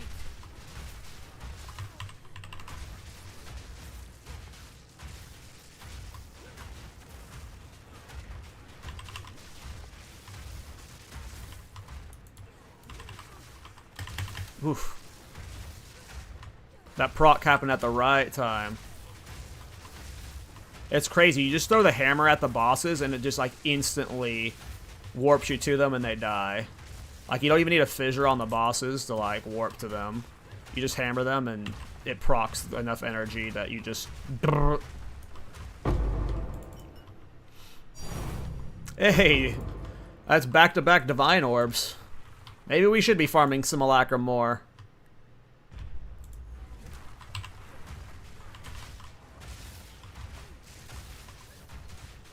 I mean, I thought about Arc. I definitely thought about Arc. I just don't know. Oh, I'm dead.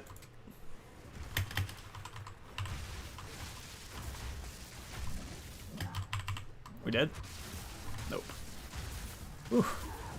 I thought about Arc. But, I don't like gem swapping. I'm a big anti-fan of, a big hater, I don't know why I said anti-fan, of gem swapping. So anytime I have to, like, swap anything out for bosses, like, I don't want to do that build anymore. So, like, because Ball Lightning is doing okay with clear, but also, or whatever it's called, whatever the spell's called. Can't talk right now. Ugh. There we go. How to get that clear off. But yeah. We're required to use this for, oof. Yeah. Shouldn't have tried lead slap in there. I think we're dead. We're not recovering from this. Yep. Yeah, can't lose focus with, Delirium. Once you lose that initial ground plate, and you have to get it down, oh, not ground plate, fissure down, if you don't recover, if you don't get it down fast enough, I just let myself get distracted and let it go down. You have to keep that up, or... Which is another reason why I ran the attack speed on gloves, is because it just seems so important to keep that down. Yeah, it's a little bit weird with the Delirium mobs being resistant to the warp. Because you don't feel that at all when mapping. Like, let's go show mapping now that I've made the changes to Leap Slam. I just have horrible maps. Just have the worst maps. What's this? Don't be something dumb. Sump? Of course it's something dumb.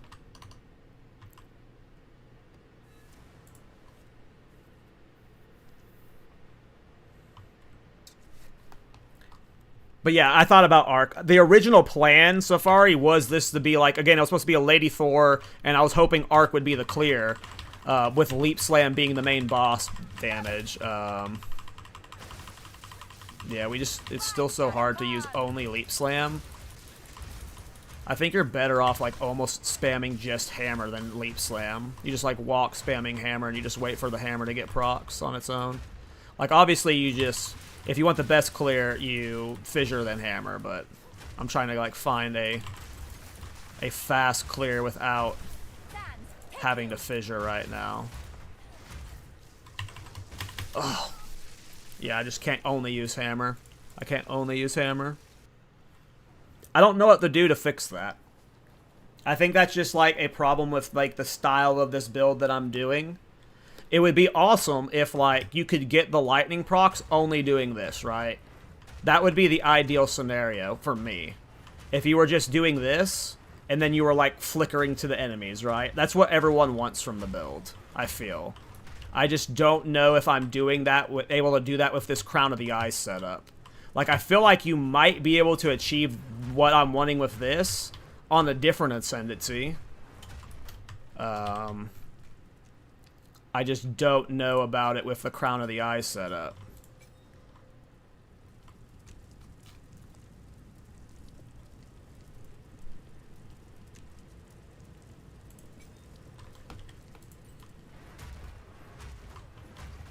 I don't even know why I have efficiency in this right now. Let's put lightning attunement in it. Maybe that'll help.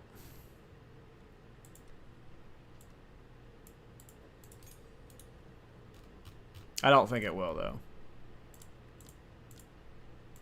I don't think that's how the energy builds up, right? I'd have to be critting.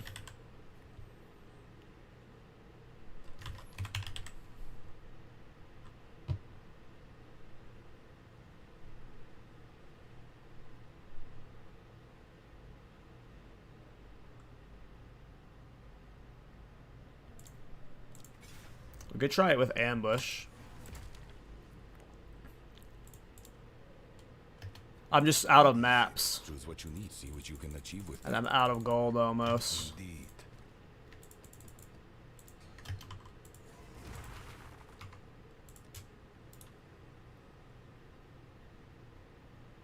Did I leave it in there? I did.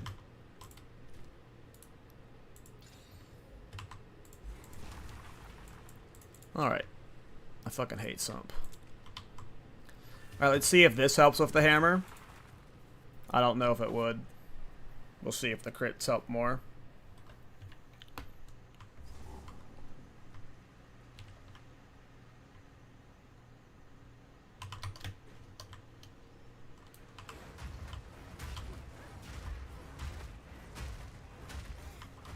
Damn it! Fall before me.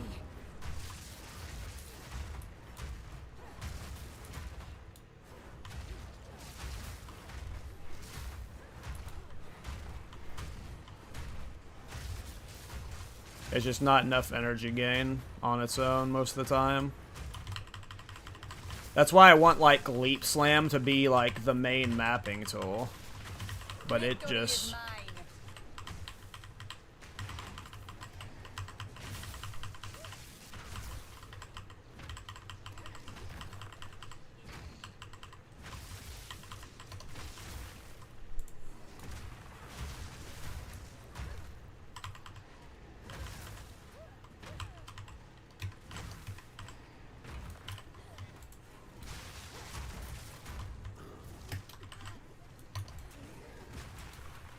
Dead. Jesus. Got my combo goofed there.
Yeah, I just wish, do you have a melee level amulet? No, I have a spell skills amulet.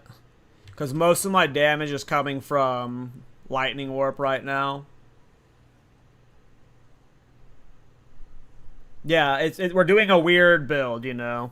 We're doing Crown of the Eyes. we're doing spell scaling, and then we're trying to scale our fissures and stuff through Crown of the Eyes. So yeah, we're doing off meta build, right? With off meta builds, you have to kind of sometimes just accept that certain aspects of the builds are gonna suck. The bossing on this build is fantastic, and then other aspects of it might just suffer because of it.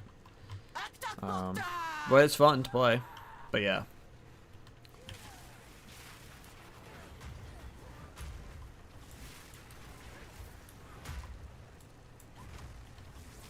Overwhelming Presence, gotcha. Maybe I need more Spirit, because right now I'm running Mana Remnants for the extra life, because I'm kind of squishy.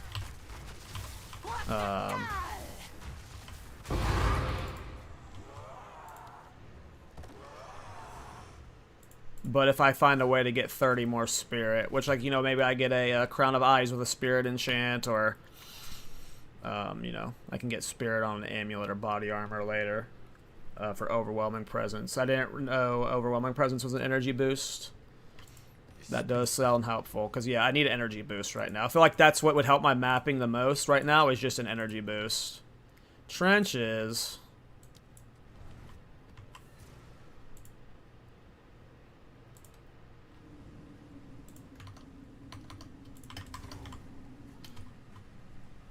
Nothing you do. Delirium again. Didn't I just fight you guys? Didn't break a sweat.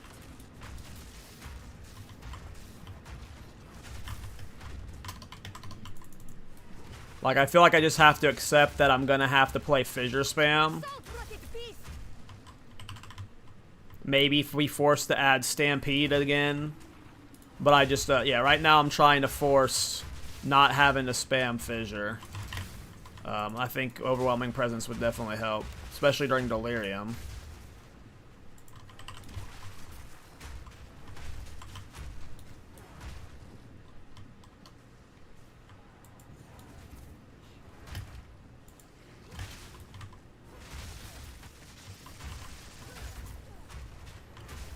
Yeah, I mean, the original plan was to just play a normal Crown of the Eyes build. But then when I started messing with Mjolnir last night, this is just where I ended up. And it ended up dropping a lot of, like... It originally was supposed to be an attack skill build, where I'm scaling, like, you know, an attack like Stampede or something. But we just started messing with Mjolnir, and then it just, like, ended up here.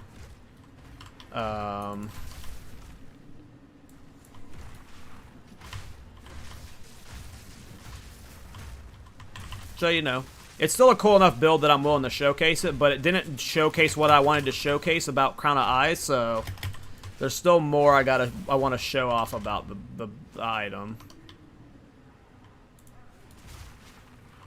I haven't played Sunder since last patch.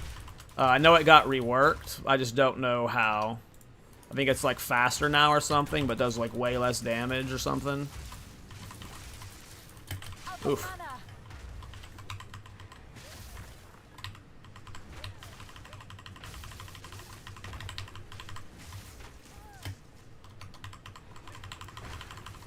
Am I dead? Yep.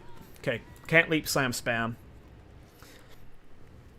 Delirium, this is not, with my current gearing setup, Delirium without Overwhelming Presence is not feeling good. I am just getting like, have I tried one-handed Mjolnir with Thread and other? It was too hard to get, like, the problem with Thread is you have to lean so hard. If you're playing Thread, you want to lean so hard into Spirit stacking, and the Mjolnir style wasn't working with also stacking Spirit. Like, with the budget that I have, at least. So, yeah.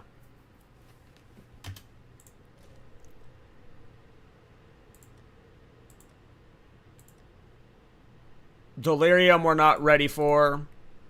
We're not ready for Delirium juice maps.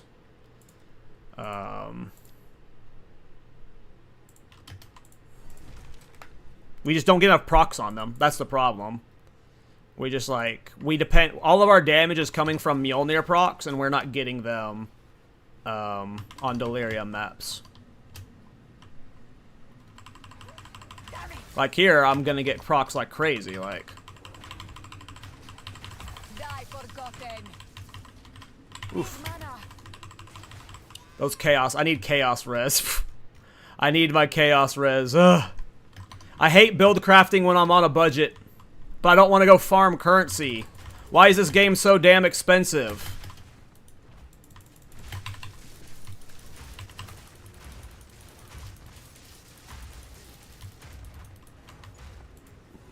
Chaos reses. I need to get my chaos res. Those fat ladies do chaos damage and it hurts. Oh my god. This build's just so rippy. I don't know what to do to fix the rippiness of it. I hate making builds like this because, like, it's so cool, but I just, like, I don't want to make... If I make a guide for it, half the comments are going to be like, I'm dying so much, this build sucks. It's like, yes, it fucking does. It's cool looking, but I don't know how to solve the defenses. And this is like a patch where it's so rippy that, like, if you're not playing something with, like, 10,000 ES, it's just kind of rough. You're just gonna die a lot. And I don't know how to fix the rippiness of this build. I just don't know. Not without 100 more divine. And at that point, most people won't even be able to play the build anyway, right? Like, I mean, yeah, I need more mana. I need 1,000 more mana. But that's expensive. I need 1,000 more mana, and that's expensive. Getting 5,000 mana is not easy. And I don't think I can run CI, right? Like, there's no way I can run CI with this build.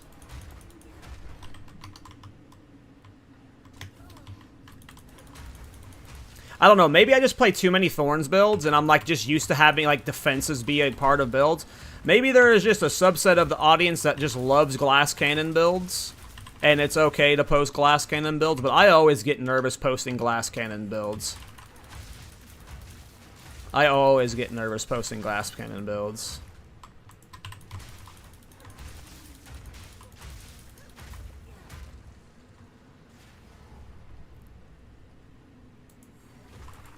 You are used to playing mainly builds, soy builds are not your thing. I mean, maybe that's really just it. Maybe it's just I need a mentality shift when playing these builds. I am not used to playing, like, super rippy builds, you know? I'm used to, like, playing Thorns where you have to, like, overcompensate on defenses. So maybe I just need a slight mentality. You're letting your intrusive thoughts win over. I do that, you guys. I do that too much. Like, I didn't that demon build. My demon with the ray gun. You know how cool that ray gun looked? But the railgun build? But I didn't make a guide for it because I was too self-conscious over how much it died. But that was actually a reasonably performing build. It was just dying so much, and I just didn't want to, like... I just feel bad. I don't know. I feel bad making those kind of builds. I mean, I am always honest with my builds. I never, like, hide the fact that they're rippy. It's just, yeah. There are people out there that don't listen to what you say, and then they just still get upset. But you can't protect those kind of people, I guess. You think this build exceeded more than the demon one? I mean, yeah, I think so, too.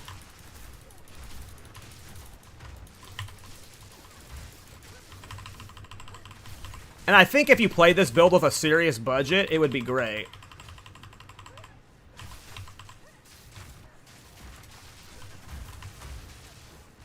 Die forgotten.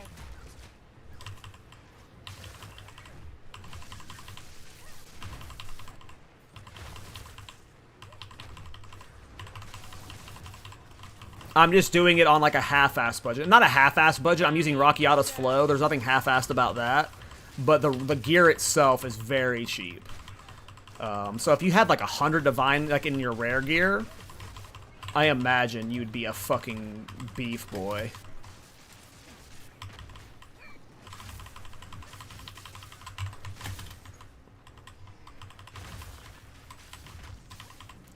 I mean, this is still performing pretty good. It's just... I'm trying to hold its standards to the defenses of my Thorns builds, I guess.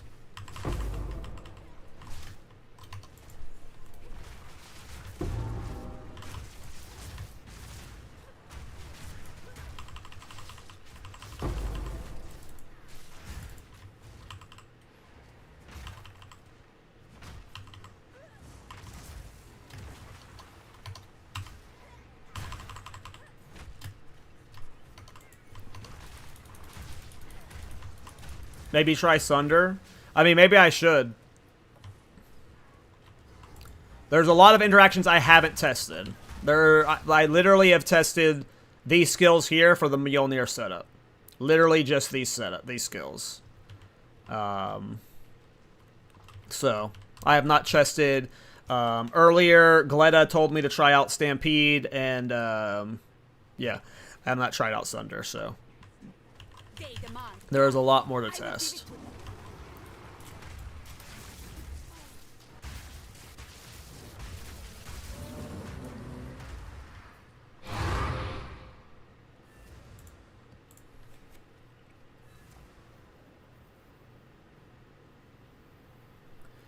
I mean, I could try Sunder, sure. I don't know if I have the gold. I do have the gold, okay.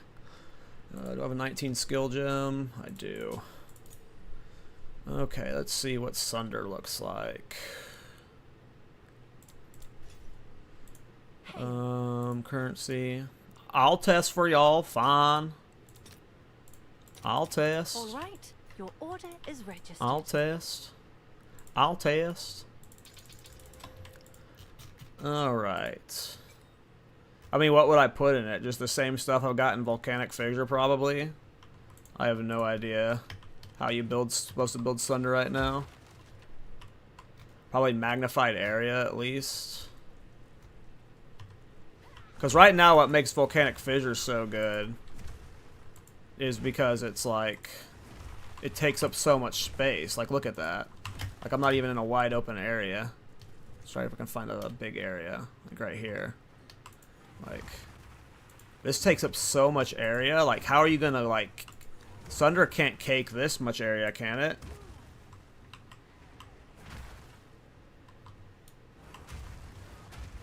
Like, that's a wide-ass area. There's a Sunder, it's like...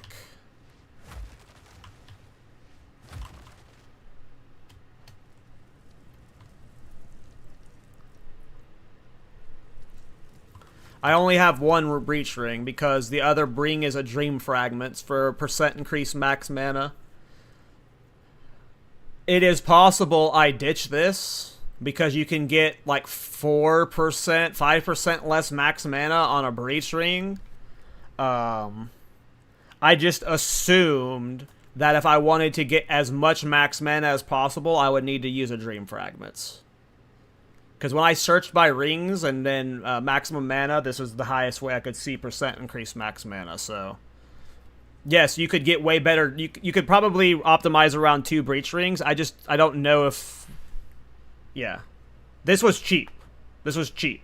So, that's why I bought it. Maybe 2 Breach rings and you take the 5% loss on maximum mana. I was trying to get as much max mana as I can, though. Because like I keep saying, I want to get to... I want to get to 5,000 mana. I don't know why that's the number I want to hit, but...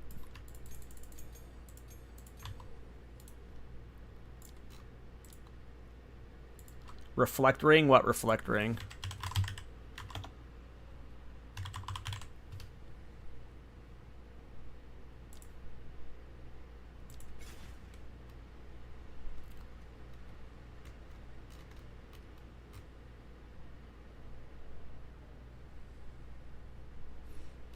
Oh, right. That's just a version of Combs. I was like, I thought I had a version of this in this one.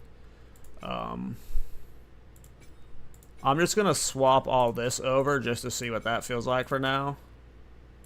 Oh, reflect your other ring with Calandras? I mean, I could Calandras, yes, but I don't have a Calandras.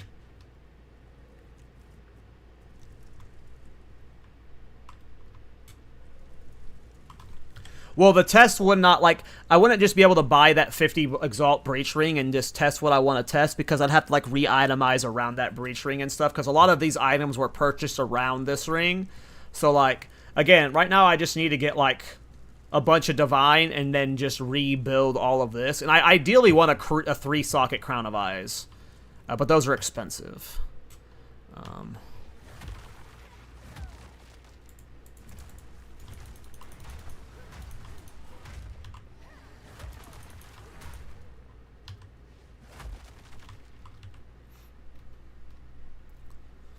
But how come it doesn't do the lava thing that this thing does?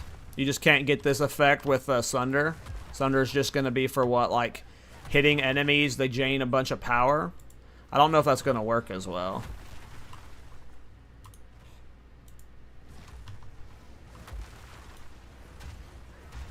I don't see that working as well. We can try it, but yeah.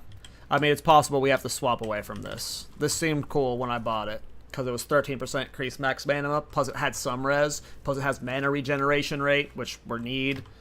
You know. Is Sunder not a slam? Oh. It is.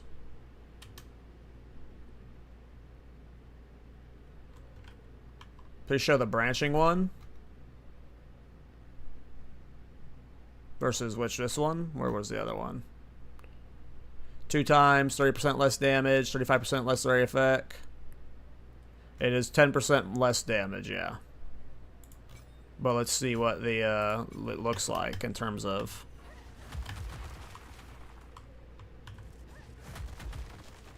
What the fuck?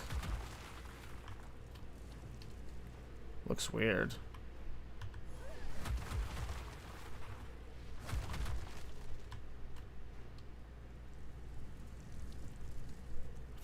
I just don't see that being better than, like, just hammer spamming. We'll try it. We'll see what it does for procs, but I just don't see it being better than the current one. Oh, we've already been in here. Go on. Are we at the Citadel yet? No.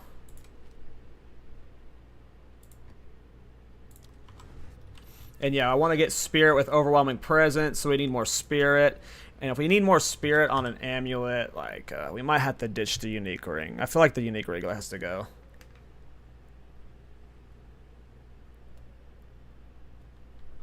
I see, Gleda. Gotcha. Yeah, I mean, we're gonna showcase this build, but I'm honestly hyped about the Totem one. I'm really curious if you can hit 100 attacks per second or whatever, Gleda. But I really want to do the Shockwave Totem one. That one sounds fun to me on an Infernalist. Sand, take you.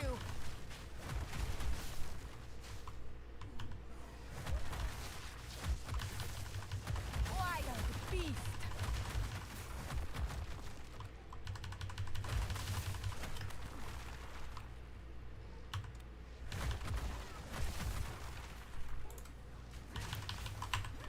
Need mana.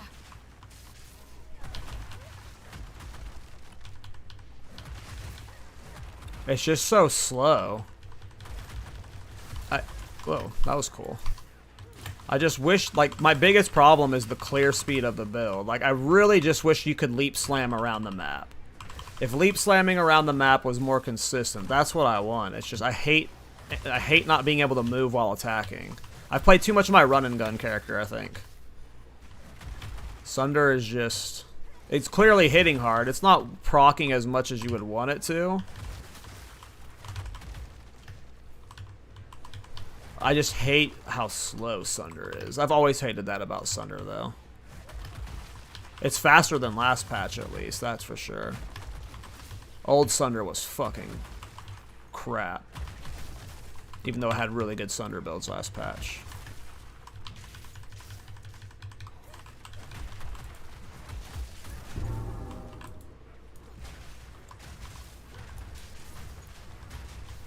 It is definitely seems to be good power generation. I can't tell. Oh. Didn't break a sweat.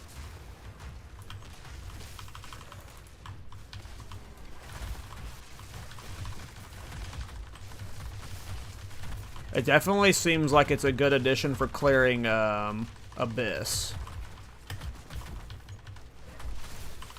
Because it's like it is a range clear for that doesn't require as much setup as the hammer. I definitely don't hate the Sunder. It's just it's definitely situational. I like it versus Abyss. It's a good addition versus the Abyss. That's for sure. You got proxy or you just got that one thing?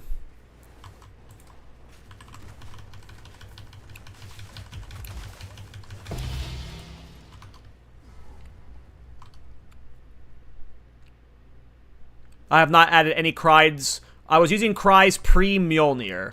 Since I've started using Mjolnir, I have not added any Cries. And no, I have not ever... I've never used Ancestral Cry once. I don't even know what it does, to be honest.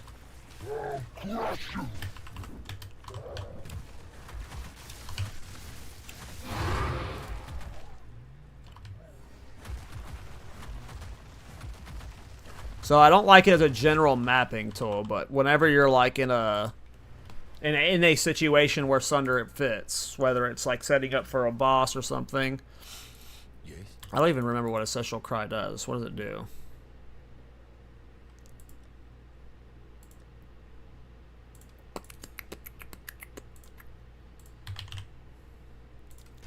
Ancestral Cry. Oh, it's the builds glory up one. glory anytime you ignite enemies. When it has maximum glory, you can use the skill to become an avatar of Kaum for a short time. As an avatar, your melee attacks are ancestrally boosted. You throw up molten globules on every attack, and your footsteps slam the ground. Ancestral Cry builds up glory anytime you ignite enemies. When it has maximum glory, I mean, I you don't can know use if the this would skill have to any become an avatar of benefit Kaum for a short time. for Mjolnir. As an avatar, your melee attacks are ancestrally boosted. You throw up molten globules on Like, am I even doing much physical damage? footsteps slam the ground. Ancestral Cry. Like, the only way we'd use this is if it just generated more power for Mjolnir. But in terms of, like... In terms of, like, its damage and what it's doing, it doesn't seem beneficial. It just depends on if it, like, generated us more power, and I don't know if that's the case. Yes. We'll try a raw one, because I don't want to buy... Oops, I didn't mean to go in there. I don't want to buy a perfect Jeweler's Orb right now.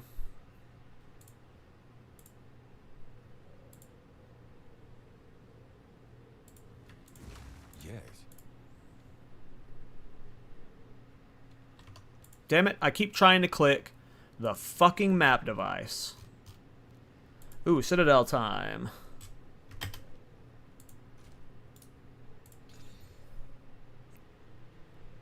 That's scary. I don't want to deal with ailment threshold right now. I want Reforged Bench.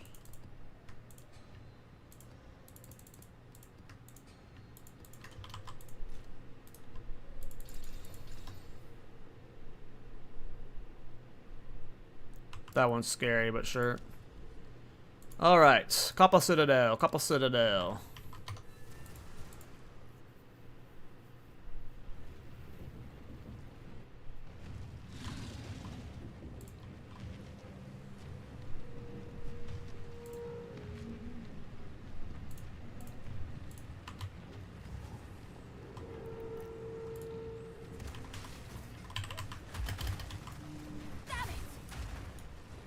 Before me.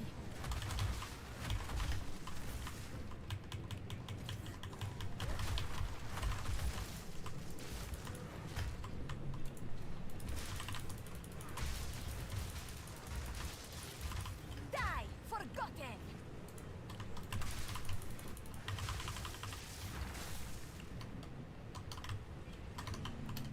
If I can just get this build to where I can leap slam spam, then that's how I would ideally play it, but I just... that seems just not in the cards. We'll do it for this map until I die, since I have a few revives. But, oh, I'm already about to die.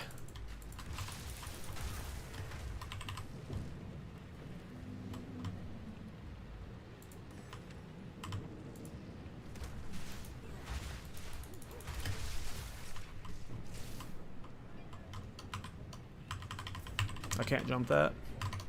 That's some horse shit.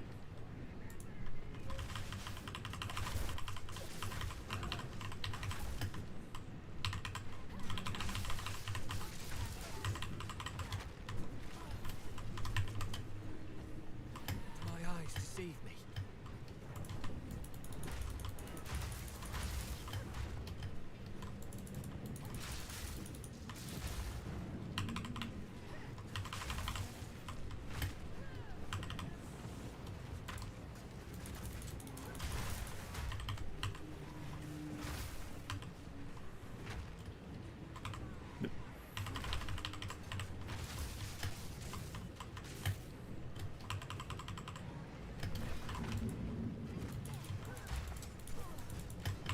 Ugh, those light stuns.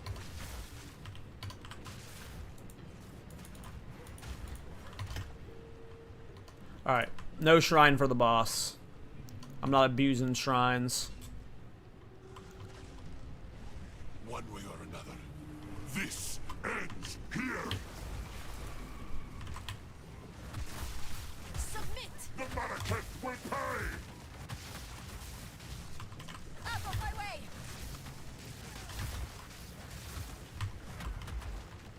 Nothing matters now. What are but you the doing? beast. Go.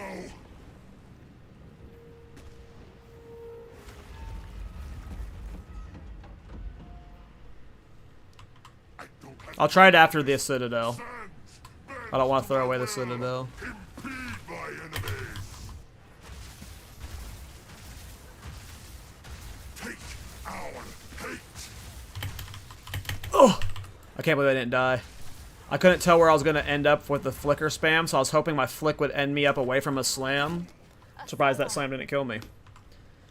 Asala. Get up. This is not over. 2 fragments?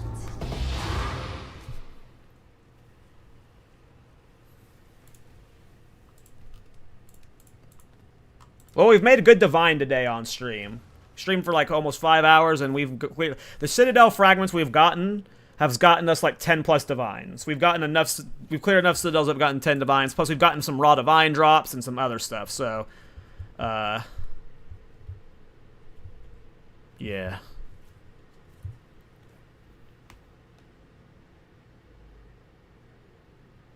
I mean, yeah. I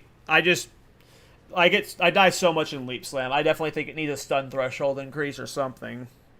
It feels way better than it has ever felt, though. If we're being honest about Leap Slam. Compared to Blast Patch, it is exponentially better. Is there another Citadel I can clear to? I want to just keep Citadel hunting, because Citadel hunting is honestly just... it's doing good currency. When I don't die. I could have left some up down here too, because I've been collecting them for a while, because I haven't been playing a bossing character. There might be more down there. Ooh, here's one right here.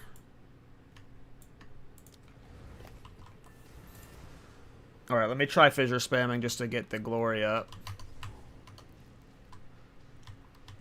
A beautiful shade of red.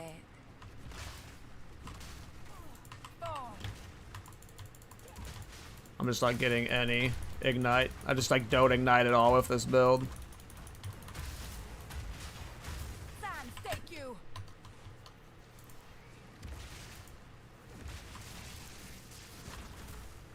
Yeah, I'm just like, I generate like no glory. I just don't know if I'm gonna be able to fit that into this build. I would have to like, I'm sure, I'm guessing there's support gems that might help with it. I mean, I'm not really scaling my fissure damage right now. I'm all spell damage right now. All my damage is coming from lightning wart. And yeah, I probably do too. I've got oh, I don't have anything. Oh right, I took everything out of I took everything out of volcanic fissure and put it into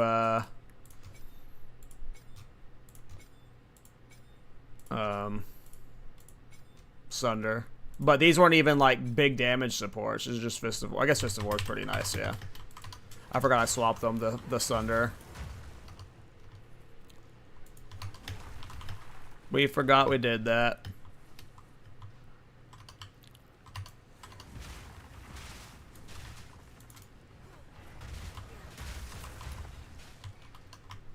Still pretty pitiful glory buildup though.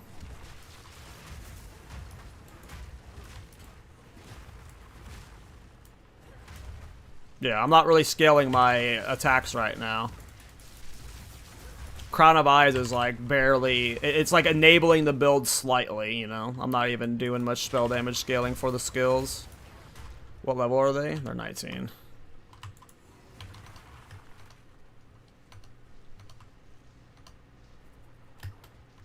Well, again, this is not a Volcanic Fissure build. Our build is not spamming Volcanic Fissure, it's a Lightning Wart build. It's that. That's the build. We're not building in the Volcanic Fissure. Of course my Volcanic Fissure is doing bad damage.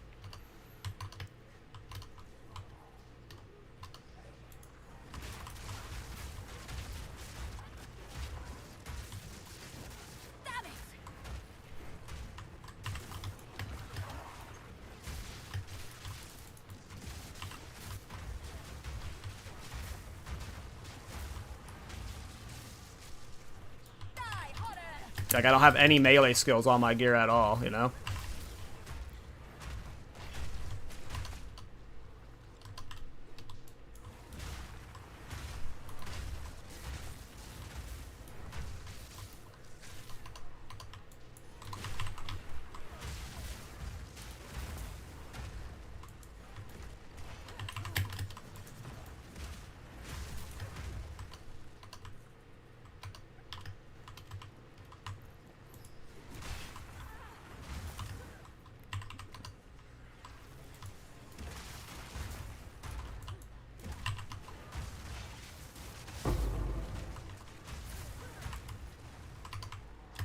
Chaos Orbs.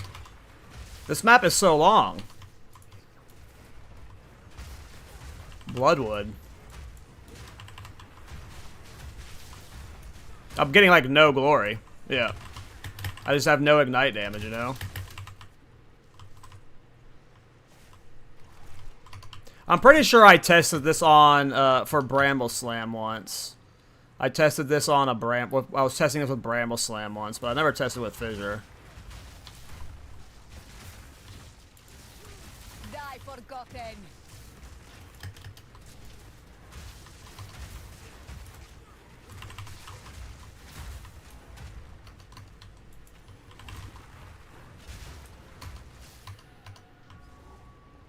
This map is so long. How am I still not at the end of it? Am I going back to the front?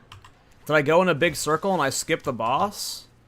No way. The boss has to be this way, right? Why is this map so fucking big? Damn it.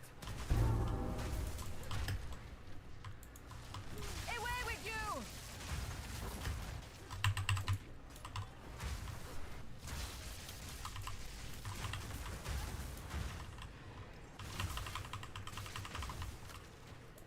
Yeah, I'm like getting no glory gain.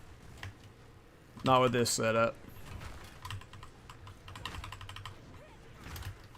I'm sure support gems might help it, but Closed my eyes to see me.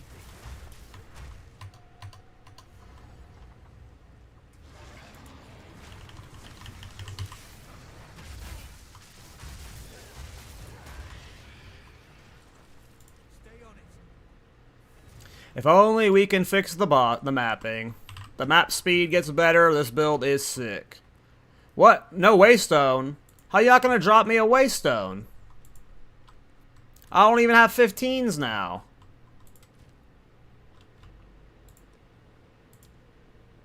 I have 4 15s. Oh, I got this one too.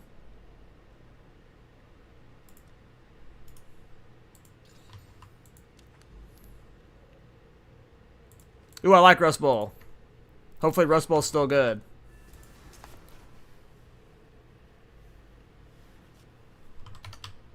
Hopefully Rust Bowl is still good. This land is diseased.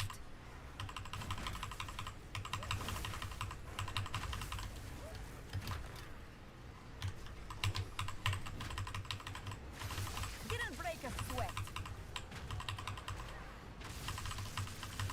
Am I dead? Oof.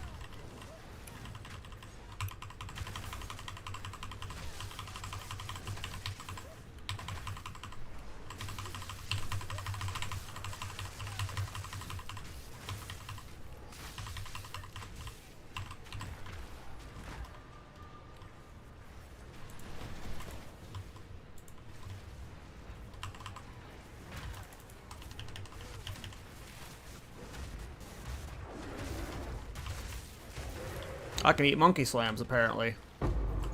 From this monkey, at least. I'm sure this is like a nerf version of the boss. I don't know, though. Am I dead? Yep. I just wish you could only spam leap slam.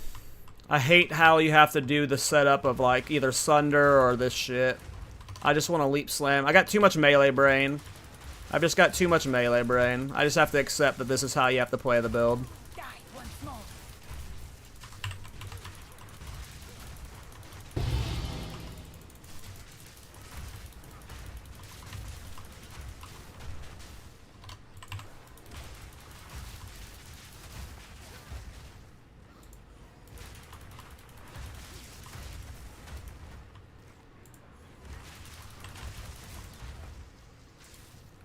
Damn it!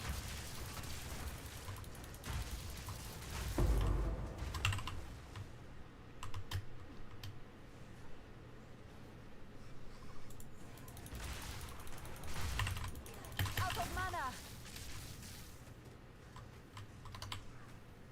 I just wish leap slam spam worked. I just don't know if there's a way to fix that, if I'm being honest. It'd have to be a different ascendancy, I think. And not playing double Mjolnir.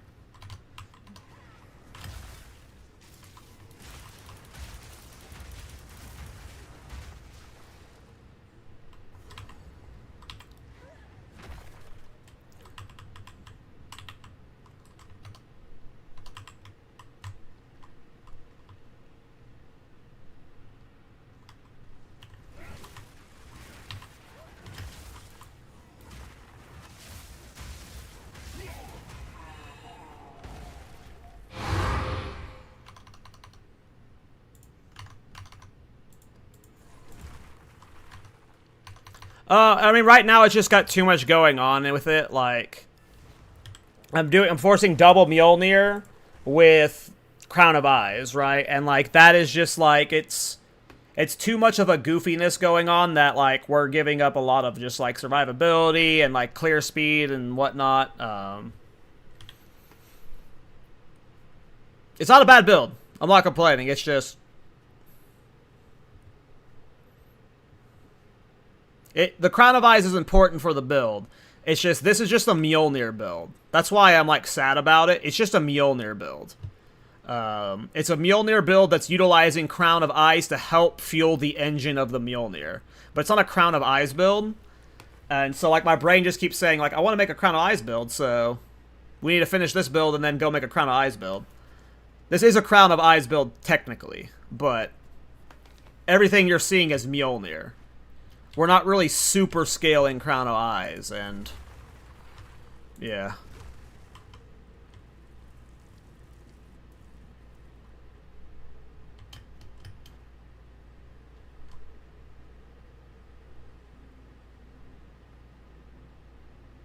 Go on. It's not gaining the most benefit from Crown, but like, I can't take off Crown right now because I just lose the attributes. I'd have to repassive, and I don't want to do that because I'm almost broke on gold. But when I take off Crown, these go from doing, like, whatever damage they're doing to, like, less than half. So, like, they're just shit. Like, they're already kind of meh, but, like, for generate, like, I just wasn't getting procs at all with, like, I tried different setups last night, and it ain't the biggest deal for the build. I'm sure if I had a slightly different setup and passive tree setup, we could completely drop Crown of Eyes. That I just haven't, like, found and remapped around. But Crown of Eyes is not, like... I'm sure you could play this style without Crown of Eyes, we just have to build it differently. Because right now we're doing, like... Because we're doing Crown of Eyes, right, we're forcing the mana stuff. Like, this just doesn't feel like a Crown of Eyes build to me. It just feels like another Mjolnir build to me. Which is fun. I just wanted a Crown of Eyes build. So, it's like... Do I spend another 30 Divine, trying to re-itemize around this build and trying to figure it out and make it perfect? Or do I call this build, like, a Wraps at, like, level 91, level 92, leave the gear roughly as is, show the boss damage, and then move on? Because that's where my head's at right now. It's like, this build's not done here. It needs, like, another 30 to 50 Divine to finish it. And, but then, like, when I think about finishing it, I almost feel like we'd have to itemize out of Crown of Eyes. I mean, Lightning Spear would be great with Crown of Eyes. I swear, any attack skill will work with Crown of Eyes. I almost, like, don't even want to do this, like, here's, like, where my head is at. And I know this build is cool, and I want to showcase it, but my head wants to, like, just sit here for a week and make 4 different Crown of Eyes builds, and then just showcase all of them in a single video. As weird as that sounds. Because, like... again, I know you guys say this build is good enough to stand on its own. It should 100% be showed off, at least for the bossing aspect of it. But to me, it's not showing what I wanted to show off, which was Crown of Eyes. So, like, I might not be done with this build, and you might see a build guide pop up tomorrow for it, but I also could be playing this on an Infernalist tomorrow, and we do, like, just an overall Crown of Ice build. A Crown of Eyes build. I haven't figured that out yet. I feel like I should just finish a build guide for this. Because I'm sure some people would just want to see it. Or at least make a video showcasing it. But yeah, it just doesn't show what I wanted to about Crown of Eyes. Like, the cool thing about Crown of Eyes was always the combination of scaling it with Threaded Light. So what I imagine might happen tonight is, off a stream, I, like, respec my Demon Infernalist into a Crown of Light build. And then we're playing that tomorrow. And then I do, like, a Saturday morning release of, like, a Crown of Eyes video of both builds or something. I mean, I dropped it because of what you're seeing. Right? Like, once I started using Mjolnir, it just made sense to lean into Mjolnir. So, like, you know... And at this point, now that we've leaned into Mjolnir, Crown of Eyes is working with my current setup, but I feel like there's a setup without Crown of Eyes that would be better with this Mjolnir. So it's just like... I have accidentally made a goofball build that just, like, threaded the needle of, like, a bunch of good stuff without, like... It's a jack-of-all-trades almost setup, but, like... Yeah. It's not a bad build at all. It's not a bad build at all. It's fun as fuck. I've had a lot of fun. I mean, we streamed for 5 hours today, and I could stream for another 3 or 4, but I just gotta go get more work done. But, yeah, I don't know what the plan is. I need to think of, like... I need to look at how difficult it would be to, rebuild the gear around all the stuff we've talked about. Because I just hate spending currency on builds when I know, like, am I spending currency on this build just to stop playing it? Because, like, to me, like, I'm about to finish the build, right? So, it's like, I spend, like, 30 Divine finishing it, and then I'm not going to play you anymore. So, it's like, yeah. We'll figure out what we're going to do with in terms of build guides. There may or may not be a build guide tomorrow. At some point, this character's not going to get dismantled. Because this character will get showcased in a video at some point. It just depends on, is it going to be like a full Crown of the Eyes video, or will I do an actual build guide for this video? This was cool. I just think It's just a Mjolnir build, right? It's just a Mjolnir build. I want to do a Crown of Eyes build. We'll see what happens. We'll see what happens tomorrow. I imagine I will not be playing this build tomorrow much, but I will be. You could see a build guide or at least a build showcase for it. But I assume what's going to happen is I'm going to buy a few castaways later tonight. I have to go do work. But I'm going to do a few castaways later tonight, and then I'm going to change my demon. We're not dismantling the bee. The beekeeper has to stay. The beekeeper has to stay. But we're going to dismantle the demon. And we're going to turn... Who's already partially dismantled. Oh, I have a bunch of splinters on the demon. Nice. Cool. We'll dismantle the demon, and then I'll probably bug Galetta off stream just to see how... I really just don't want to do the Chaos Totem. So I'm going to see if we can pull off Shockwave Totems. That sounds really fun to me, because again, if we're spirit stacking, how are you going to spend that 600 plus spirit, or whatever spirit you get to, right? Are you going to spend it on heralds? Which you can. Heralds are great. Could very well be spent on heralds, but I feel like this is the smartest option.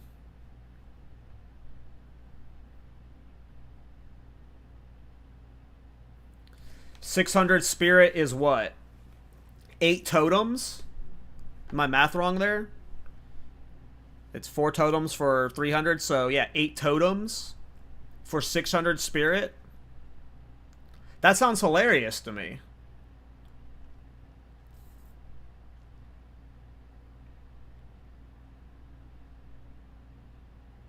Abyssal Lich is also an option, yeah. We were talking about Abyssal Lich as well, Morph Dude.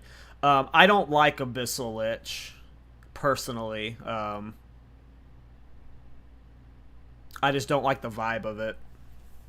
I like normal Lich more, for some reason. But yes, Abyssal Lich would be very good. I mean, Abyssal Lich, I feel like, to me, is like Titan almost, right? Like, Abyssal Lich is the caster version of Titan. You can fucking do anything on Abyssal Lich. Fire spell on hit, that's the Smithakataba thing, right? I think we were talking about that yesterday in the Thorns Discord. Smithakataba seems very good for Crown of Eyes, right? Like, who knows what fun stuff you could do there. Yeah, I think, like, I said it earlier in the stream, like, I feel like the next 2 weeks is going to be spent making Crown of Eyes builds. We're just going to be making multiple Crown of Eyes builds, and Smith is honestly high on my list for it. Because Smith is just, like, the biggest problem I've been having with my builds, like these off-meta builds I've been making lately, are tankiness. And Smith just comes with an absurd amount of tankiness. And then Fire Spell on hit with Crown of the Eyes, you have a really interesting engine going on there. What fire spells could you put into it?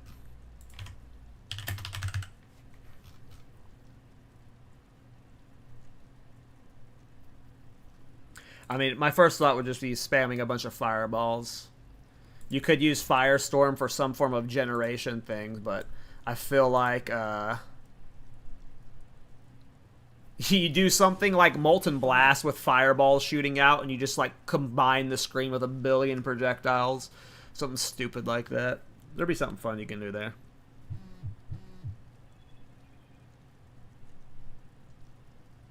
Yeah, trouble finding great interactions, that sucks, yeah.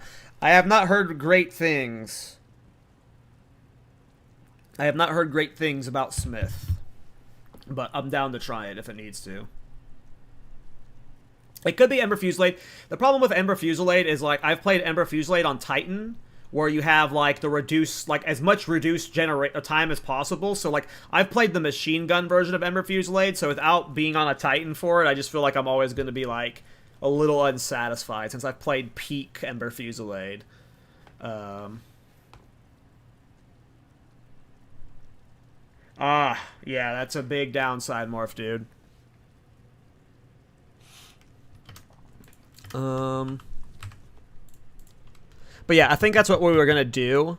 Is we might dismantle the Glide Nova, This was originally, it turned into a Demon Infernalist, but originally it's supposed to be Ice Nova, where I was just gliding around the map with 100% move speed, no penalty on skills. Just one-shotting everything. Yes. Give me a second. Yes? Give me a second.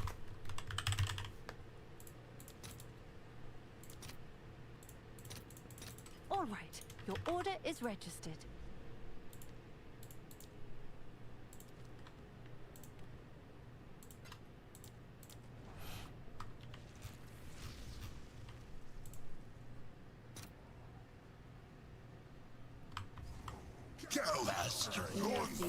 Even for a place that should not be. Damn it! Would you stand still, fool?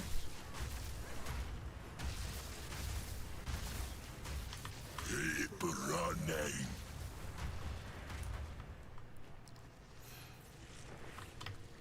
Your maze matters not. I will find you.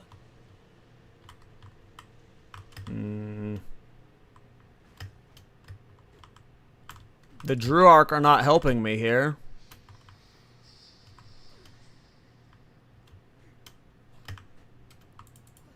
Nothingness approaches. Where are you?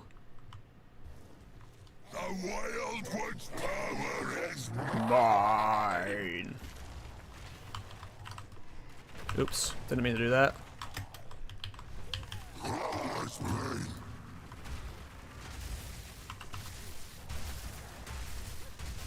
Why do you hate us for wanting to exist?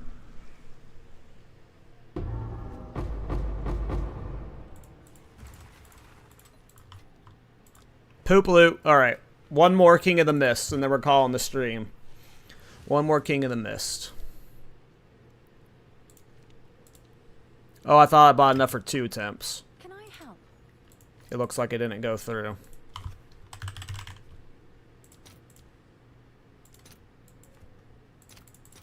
I'll post it right away.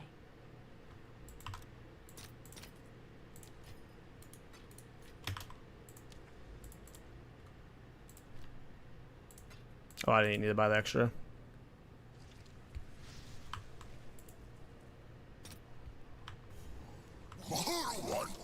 Oh yeah, it's in a great spot, Rick. I mean, the boss damage is good, but everything else about it is in a...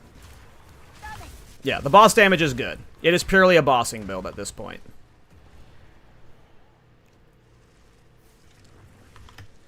Your maze matters not. I will find you. I mean, it's not bad at mapping. It's just not... I've been spoiled by my Witch Hunter, I guess. I'm used to going really fast. And being pretty unkillable because of my, Thorns characters. So, which way? I don't know where to go. It looked like it was coming up this way, but I thought it was going this way. Can you help me? It's telling me to go this way. Why? I don't see where to go. This way? Can't be this way. I can't see! I can't see where to go! It can't be through here. It can't be through here. Where are they telling me to go?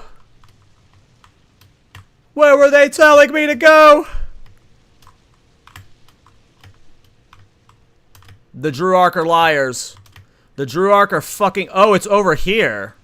It's already been closed off, so I just ran way past it. Can I make it through this?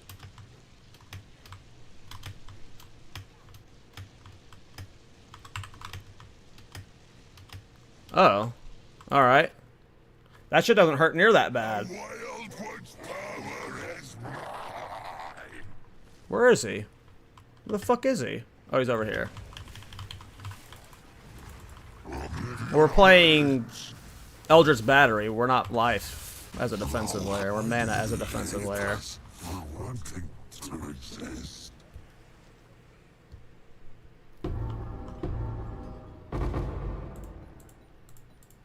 I have no space for that.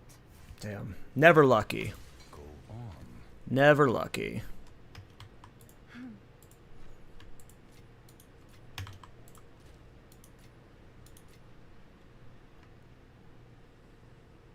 I can do an Uber Arbiter attempt before we end the stream. Why not? I have a bunch of Arbiter things. I'd have to buy one of the good ones though. I'm missing one of them. We didn't see any counts today. Where's the other fragment I have? I have a secondary, and then I have a tertiary. What's the other one I need? We'll do an Uber Arbiter attempt. I assume this isn't going to be a waste of curtsy. Primary is what we need. 1,000 exalted orbs, 2 divines, whatever. Let's see if there are any takers.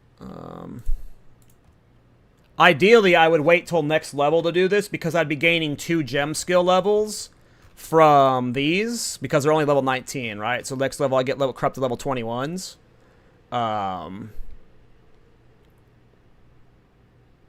So I'd have way more damage for one-shotting Uber Arbiter.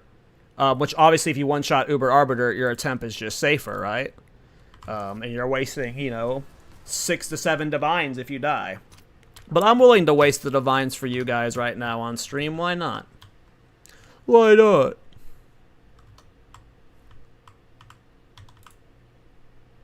Geez, that's an expensive boss attempt. I never show Uber Arbiter in my videos for a reason. It's fucking... Even if you kill them, you just fucking wasted 8 divines half the time.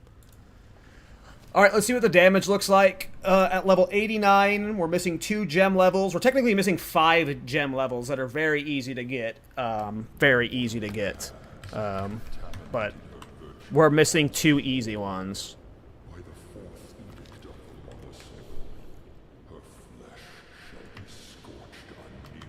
Let's see if we can do this. I'll probably just die to fucking up the fight, but I want to see what the damage looks like. Hopefully he doesn't just instantly torch me off the start. Because you can get torched during the twirl.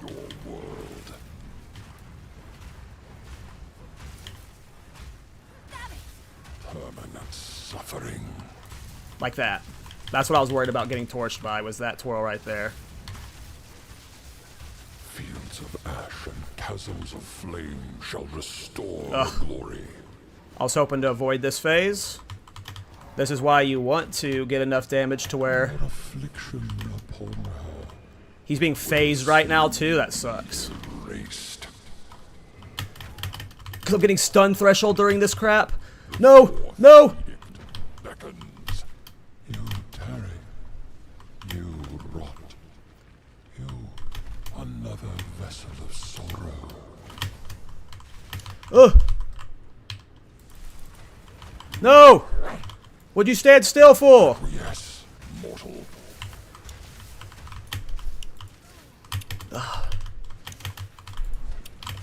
Oh god, we're dead. We're dead. Acquiesce, mortal. Need leech. Oh, we did it! Oh, I can't believe we did it! I didn't think we would! I didn't think we would!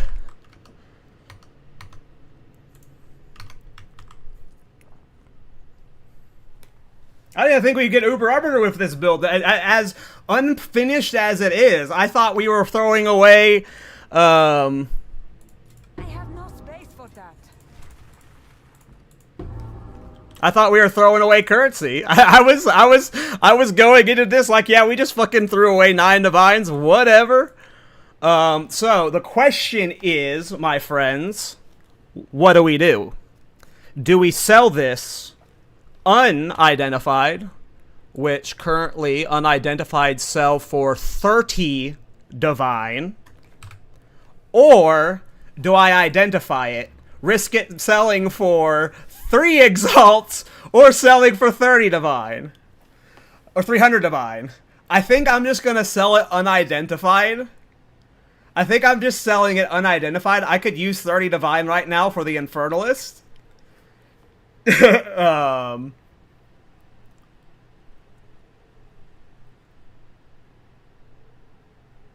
You're building something quite similar to this in bossing? Yeah. I mean, it's just a Mjolnir build, right? A lot of Mjolnir builds are, like, kind of the same. Can you talk over your rotation? Sure, yeah. I've only been playing this Mjolnir setup for the last 12 hours real time, but in-game only a few hours, and this is my first Mjolnir build, so it is possible that I have no idea what I am doing. I'm just doing shit. I don't know if Orb of Storms is actually helpful. I just started putting it down. I didn't know if it was going to be doing a, like, I saw that it leaves behind the remnants and shit. I don't know how important it is, like, in terms of the overall damage. But I just started adding 2 of them for the bossing.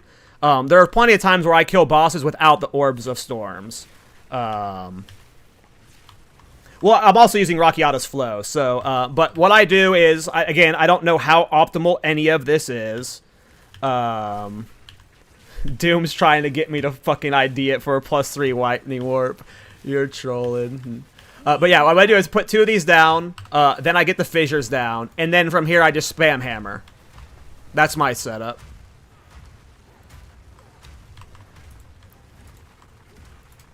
Is I just spam hammer. Spam forward hammer after I get the, and then I just warp around the boss. Inside the first of them, I've got 2 lightning warps, Rakiata's Flow, and Uhtred's Omen for +3 skills. And then in the other one, I've got Ball Lightning, Scion's Temper, Projectile Deceleration, and Deliberation. Yeah, I have no idea how good Orb of Storms is, to be honest. Like, I don't know if it's important for the damage or not. I saw it was giving me lightning remnants or whatever. So I figured, why not? But I I'm hitting so hard that like it could be adding like the difference that the light that you're getting from it is so minuscule that like I have no idea, to be honest. I haven't actually sat there at like Bira with with bad gear on and test it with. Like, this is very. I looked up a few Mjolnir builds because I've never played Mjolnir before, and I just like slapped it into my setup, and this is where I ended up. So, yeah. I'm sorry that's not a good enough answer for you. A lot of the times when I post my guides, I'm posting them so like people can be like, "Hey, you're an idiot. You're doing that wrong." So like if I post a guide for it, it's mostly going to be just because like I have no idea like where to take the build from here.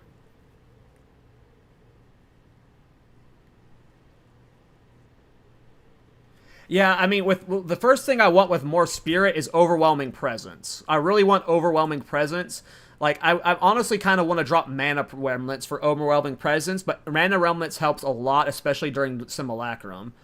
I just, like, again, all of my currency that I spent for this build went into these 2 jewels. I farmed so much currency, and then I bought Rakiata's Flow and Uhtred's Omen. The rest of this gear is super cheap. And I feel like the Dream Fragments might be bait now. I wanted it because it was more max mana, but it's really only 5% more max mana than this. And then you're missing a bunch of base raw mana, because this has plus 243 raw mana on top of it, plus all the reses, and you can get lightning damage, you can get leech, like... I feel like this has to go next. And then when I re-itemize around not having this, who knows what it looks like, right? But it is a lot of mana.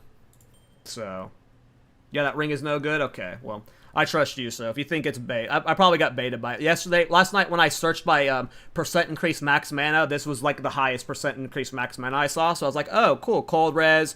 And I don't know how...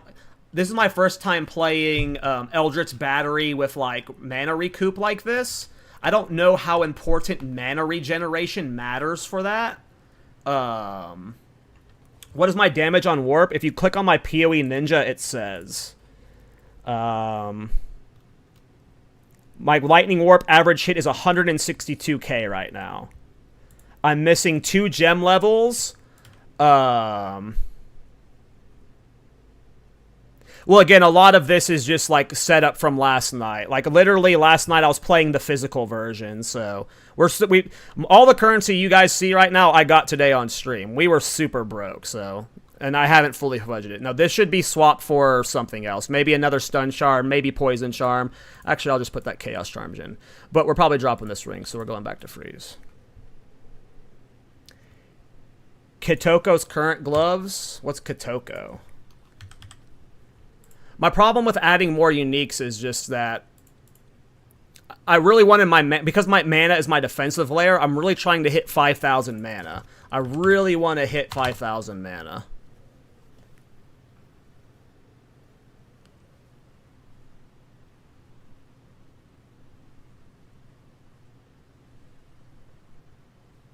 I mean, I'll try it to see how it feels. That's just a lot to give up. I really want a rare in every slot if I can. Because, like, right now, the problem with the build isn't its damage, it's how rippy it is. And because I'm playing this side of the tree, I'm just playing some weird mana before lifestyle. Again, I might have just, like, I might have walked myself into a weird corner, and I accidentally found myself into a build that can boss, but I feel like there's just a lot of awkwardness with the setup that, like, I forced into it. Like, it's possible Crown of the Eyes doesn't need to be, like, I would have to remap for Crown of the Eyes, right, around, like, to get more attack damage stuff, but, like, there's so much attack damage stuff over here, right, that, like, I could probably get these hitting hard enough without the mana and spell damage scaling, like, to where it would perform overall better. But it's hard to know because the spell damage stuff is currently double dipping for both, you know, my lightning warp and my attack skill. So yeah, I mean, getting a better consistent, like, yes, if that leads to me getting more consistent power gains. That would help a lot, because if everything's dead, I'm not going to die, right? So it's possible I drop this ring, add those gloves. If it's getting me more consistent power gains, then that would be a huge win for the build. It's something I can try out for sure. Yeah, like, obviously there's still, like, this build is technically less than 24 hours old. I think we started leveling this character yesterday, and, like, with the Crown of the Eyes, and it was a completely different... We were all over here yesterday. The setup yesterday was completely over here, and now we're double Mjolnir, and it's a very different build. So, like, we're few hours into it, technically. It's got a long way to go. Just a long way. Think you're doing a lot smart?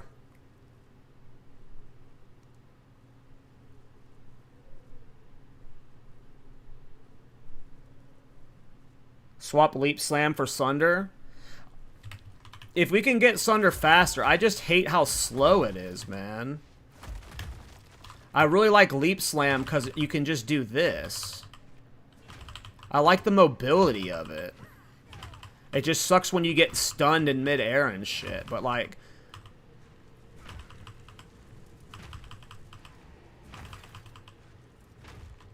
I've just been playing too many high mobility builds that, like, I'm spoiled by wanting to go while I'm attacking. And you can't go while attacking with Sunder. Like, Sunder is stop and do hit.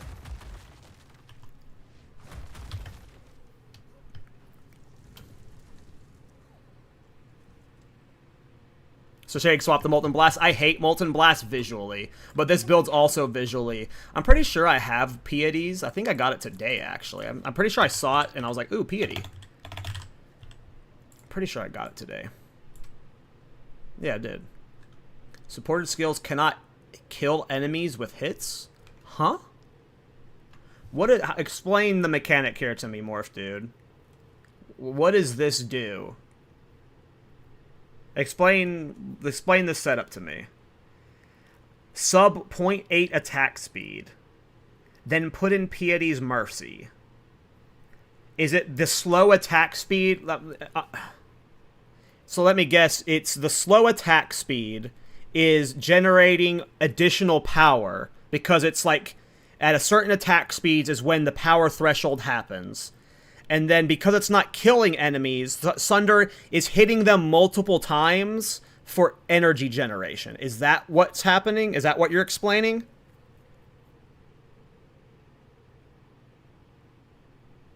Okay, so not exactly then. I see. So what is the point of the 0.8 attack 8.1 attack speed then? Okay, so I am right. Okay, interesting. Okay.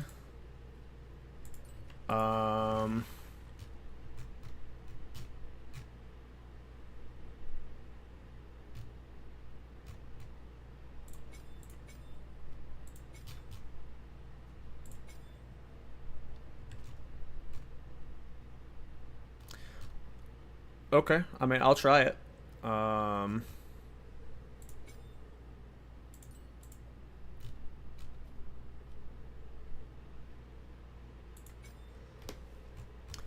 What do you have in your Sunder? What are you putting in it? Because I've just been doing goofy shit to try and get my things to do shit. That's such a cool technique. I never thought about that. That is a really cool technique, Morph dude. I need to screenshot you saying that with your name, so I hopefully remember to give you a shout out for that tech, because that's super smart. That's super smart. Yeah, the not killing them makes sense, because you'll warp to them and then lightning warp will kill them. That's super smart.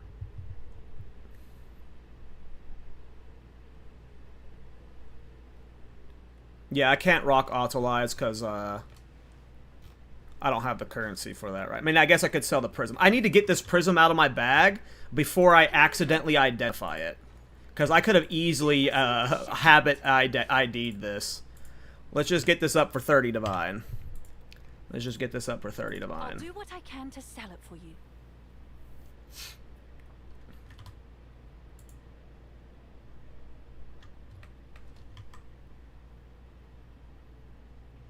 Yeah, my damage is higher because of my crown, so let's just put whatever. I want to think about it. I just want to see how the interaction works. I don't care if the damage isn't great. I don't know if I want that ancestral boosted. Does Sunder getting ancestral boosted matter? It probably does. Go on. Oops, I don't want to go back there. I just want to see what it looks like real quick.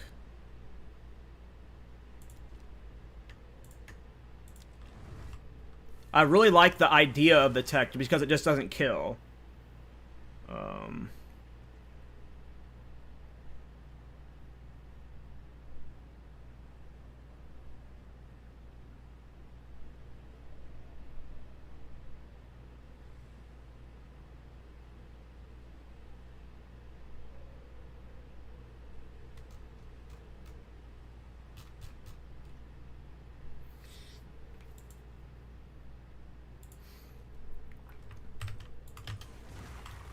Interesting.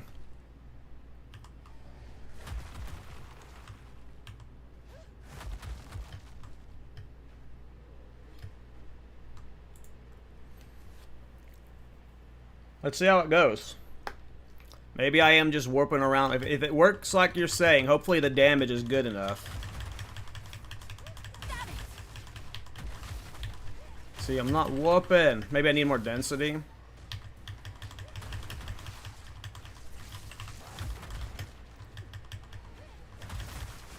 There we go. That was a warp. Yeah, I think I'm not hitting hard enough with my Sunder right now, maybe.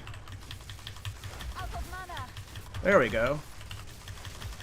Alright, once I get the support gems you talked about in, I could see this being good.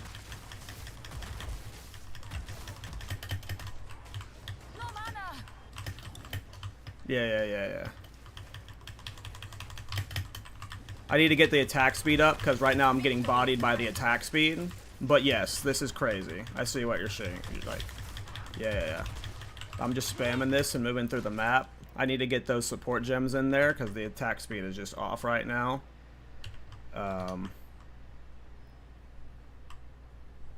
But that's pretty nice when it's going.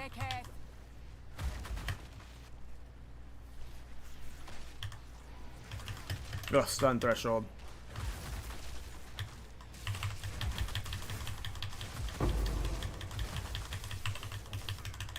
Stunned. Stunned. Okay, so if we re-itemize our defenses a bit and we get the better support gems in there, that is a cool tech for sure. That is a super sick technique. Obviously, we're just not set up for it right now properly. I need to get my reses fixed. I think once I'm running double breach rings, that's going to help a lot. I baited myself into playing this one ring. All right, that's okay. Okay. Okay, morph dude. Okay, morph dude. Okay, morph dude.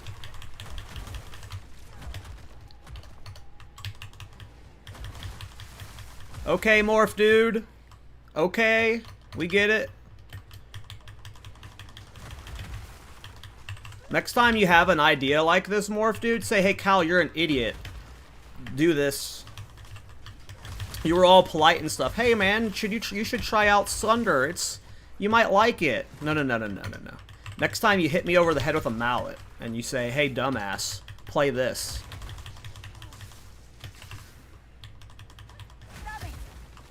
You would also slot an arc. So my original plan was supposed to do arc, but I was enjoying the boss damage from the double ball warp. Again, I have very little tested stuff, and this is my first Mjolnir, but I think I got sprint stun there. But the original plan was supposed to do arc. I was going to do double arc, but when I was looking at PoE Ninja, I saw a lot of people running double of the ball, or whatever, of the ball. They were doing the ball with this combo for like a lot of the warps on bosses, because clearly my boss damage is sick, but I'm out of flask. Oh, I needed to go this way. You finally joined the Thorns Discord? Hell yeah. If you're in the Thorns Discord and you go to, there's a tab under the PoE 2 section. It's called Build Chat. And in Build Chat, there are a bunch of threads. We have a thread for the Stormweaver Crown of Eyes. So if you're following this build and wanting to chat about it, we have a very specific, like, the PoE 2 general chat is just like general chat stuff, but we actually have, like, it's called Build Chat 2 under PoE 2, and then there's just a bunch of threads there. And like every time I start a new build, we start a thread here to talk about it. And if you want to talk about this thread, just join just look for the Stormweaver Crown of Eyes thread, and that's where we're talking about this build at. Oh, you swap a ball on bosses? Yeah, I hate balls. I hate swapping. I hate swapping, but yeah, that makes sense. That might be what we just have to showcase for the build. I have no flask. Victory is mine. Lead, banner. I will try out arc. I'll at least showcase it in the video when we do the guide.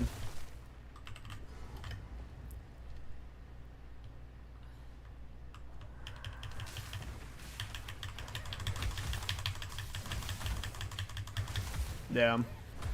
Even just Sunder spam can do it on its own. Obviously the fissure spam is good too, but Sunder seems pretty good.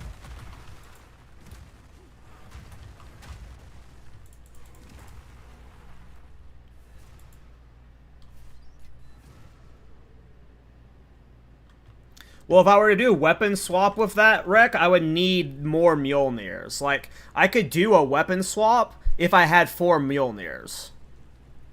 Like, I could just have a bossing setup and a mapping setup, for sure, right? Like, that would require 4 Mjolnirs, though, and... I mean, I could do that. Mjolnirs aren't... a plus 4 lightning skills Mjolnir wasn't super expensive, so, sure, that could be done. I would just have to remember to swap to the weapon sets, but... If you had a plus 4 lightning skill, Mjolnir times 4 with 2 sockets, how much were they? Oh, it's lightning skills, not lightning spells.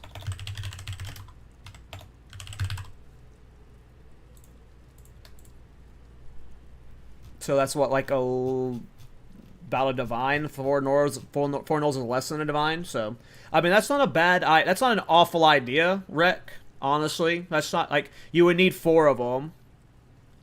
And you probably wouldn't, you're right, you probably wouldn't need to force a plus 4 all skills with 2 sockets for mapping, but even if you did, it's less than a divine per.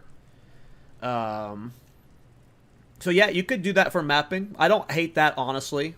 I honestly don't hate that. That might be the setup I have for the guide that we do.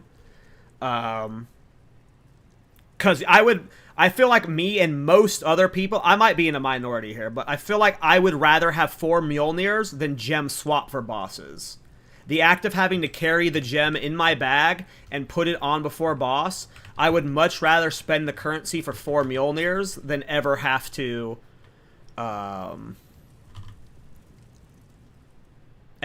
do that. And it would be an easy setup too, because like, let's just say you're using, like, I don't know if the Orb of Storm is bait, right? But let's just say you're using the Orb of Storms for bosses. You just make sure you have Orb of Storm set to weapon set too. And then it'll always put you in the weapon set 2 for bosses easily. And you just gotta and then you'll very quickly know on mapping when you're not in your arc setup. So that's a good idea, Rek. I honestly, that's a good idea. That would probably what's going to be what's happening is, since we just got that Prism of Belief, if it sells for 30 to 29 divine, what we're probably going, well, one thing I needed to buy, I don't need to buy it, but I want to buy a Delia's. I think Delia's and Archmage is a good idea. But maybe that's not a good idea. I just thought that Delia's, if I was to put Delia's in anything, I'd put it in Archmage. Get more damage. More quality. But I don't know if I'm going to buy Delia's for this build. Either way, we're about to have Divine. We'll buy 2 We're probably going to get rid of this ring. New Breach Ring. I don't know if we'll buy a new Amulet. We might. But yeah, I like that. Yeah, the Sunder edition is really good. The Sunder edition is really good. So I appreciate you for that, Morph. Speak. And then we'll try out Arc as well.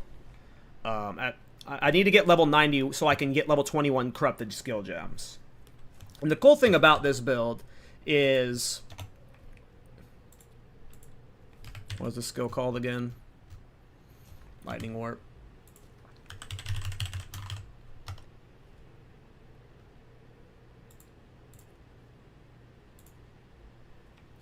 Well, I was about to say, you could find one that's for cheap that doesn't have sockets in it, because you don't really need the sockets. All you just need to make sure is it's qualityed and it has the gem levels, but there's no difference between one with 5 sockets and one with 2 sockets. So I was about to say, you could just get a cheap 2-socket one, but they're the same price.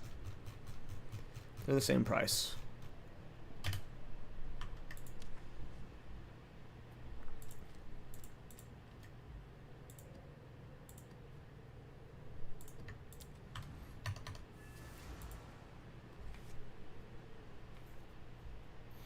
And then if I had another 1,000 mana, if I can get another 1,000 mana, guys, my skills will be hitting harder.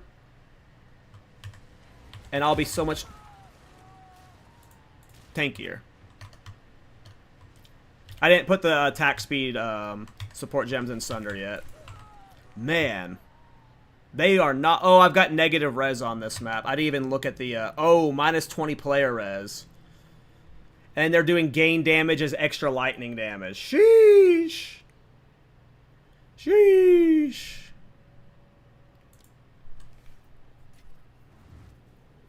That was the bad map to do that test on. Alright, let's try another one.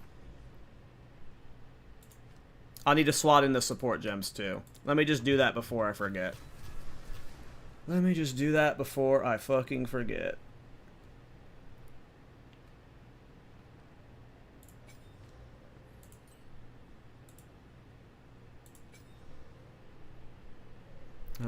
One of these was Rage 3 already? No.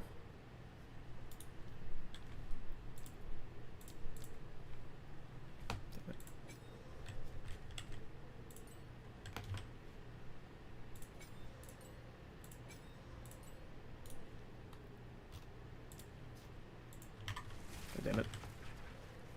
Been a long stream.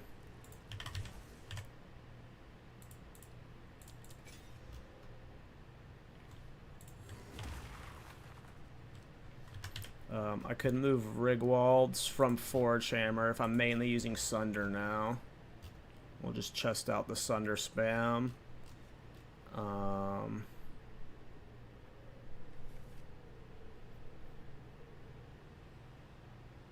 I don't watch crafting videos. I don't craft at all. So no, I have not seen his crafting videos. No, I don't craft. And there's a 0% chance I watch the videos. I hate crafting. That's just not for me. I guarantee you it's probably easy and I am wasting currency, but I do not have the patience to learn crafting, unfortunately. It is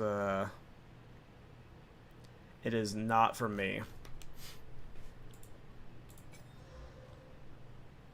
But I do like Lance's video, so maybe I will check it out. You know what? I'm going to write it down. The Real X Gold Hands. I'm going to write that down, and I will watch the video. Captain Lance Mana Crafting Rings. I will watch the videos, at least. I appreciate you letting me know about them. And then maybe I can craft some really good rings. Maybe, you know what? Maybe this will be my first try. I'm trying to craft rings, because I really do want some good rings for this build. So, you know what? Maybe we'll give that a shot. Don't look up the video, but look up the mana essence. Okay. I'll check it out after we get through this. Oops. Can't roll on this stuff. Alright. My Sunder's on. Oh, okay, there we go. That is way faster. Holy. Holy.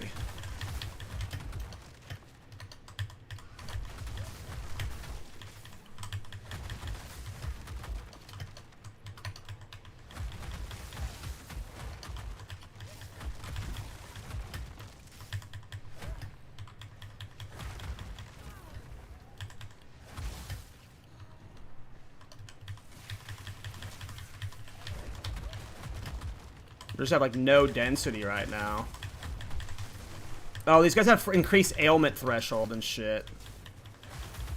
I feel like this should be proccing a little bit more.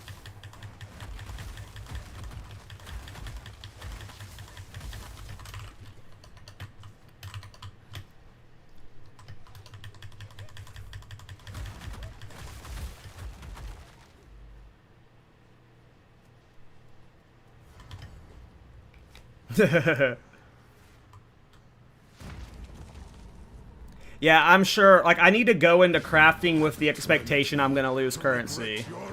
I will end your meaningless life.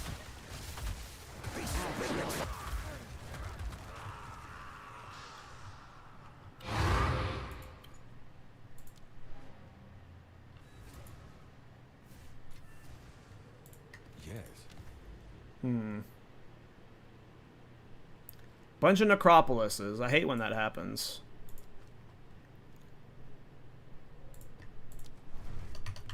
Alright, this one has no increased ailment threshold. Let's see if this feels better. Not sure how much that matters. We won't do delirium right now for the test.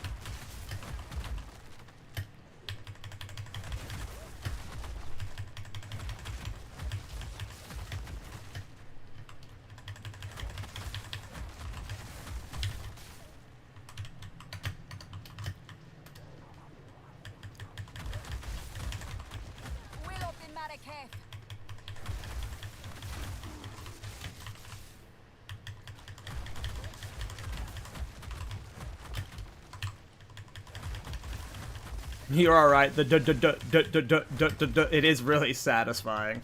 You are right. It is very satisfying to hear.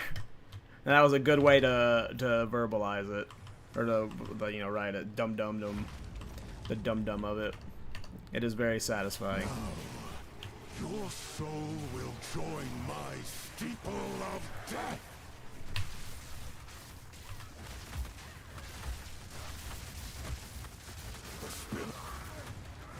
Your request.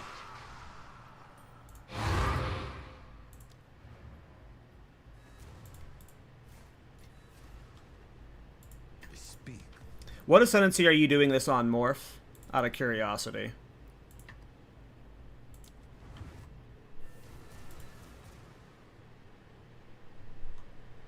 You said Titan? Yeah, Titan's good for everything.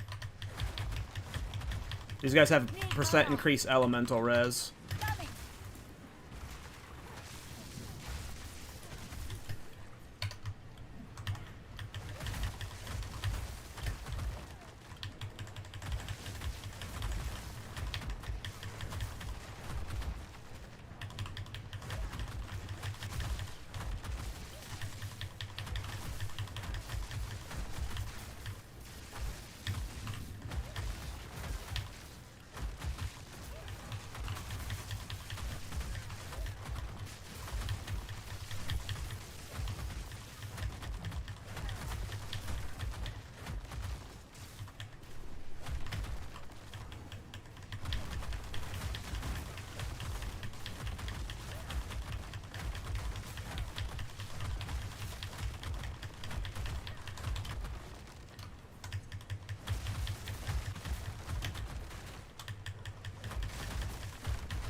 Well, I'm glad you showed up, Morph.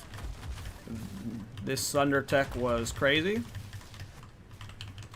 I know a few other people tried convincing me to do it, but the way you well,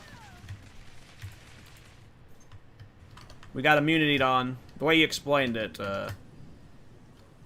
with the Piety's mercy, convinced me that this was cool. Oops.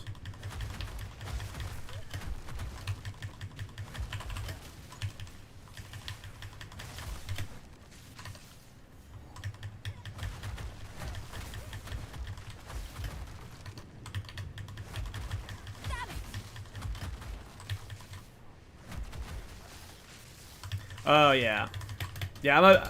I'm intentionally avoiding Viper and stuff, and you know, constricting command. I'm avoiding Tech Rod. I just like Tech Rod. I played for Tech Rod yesterday. I was playing with Tech Rod. It is so insanely overpowered. There's no way that is staying. So I just feel dumb playing it.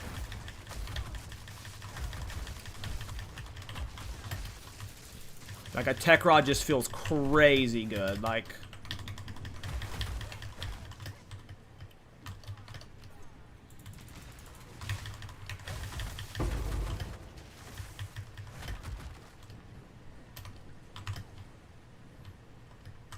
where is this boss at?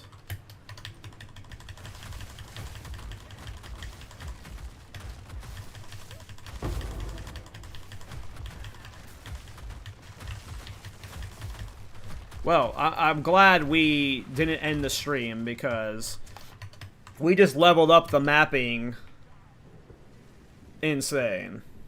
Oh, I mean, I love Leap Slam. Like, when I originally started doing this build, the plan was I wanted to do a Leap Slam build with Crown of Eyes. Like, I was trying to do a caster Leap Slam build because that just sounded fun. And then we just ended up here somehow. But yeah, I love Leap Slam. Oh, look, another one of these bosses. I haven't killed them enough today. Here, let's get rid of the shrines. Oh, that was an experience shrine. Shit. Let me teach you the power of the Eternals, Marrakesh Fiend. Your soul is mine. My love, I call to you.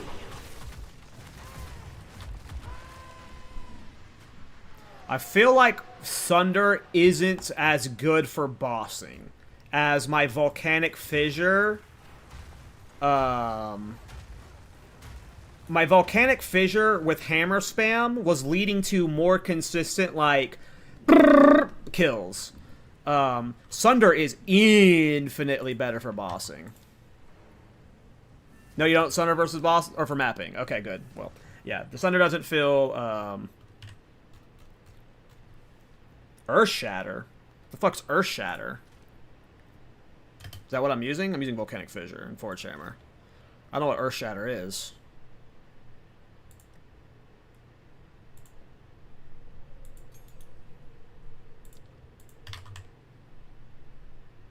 The fuck is Earth Shatter? Is a slam that creates a spike of rock.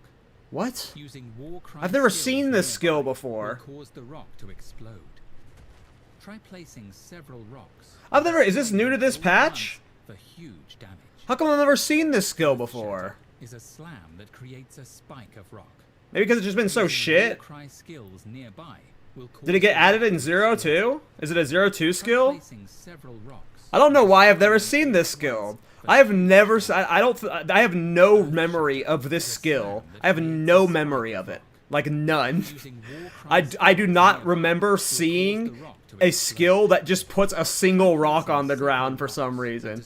I do not have any memory of this skill. Earth Shatter is a slam. I mean, I've got a fuckload in the warrior too. I just. Using Warcry skills I don't know why I've never looked at cause it. the rock to explode.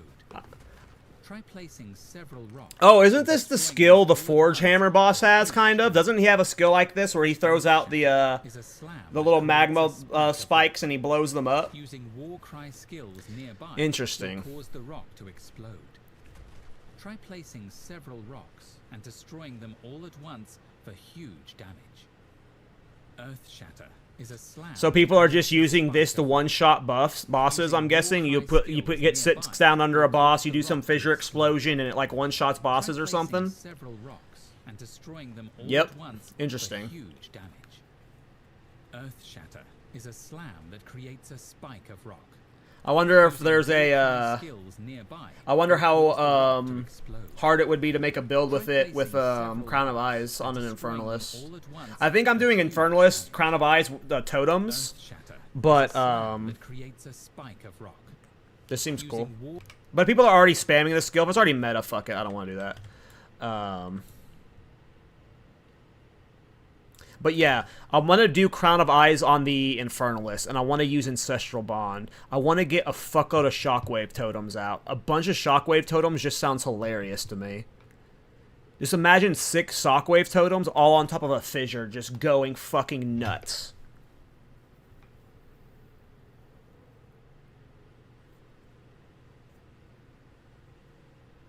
I'm just not a fan of Abyssal Lich.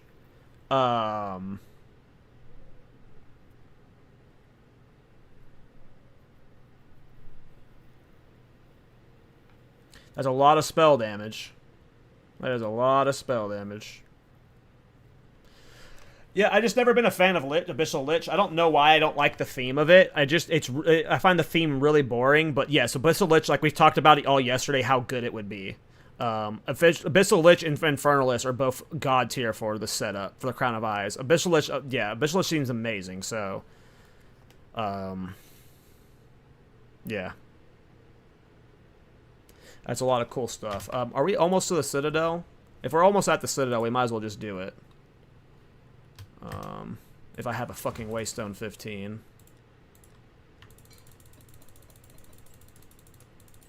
I'm glad we got that Uber Arbiter kill, guys.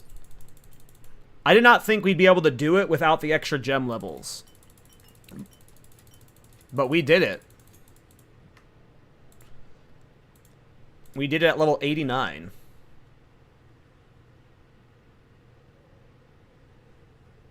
All of these fucking suck, man.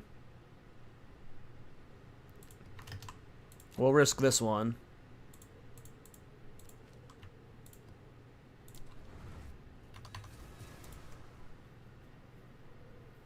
Yeah, I don't hate that Doom. I mean, Abyssal Lich is cool. Like I said, over the next 2 weeks, I feel like I'm just going on a Crown of Eyes build spam. I imagine... I don't know if we're done with this build yet, because it just got leveled up a bit with the Sunder spam.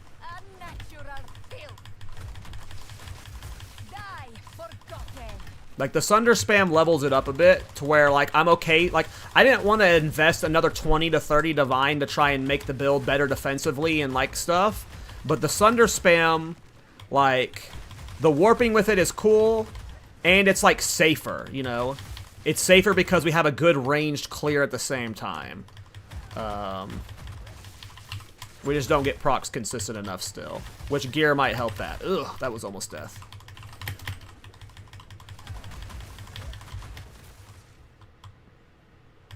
So if we can fix it, and then we do the Infernalist. Why do you think Infernalist would be? Well, the reason we went down the Crown of Eyes path is because Crown of Eyes combined with a focus called Threaded Light. Where you get... it's like 14% spell damage per 10 spirit or something like that on the one that I have. I think we, oops, saw that coming. I gotta pay attention. I gotta pay attention. Oops, I don't want to do Delirium on this map. I'm just trying to kill, damn it. I'm just trying to kill the Citadel boss.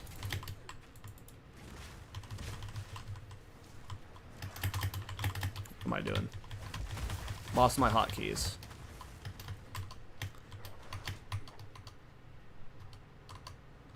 Oh, we are going through an abyss. I didn't even realize I was in the middle of an abyss there. This build's so visually disruptive. Ooh, that's going to be annoying just to go through. It's in a tight corridor.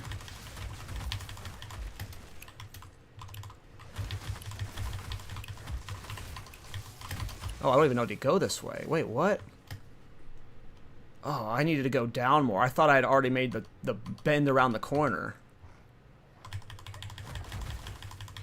Oh, but yeah, there's a focus called Threaded Light.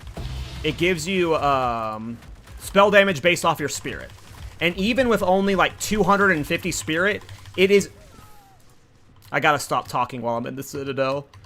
I keep wanting to answer chat questions. I just gotta get through the fucking Citadel. The Sunder spam warped me into the fucking,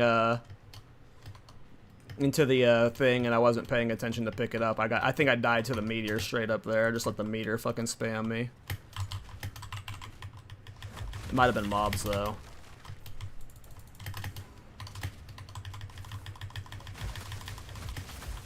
Oof. Gotta be careful here. These guys have a lot of damage. They have a bunch of gain damage as extra damage. I'm dead.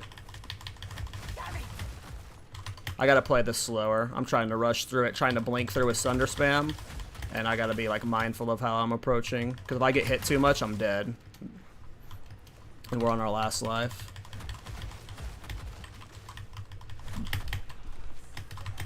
Shouldn't be rolling in like this.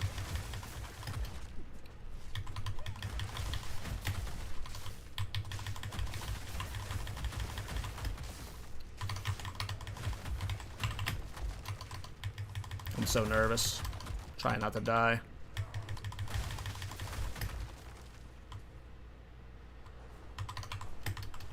Whoa.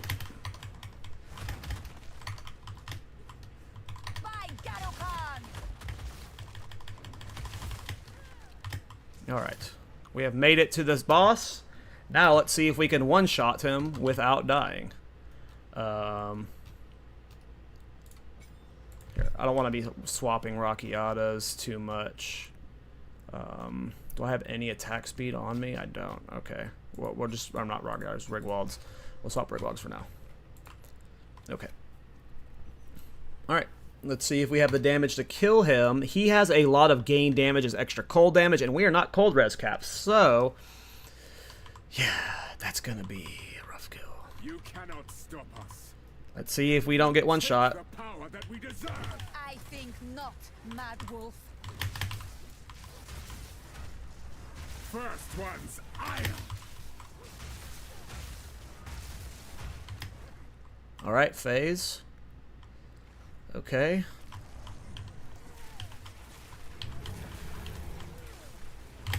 Oops. Chilling frost. You always gotta be ready to dodge that. Requiem on high. Am I gonna die here? Warping around? Nice. Nice, nice, nice, nice, nice.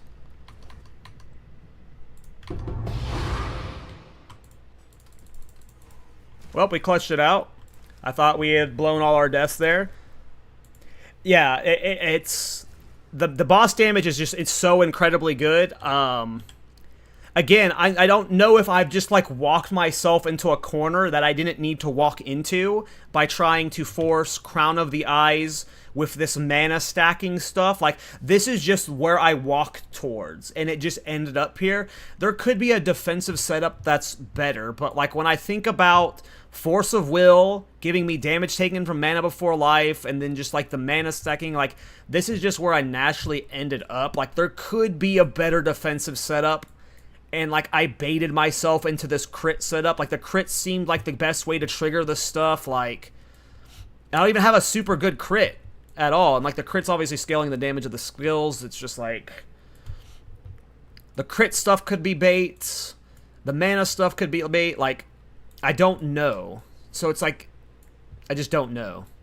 But the damage is great. Like, obviously, the boss damage is just fucking amazing. Like, Hail. Have an order? I think when I re-itemize with a better ring, I get rid of this ring and I re-itemize. If I can get up to like 4,500 to 5,000 mana and like 2,200 life, I think it'll be better.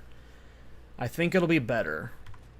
More elemental res, more chaos res. Well, I'm almost elemental res cap. Like more chaos res.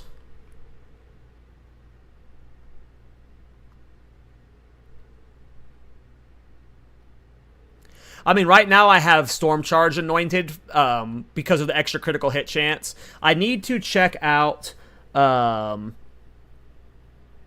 non-crit as part of the style and stuff. I don't know. Like, right now, my setup is very, like... It's very me-based, you know? None of this was path of building. This was all just like... Oh, that seems like a good idea. Like, it is... There could be some really dumb shit. Check out the Mana Essence. Which one is... What's it called? Mana Essence. Is it the Rarity or Mind? Which one is it?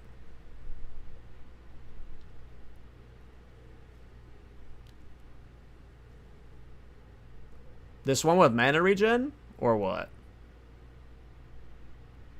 Oh, this one. Perfect Essence of Mind. Ring increase maximum mana. Gotcha. Gotcha. Good to know. Good to know. Anoint made to last. Which one's made to last? Oh, physical damage prevented, recouped as life. Am I preventing much physical damage with this build?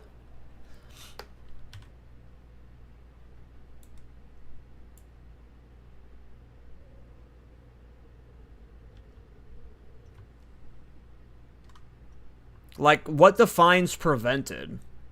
Like, is converting to mana, like, part of that? Is that preventing damage? Like,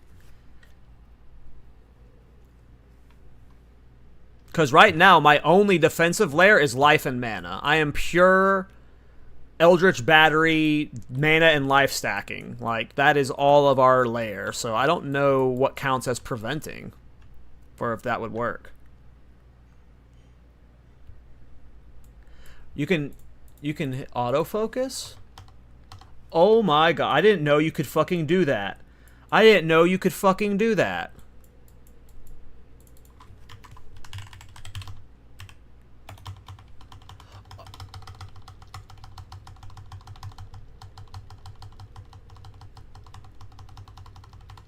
I didn't know you could do this.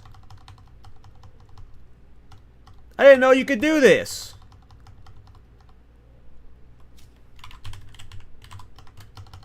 Bros.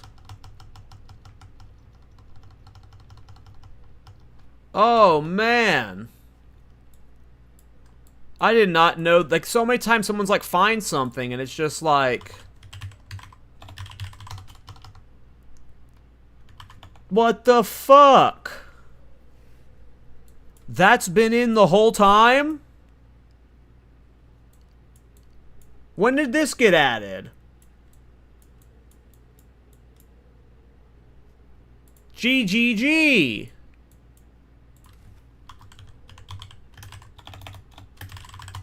GGG. No, I didn't. I know you had the search. I didn't know you could lock on. I've used the search. I've always done this. 30 metal. And then I look around until I see it. And then I see it flashing there. I'm like, oh, there it is. I didn't know you could hit enter to warp to them. I didn't know you could hit enter to warp to him.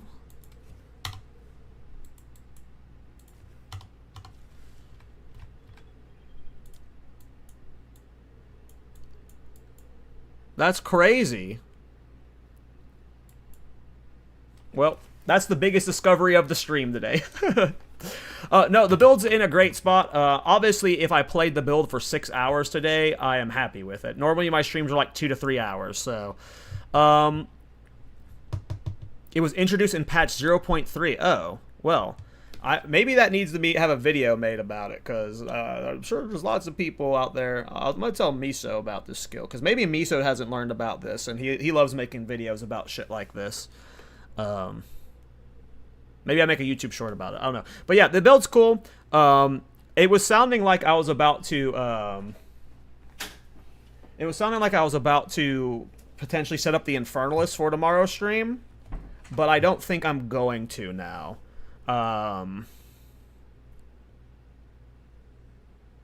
We're still going to do the totem build on the Infernalist. This build might have one more day of serious grinding in it though. Excuse me. Sorry, guys. Because yeah. Morph Dude leveled it up with the Sunder tech. If I can reinvest in the build to make it just slightly more tanky, the Sunder tech, with the current damage I have and the current crit I have, isn't completely solving my mobility problems, but it was way, way better. So, if we play around more with the Sunder stuff, we find a little bit more optimization. Again, I'm still not sold on the crit stuff. I feel like the Mana Before Life is the best option we have. If we're doing this on Stormweaver specifically for the Lady Thor theme, it just makes sense. Force of Will. Like, obviously, I could just go the Double Chill stuff. Double Chill as a defensive layer is really good. But I just felt like Force of Will. Arcane Surge also helps the build a little bit with the mana regen.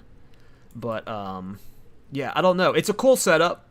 And the fact that Morph Dude's doing this, a similar version of this build, but he's saying my boss damage is way better, then I feel like that's just enough to, like, that makes the build good enough to show off, right? I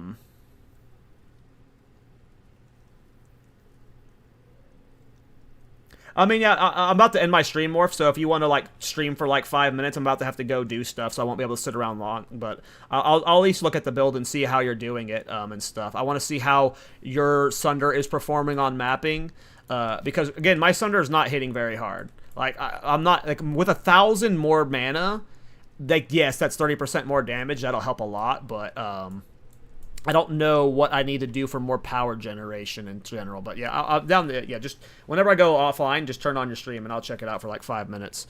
But yeah, I'm happy with the build. We'll stream it again tomorrow, or at least the build guide might come out tomorrow. I want 3 more levels so I can get alternating current, just for the increased maximum magnitude on shock. That'll really show the build off. But the fact that I killed Uber Arbiter at level 89 is a good time. Again, I'm just sad that it's not purely a Crown of Eyes build. I really wanted this to be a Crown of Eyes build, and I generally, like, sure, Crown of Eyes is helping it, but this is more a Mjolnir build, right? Like, if I were to classify this as a build, it's a Mjolnir build using Crown of Eyes. It's not a Crown of Eyes build. So the Infernals is still coming. We're still going to do a Crown of Eyes build with it. I'm thinking totems, because, yeah, that sounds fun with Ancestral Bond. Maybe not totems, though. Maybe not totems. There's a lot of skills, Lightning Spear, other stuff. But yeah, I'm going to end the stream there, guys. I can't believe I streamed 6 hours today. It was a long-ass stream, but, hey, I've been streaming a lot lately. We've been streaming daily every day. It's been a lot of fun making builds with you guys. Thanks for hanging out.